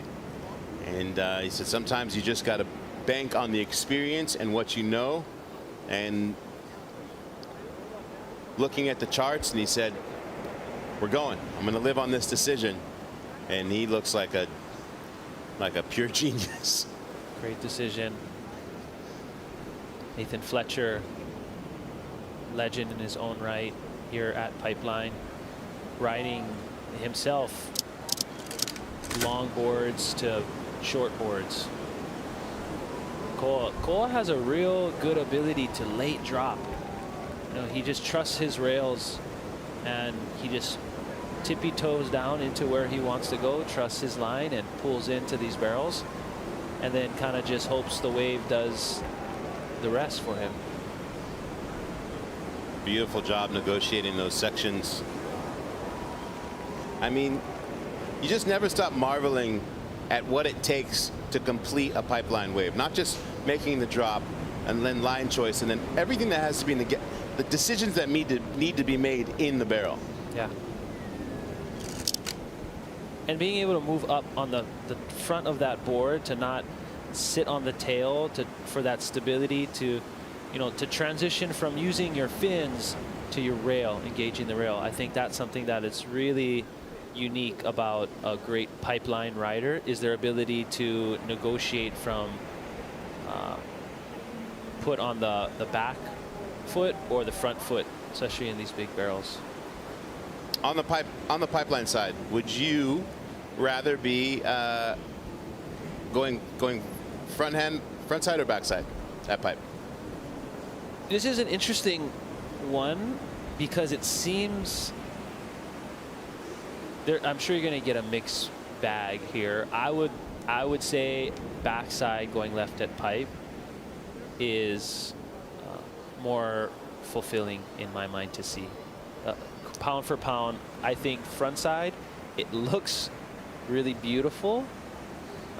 Technically, though, I'm biased. I'm natural stance, so I really like to see backside barrels. You know, letting go of that rail and standing tall in those. Those are beautiful things to watch. Listen, I'm goofy-footed, and I would agree that the stakes seem to be a lot higher, and the technique necessary at pipe. You know, you watch John, Kelly. It looks cool. Yeah, it's By the way, I just got kicked out of the goofy-footed fraternity.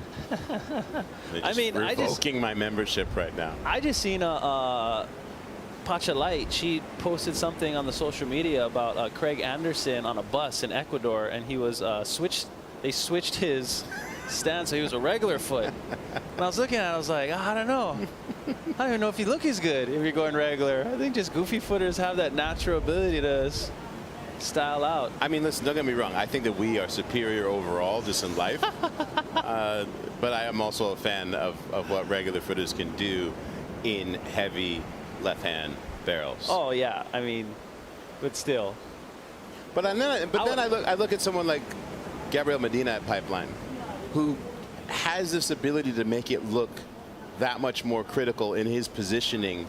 You know what I mean? Do some really, really equally nuts things in his approach that make it look just as critical. Well, Benji Brand.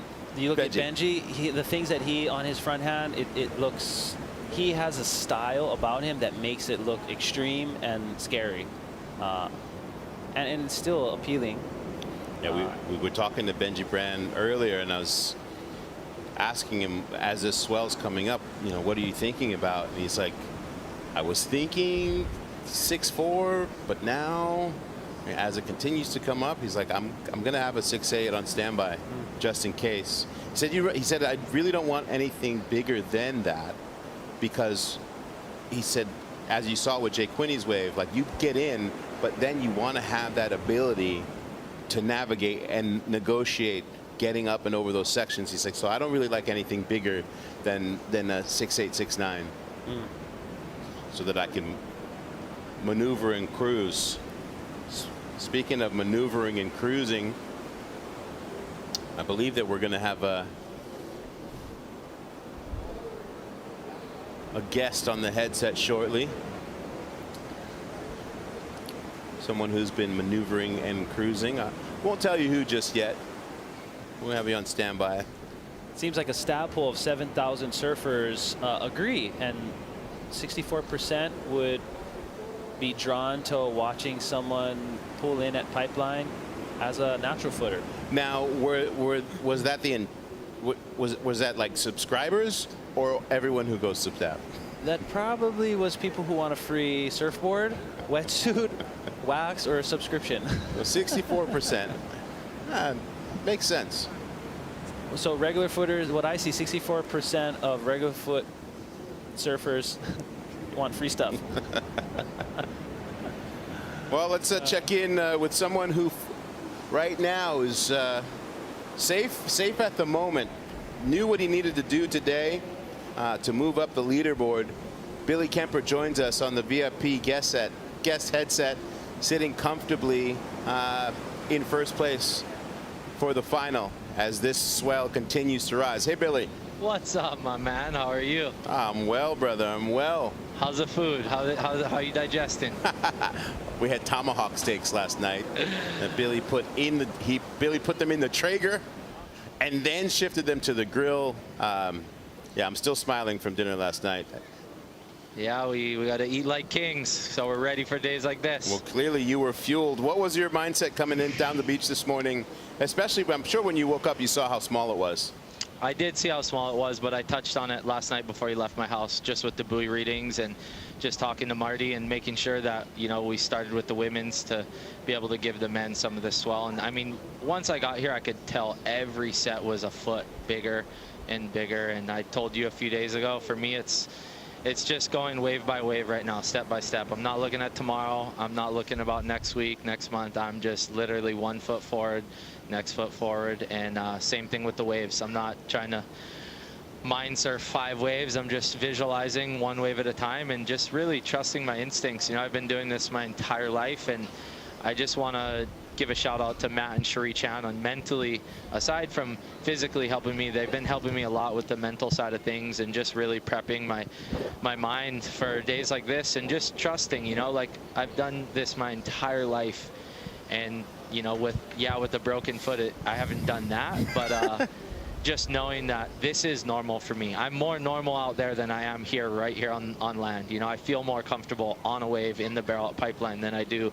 walking in the streets. And that's something that years of just, you know, learning, asking questions, getting hurt, falling, you know, it takes so much time and patience. And I'm just happy to be in this situation. I got my kids right here. He's running away from me, Lion Boy.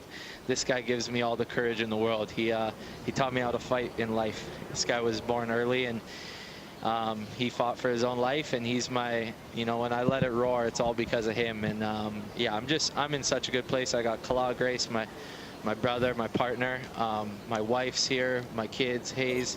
I'm just enjoying it. Now, this is a dream come true. This is a Pipe Masters. That's why my son's skipping school today. Wow, Brother Billy, it seems that no priority can be difficult for some people, and not a big deal for others. Could you explain some of that?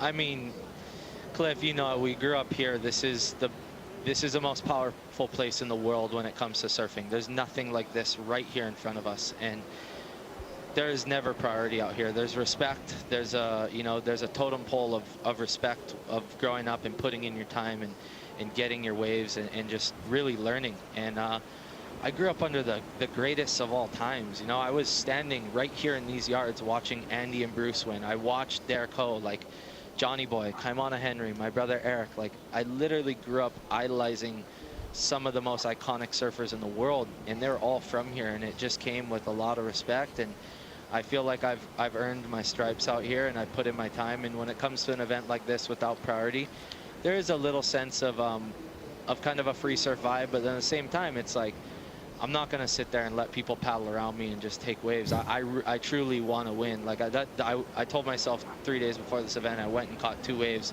and I said, okay, I physically and mentally believe that I can win this event, so I'm going to compete. And that was kind of the switch for me of I'm going to do this event. And that's where my mind's at. I know I'm going wave by wave and just kind of taking it easy and being picky. But truthfully, like I'm in this to win, and I'll do anything in the will of my power to win. Whether it's 2-foot waves or 80-foot waves, winning is winning to me, and there's always a way to do it. You just got to work hard and visualize and believe in yourself. And I got a lot of belief and a lot of good energy with my family and friends behind me. So honestly, I don't see anything right now besides Pipeline and myself. That said, Billy, we've seen scores going up and up today, obviously, as the stakes have gotten higher with this bigger swell. You're sitting on a 58.60 right now. Do you think that will be enough with these heats ahead to have you in the final when this round is over? You know, it's hard being in Heat 1 in this situation, because it's kind of like a waiting game, and you're honestly leaving it in other surfers' hands, which I personally, I don't like that. I want to have control. I want to have the opportunity. But I told myself, being in Heat 1, you know, knowing that I do have a broken foot, this is it. Like, I gotta pull the trigger, and I gotta make sure that no opportunity will present itself without me conquering and overcoming. And I feel like I did that with every opportunity that showed up in the heat. I did what I could. I haven't fallen in this event. I feel, you know, pretty damn good for where my situation is at. And I'm not counting myself in. I'm not counting myself out. I'm just here, and I'm ready to roll. Like, if I'm in that final, I'm going to show up to win. And I'm trusting the process that my spirits that have left me will let the day happen for the right reasons, and just roll with the punches and take life as is. I've grown up with that mentality of kind of just taking it day by day and rolling with the punches and trusting the process, and it's worked out for me so far. You know, I got 4 beautiful kids, a wife, a home, food, friends, family. They're literally, like, I'm the luckiest human on earth. I got a sponsor. See this right here? This is Pat Tenori.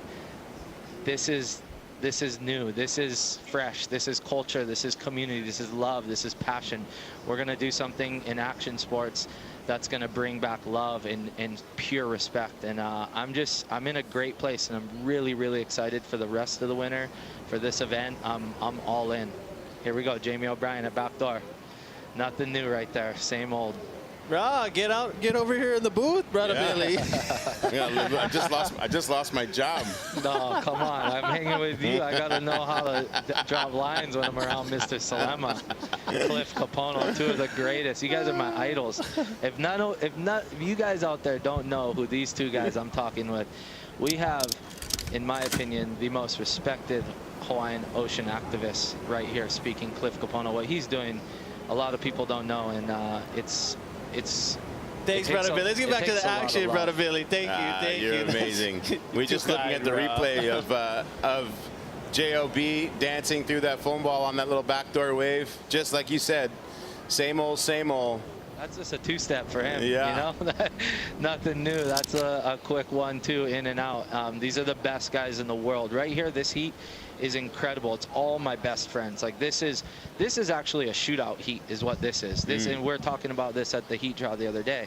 You know, it's like we surf these final heats every year during the shootout. I've had Jamie, Kala, Koa, Makua, Makai, all these guys in my heats in the shootout, and we're used to it. This is just us with the rest of the crowd not out. You know, this is just another session. So these guys, they're out there, and, you know, I think having the best in the world also pushes you. You know, like, look at where Makai's sitting. He's sitting deeper than Jamie O'Brien, Koa Rothman, and Eli Olsen. You know what that takes, humans? Like, I don't think people understand where that kid's sitting right now. You know, he's a gladiator. This is really, it's really cool to watch. And I love seeing, like, really high competitive and good surfing heats. There's no priority, which is like a free surf for us. We don't give each other waves. Like, we literally scrap for waves. Like, it's you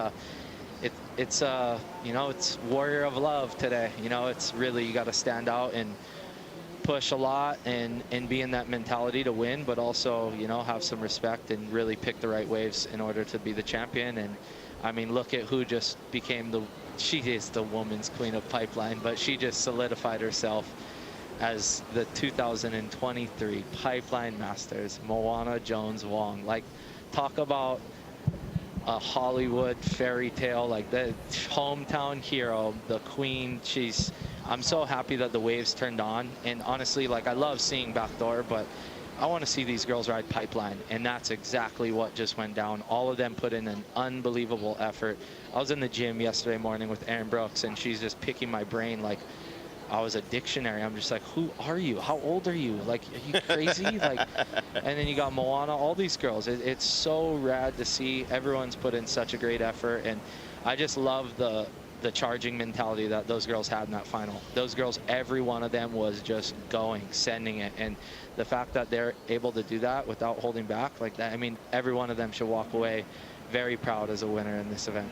Well, my brother, we appreciate you pontificating and just that love energy, and we wish you the best.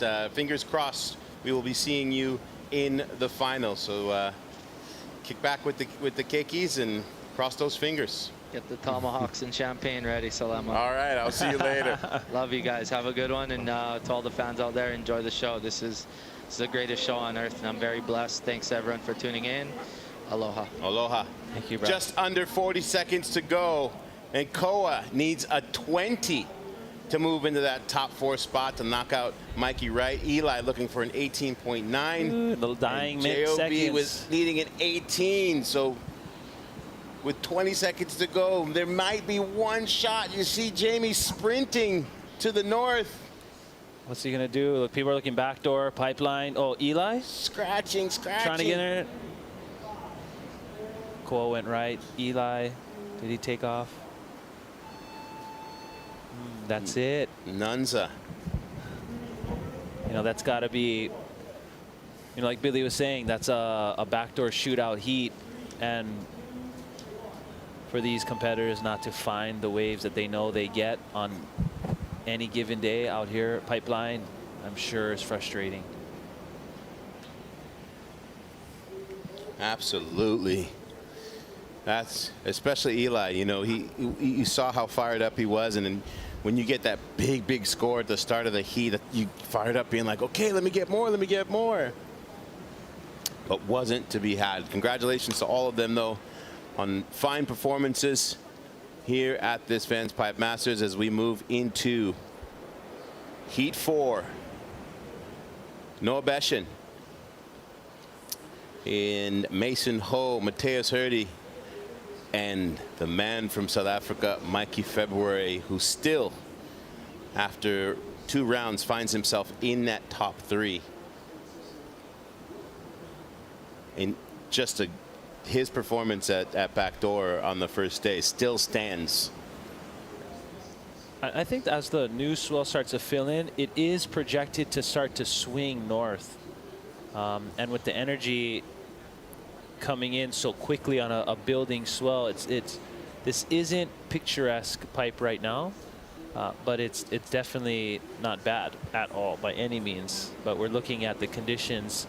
We're going to see some heats that are going to be incredible, and there's going to be some heats that I think are going to be a bit lacking in wave opportunity.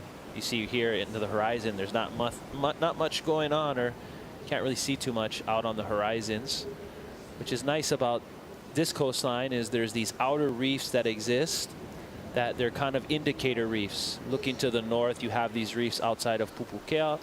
And you know, straight out, you have the 3rd reef outside of Ehukai, and you also have some other reefs more down towards Logs and Rockpile that you can kind of start to gauge what's coming, what's happening. But when it's underneath the size of swell that it can actually break out those outer reefs, you're now just waiting for them to pop up, like some of the competitors are saying. Well, for those of you who have not been with us for the entire 3 days and you just tuned in and you're like, what's going on here? Leaderboards, etc. After this wave here by Noah Beshin, grabbing and dancing through this little pipe wave. Is he going to find an air section? He's going to have to bring the score up on this, I think. I don't know if that's going to be enough to get him. No, that won't be. Let's be honest. But it'll get him feeling good and in the direction that he wants to get the score he's looking for. Let's give you guys a little review of what this format is, this unique specialty format here at the VANS Pipe Masters.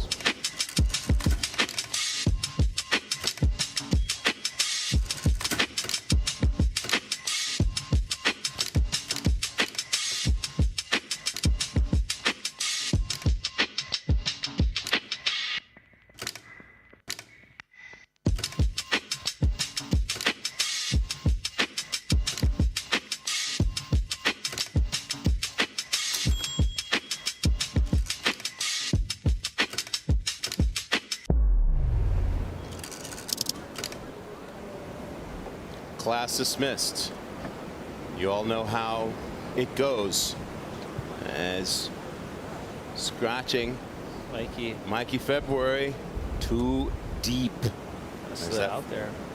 As that thing runs off. And we are honored here in this Heat 4 to welcome in the one and only Lenever. Laura Anever, hello. Hello guys, so good to be in here with you guys. We are honored to have you. It's not every day that we get to hang out with Guinness World Record holders, but here we are. I Dr. look Cliff. like Kermit the Frog.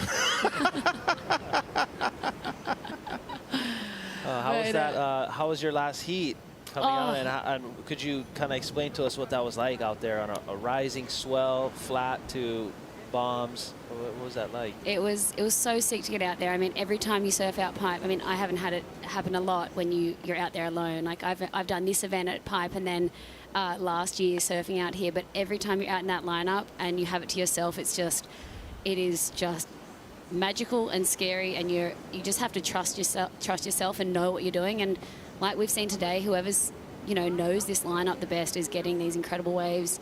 As we see Mason Ho having a look here.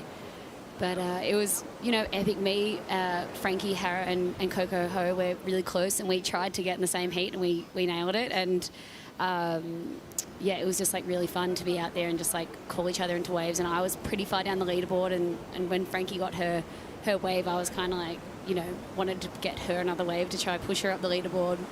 So we were being nice out there, ladies rules, and unfortunately Eve got injured, and that was just, it's super scary. So all prayers to Eve. She's an incredible young surfer and up and coming charger. So just really hoping she's going to be okay. An update on Eva Wang. She had a head injury from going over the fall. She was attended to by our medical staff here at the beach, and after evaluation they said, you know what, let's send you off to hospital to get some further evaluation. She will be okay. Hopefully we'll be able to update you on her condition, but as we said, we wish young Eva Wang the absolute best. And those are the stakes at Pipeline. It's all fun and games, but as we've been talking about, what lies beneath the surface here makes every wave ridden. You got to be making the best choices that you can. Oh, and just watching that girls' final, like I've just been so inspired by the up and coming, the next gen coming out today. Obviously, Carissa, who's also a queen in her own right out there charging, but Moana, Erin, Sierra, and Molly, just incredible watching what they can do and how they can surf out there, and that has come with a lot of time spent out surfing pipe, and that's I think what has inspired me. I think these girls have been surfing out there since they were 14, and it shows. They know the lineup and they know what they're doing out there, and it's just really cool to watch. And yeah, they're amazing. You were a part of a movement with Coco and your peers that really set so much forward in motion. Now you look at this next generation, especially what's happening for high performance. What does this moment mean here at Pipe for this next generation of young women coming up?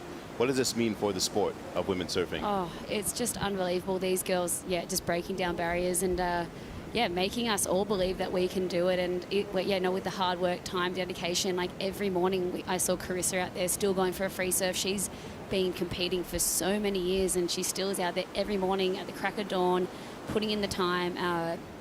And, it's just, like, incredible to see that work ethic from her. But, she's paved the way. Then to see Moana do what she's done, I think she's inspired so many and made us believe that you can be small and petite and like just still send it out pipe. It's like really, really cool. Yeah, when you actually see Moana in real life, you're just like, oh, I thought you were like 7 feet tall. Totally. Yeah. I mean, I was like, she's getting smaller. Like, she's a little pocket rocket. It's amazing. And that Molly Picklum is going to be,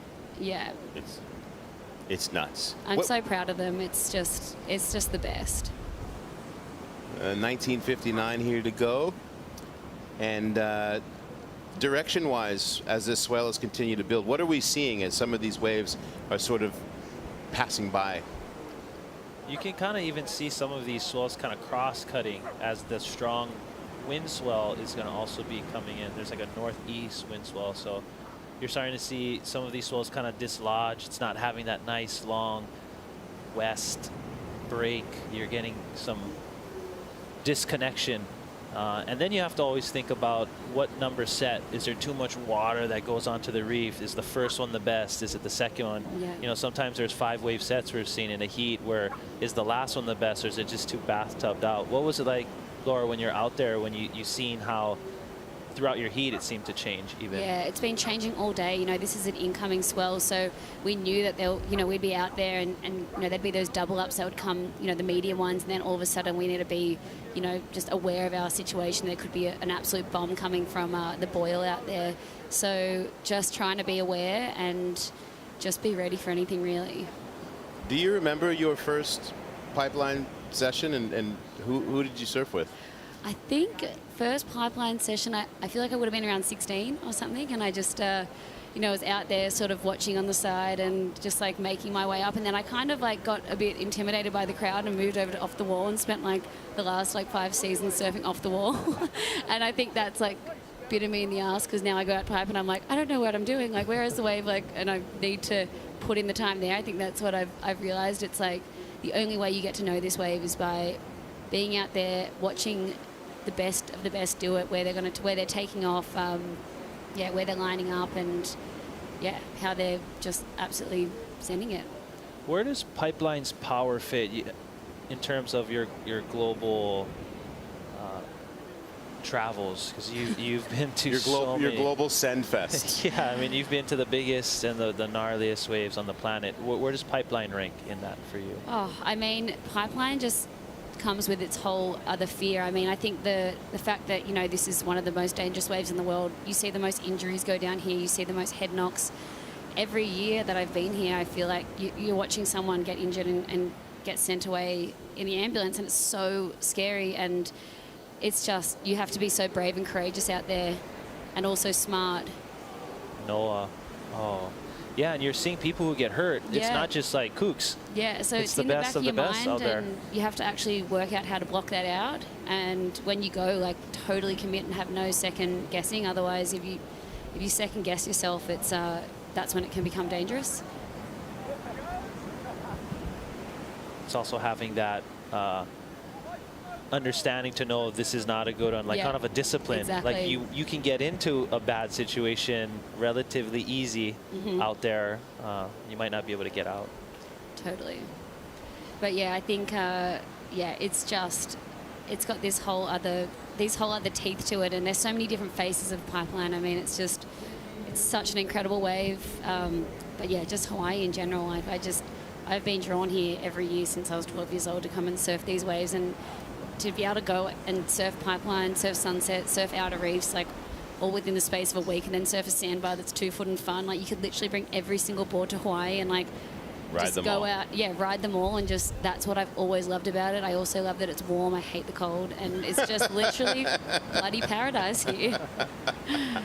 Well, if that's not You could also go boog the shore break, or Yeah. just like send it over the falls. I feel like body surfing. you just did a Hawaiian tourism promo. They're going to send you a check. We had you mic'd up a lot during the last few days. So right now we're gonna show that your Spirit Award in the water. I'm scared.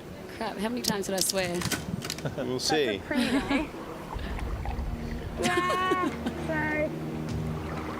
Such a competitive beast. That was sick, girls. So cool. Go, Frankie, go. Where's the boil? Where's out there? Go, Frank. That was a fun take. Oh, go, Frankie. Yeah, Frankie. Sick one. Frankie is the best. Oh my gosh, I love her. She's a super mom. Some nugs coming.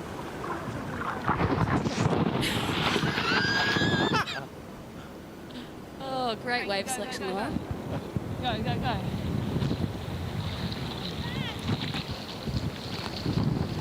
Damn, I wanted that one. Forgot I was mic'd up Frankie, then. get out here. I don't think really glad I didn't go that one, to be honest. It was like a full blown doubler. It was like Moana drop. She could have done it somehow. Oh my god. Like, there's a part of my brain that like just really wanted to, and there's like a smart part that's like, it's a long season. It's a long winter with a lot of events. Outstanding. Big thanks to Red Bull for providing those microphones and the mic'd up. And you basically are like the best cheerleader that anybody could ask to be in a heat with. I'm probably the worst competitor ever. I literally am just like, yeah, Frankie, you're ahead of me on the leaderboard. Go. Like, let's get you in the final. I need 3 waves. I'm like down in 100. So, yeah. Where would you say you got flogged heavier? Out at your record-winning wave at Himalayas, or at Pipeline? I think Himalayas for sure, but there's so much adrenaline going through your body when you're out at those waves that it actually turns you into like some sort of like weird superhuman that doesn't feel anything. Like when I was at Jaws surfing the first time, I got my knee blown to pieces, and it took like 15 minutes for me to realize that it was like, I knew it hurt at the start, but then it kind of went away, and then the adrenaline kicked in, and then when it wore off, I was like, oh my god, my knee's like actually like done. Yeah, I'm out for 6 months. Yikes. Well, as you can see, we've seen in this heat crossed up swells, wind. Now it looks like some weird Lake Placid. We'll take a second to check in with our contest director, Nathan Fletcher, who was with an actual living legend, Mr. Roy Russell. All right, we're here with a special guest, one of my favorite heroes, Rory the Dog Russell. And so we just crowned a pipe master. And just for the sake of Pipeline, we have a two-time pipe master. We want to ask him what it's like to be a two-time pipe master. Well, to tell you the truth, Nathan, nothing really changes me that much, but it is quite an accomplishment. And looking back at all the years, man, it makes me proud to have been part of the whole deal. It's a very, very important contest. I think it explains surfing to the very core. Bonsai Pipeline, man, gnarly. And so what do you think of what the kids are doing out here these days compared to what the guys were doing in your day? What's the difference in that? Well, the size of the surfboard, mostly. The surfboards are so much smaller now, and the guys are taking off so late. Before, it was like we were riding aircraft carriers, we could get into the wave real easy, which was great. But these guys nowadays are just pushing the limits, man. These takeoffs they're making is just on their tiptoes. I mean, it's just incredible what they've been pulling into, especially today. The surf's getting really, really intense. And they're pulling off some really amazing rides out here. Imai, and everybody else, man, top notch. Really proud of these kids. They're really defining the bonsai in Bonsai Pipeline. Totally. Mr. Ito and his bonsai ride was incredible, man. That was all time. Heads up. Is there any advice you want to give to the up-and-coming kids? Pick the right wave, man. It's all in picking the right wave. Very important for you to sit there and study the surf before you paddle out. I'd spend hours before I'd paddle out looking at the surf, waiting for the right time. It's a 45-minute on, 45-minute off type deal out here. They were mentioning that the other day, Kayla and who she was talking to about every other heat is not enough. There weren't enough waves. The totally different type of swell. Totally different type of sets coming in. So basically, a long time ago, Jerry used to stay out in the water for like hours at a time, and I'd just go out for an hour, catch my waves and come in. And I told him one time, I said, it's a 45-minute deal. 45 minutes on, 45 minutes off.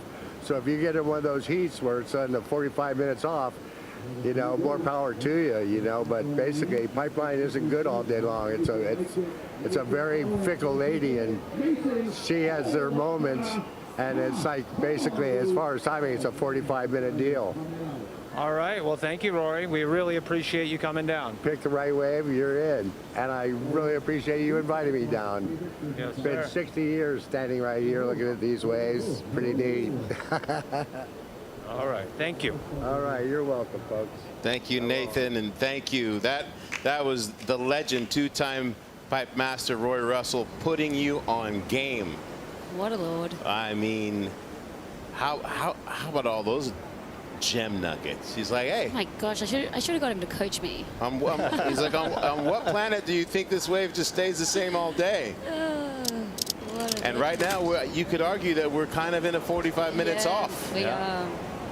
Mason trying to turn that around. Oh, just love watching May surf. He always rides like a lot bigger boards, and we get so small towards that center, that sweet spot on the board. After he makes the drop, he just moves up and just virtual nose ride.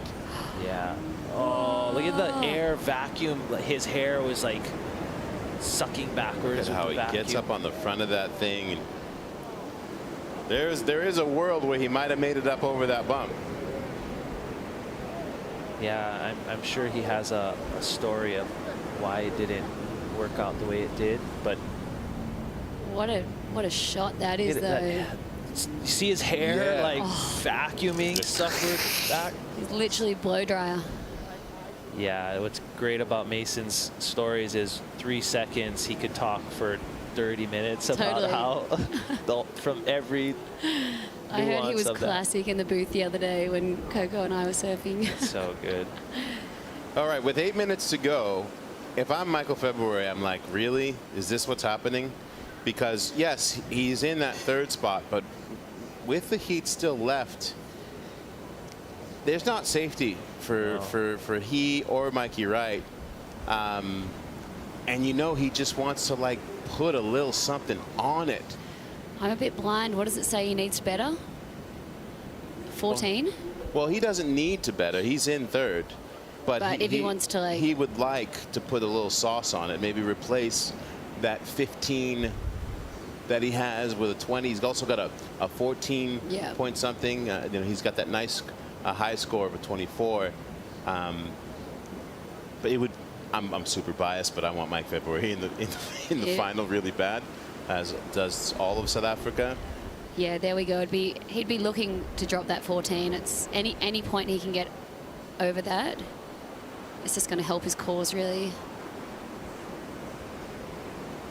Yeah, as this swell continues to turn on and turn off. It's a hard one, you know, being Mikey out there right now, being like, do I just look for a mid-size wave to try better that, or do I just sit and try to wait for another 25? It's like a strategy there that. And for Noah, he's just probably, you know, he doesn't need that much either to get in, as he's sitting in that 7th spot. Yeah. Just wanting the ocean to cooperate.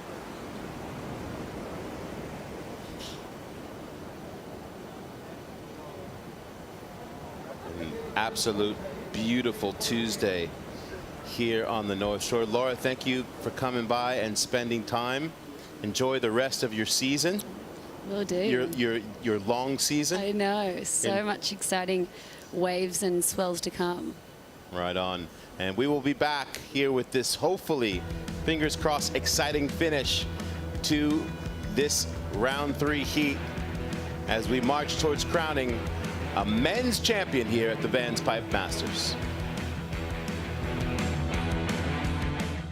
Where are you sitting for your ideal wave at pipe? I'll be sitting right under Moana. No, I'm just kidding. That'd be scary as hell, that pipe. It's like in Zoolander when he's like, how are we supposed to surf pipe like this? I'm sitting like here. Right here, and I'm gonna end up right there. That's the plan. Backdoor the peak and get a nice vision and then get spit out. Oh, I don't want to be like here. I wouldn't want to be here. Here.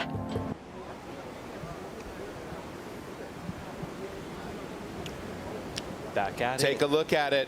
Breathe it in. Look at that palette of colors.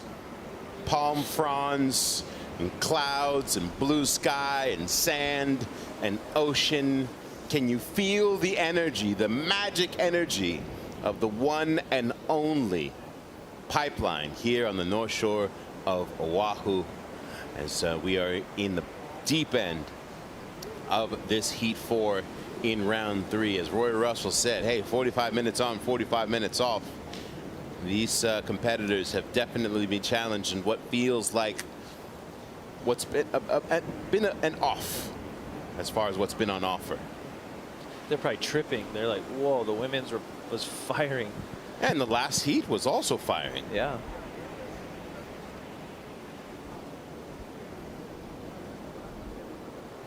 Just waiting. You know, they're just looking for those lumps to pop out behind them. 4 minutes, plenty of time for at least a set and a half.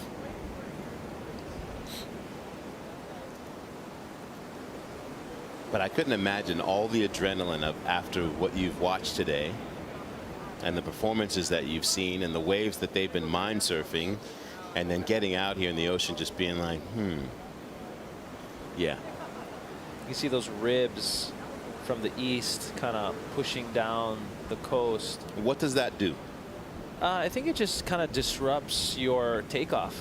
You have a line, you want it all nice and smooth. If now you have something kind of coming up the face that is going to inhibit you from getting that like maximum power to drop into the wave.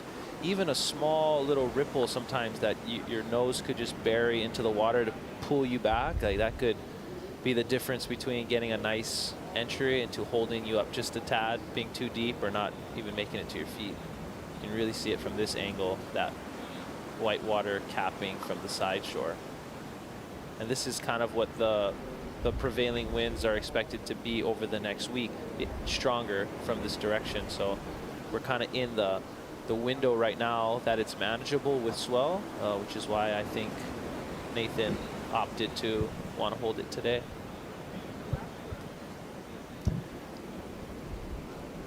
Well, will somebody be able to make a move? See Noah having a look there.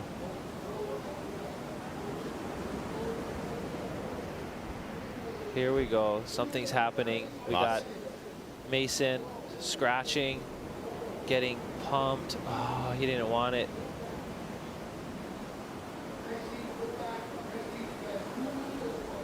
Will one of these waves offer a cleanly opportunity that could provide some difference in our lineup? Mason on the boil.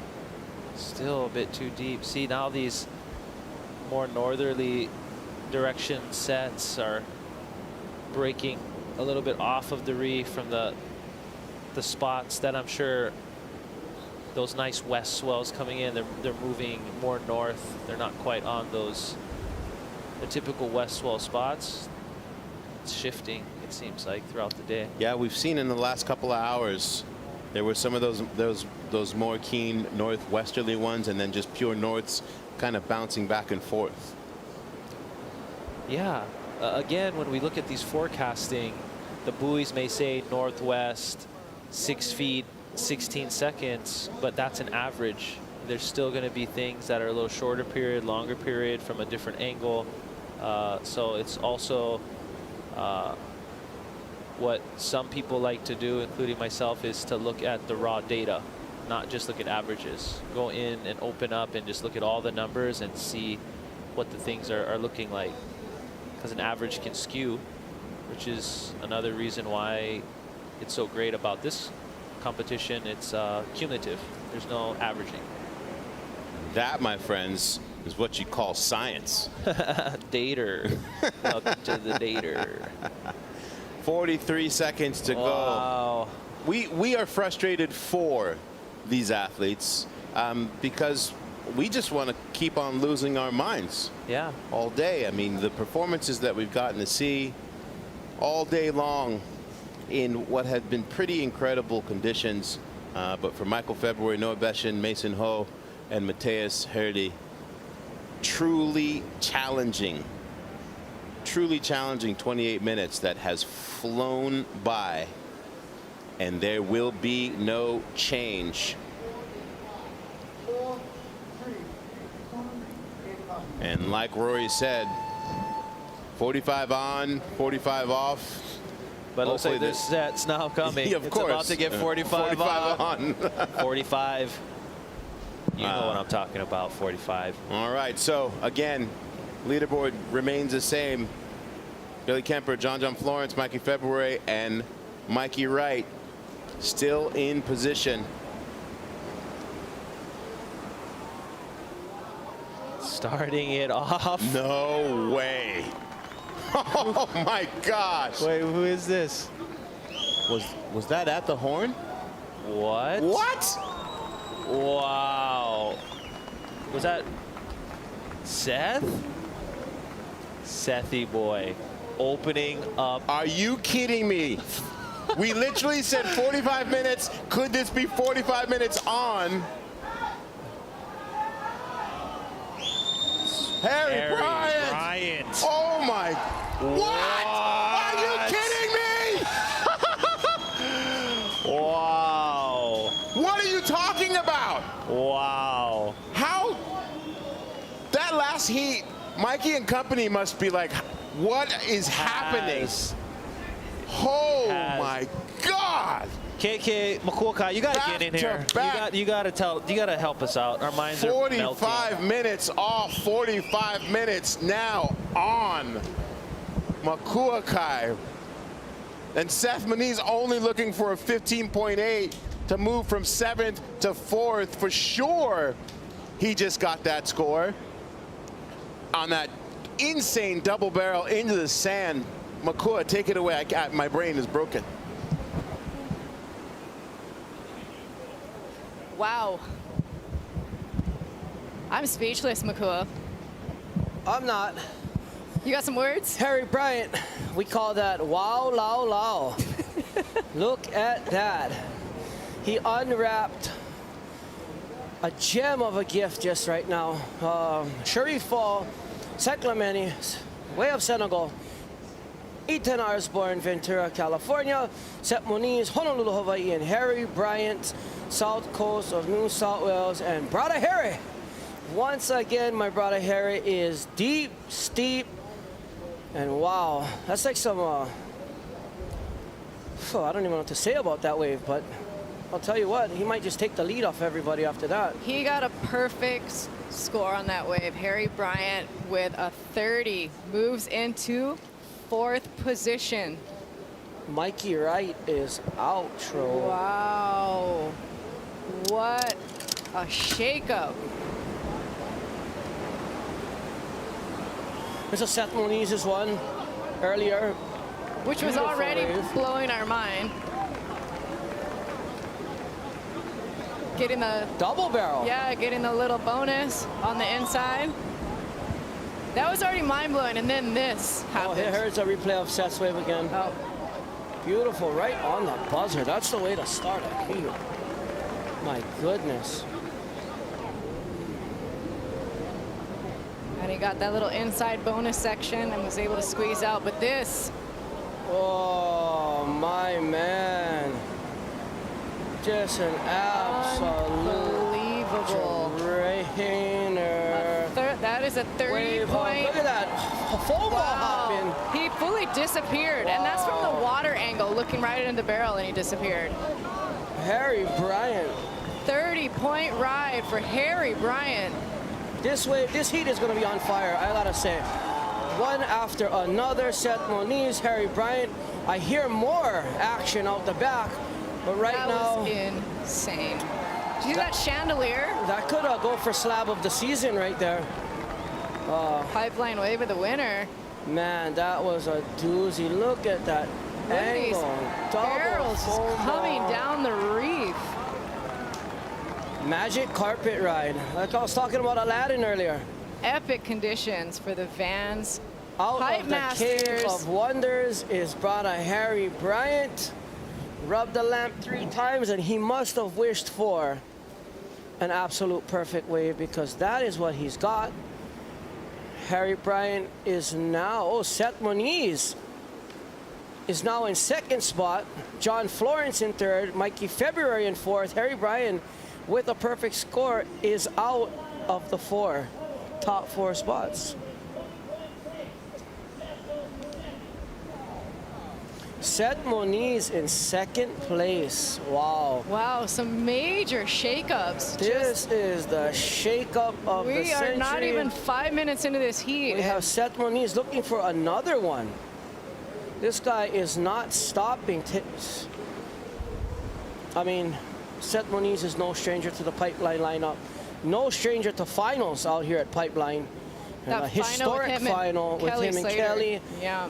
And he is just continuing to be on an absolute tear. And he is just less than a point behind Billy Kemper on the leaderboard. John Florence is yet to surf. This will shake up the rankings. Who is that? Ethan. Ethan Osborne. Oh, God. Ooh. I believe I can fly. Guillotined. Oof. Pipeline has dropped a hammer. That's what you call a smoke job. Brutal. Where is he? There he is. He is Standing on his on the board. reef. No, he's on his board. He's on board. He's pissed. It is all smiles here at the VANS Pipe Masters. And we have more action out the back, ladies and gentlemen. Look at these waves just continue to pour into our lineup. Brother Harry Bryant with the story of the day. 30-point ride. Unbelievable. Yep. Mikey February, who is in 4th on the bubble. Downstairs with Holly right now. Sweet.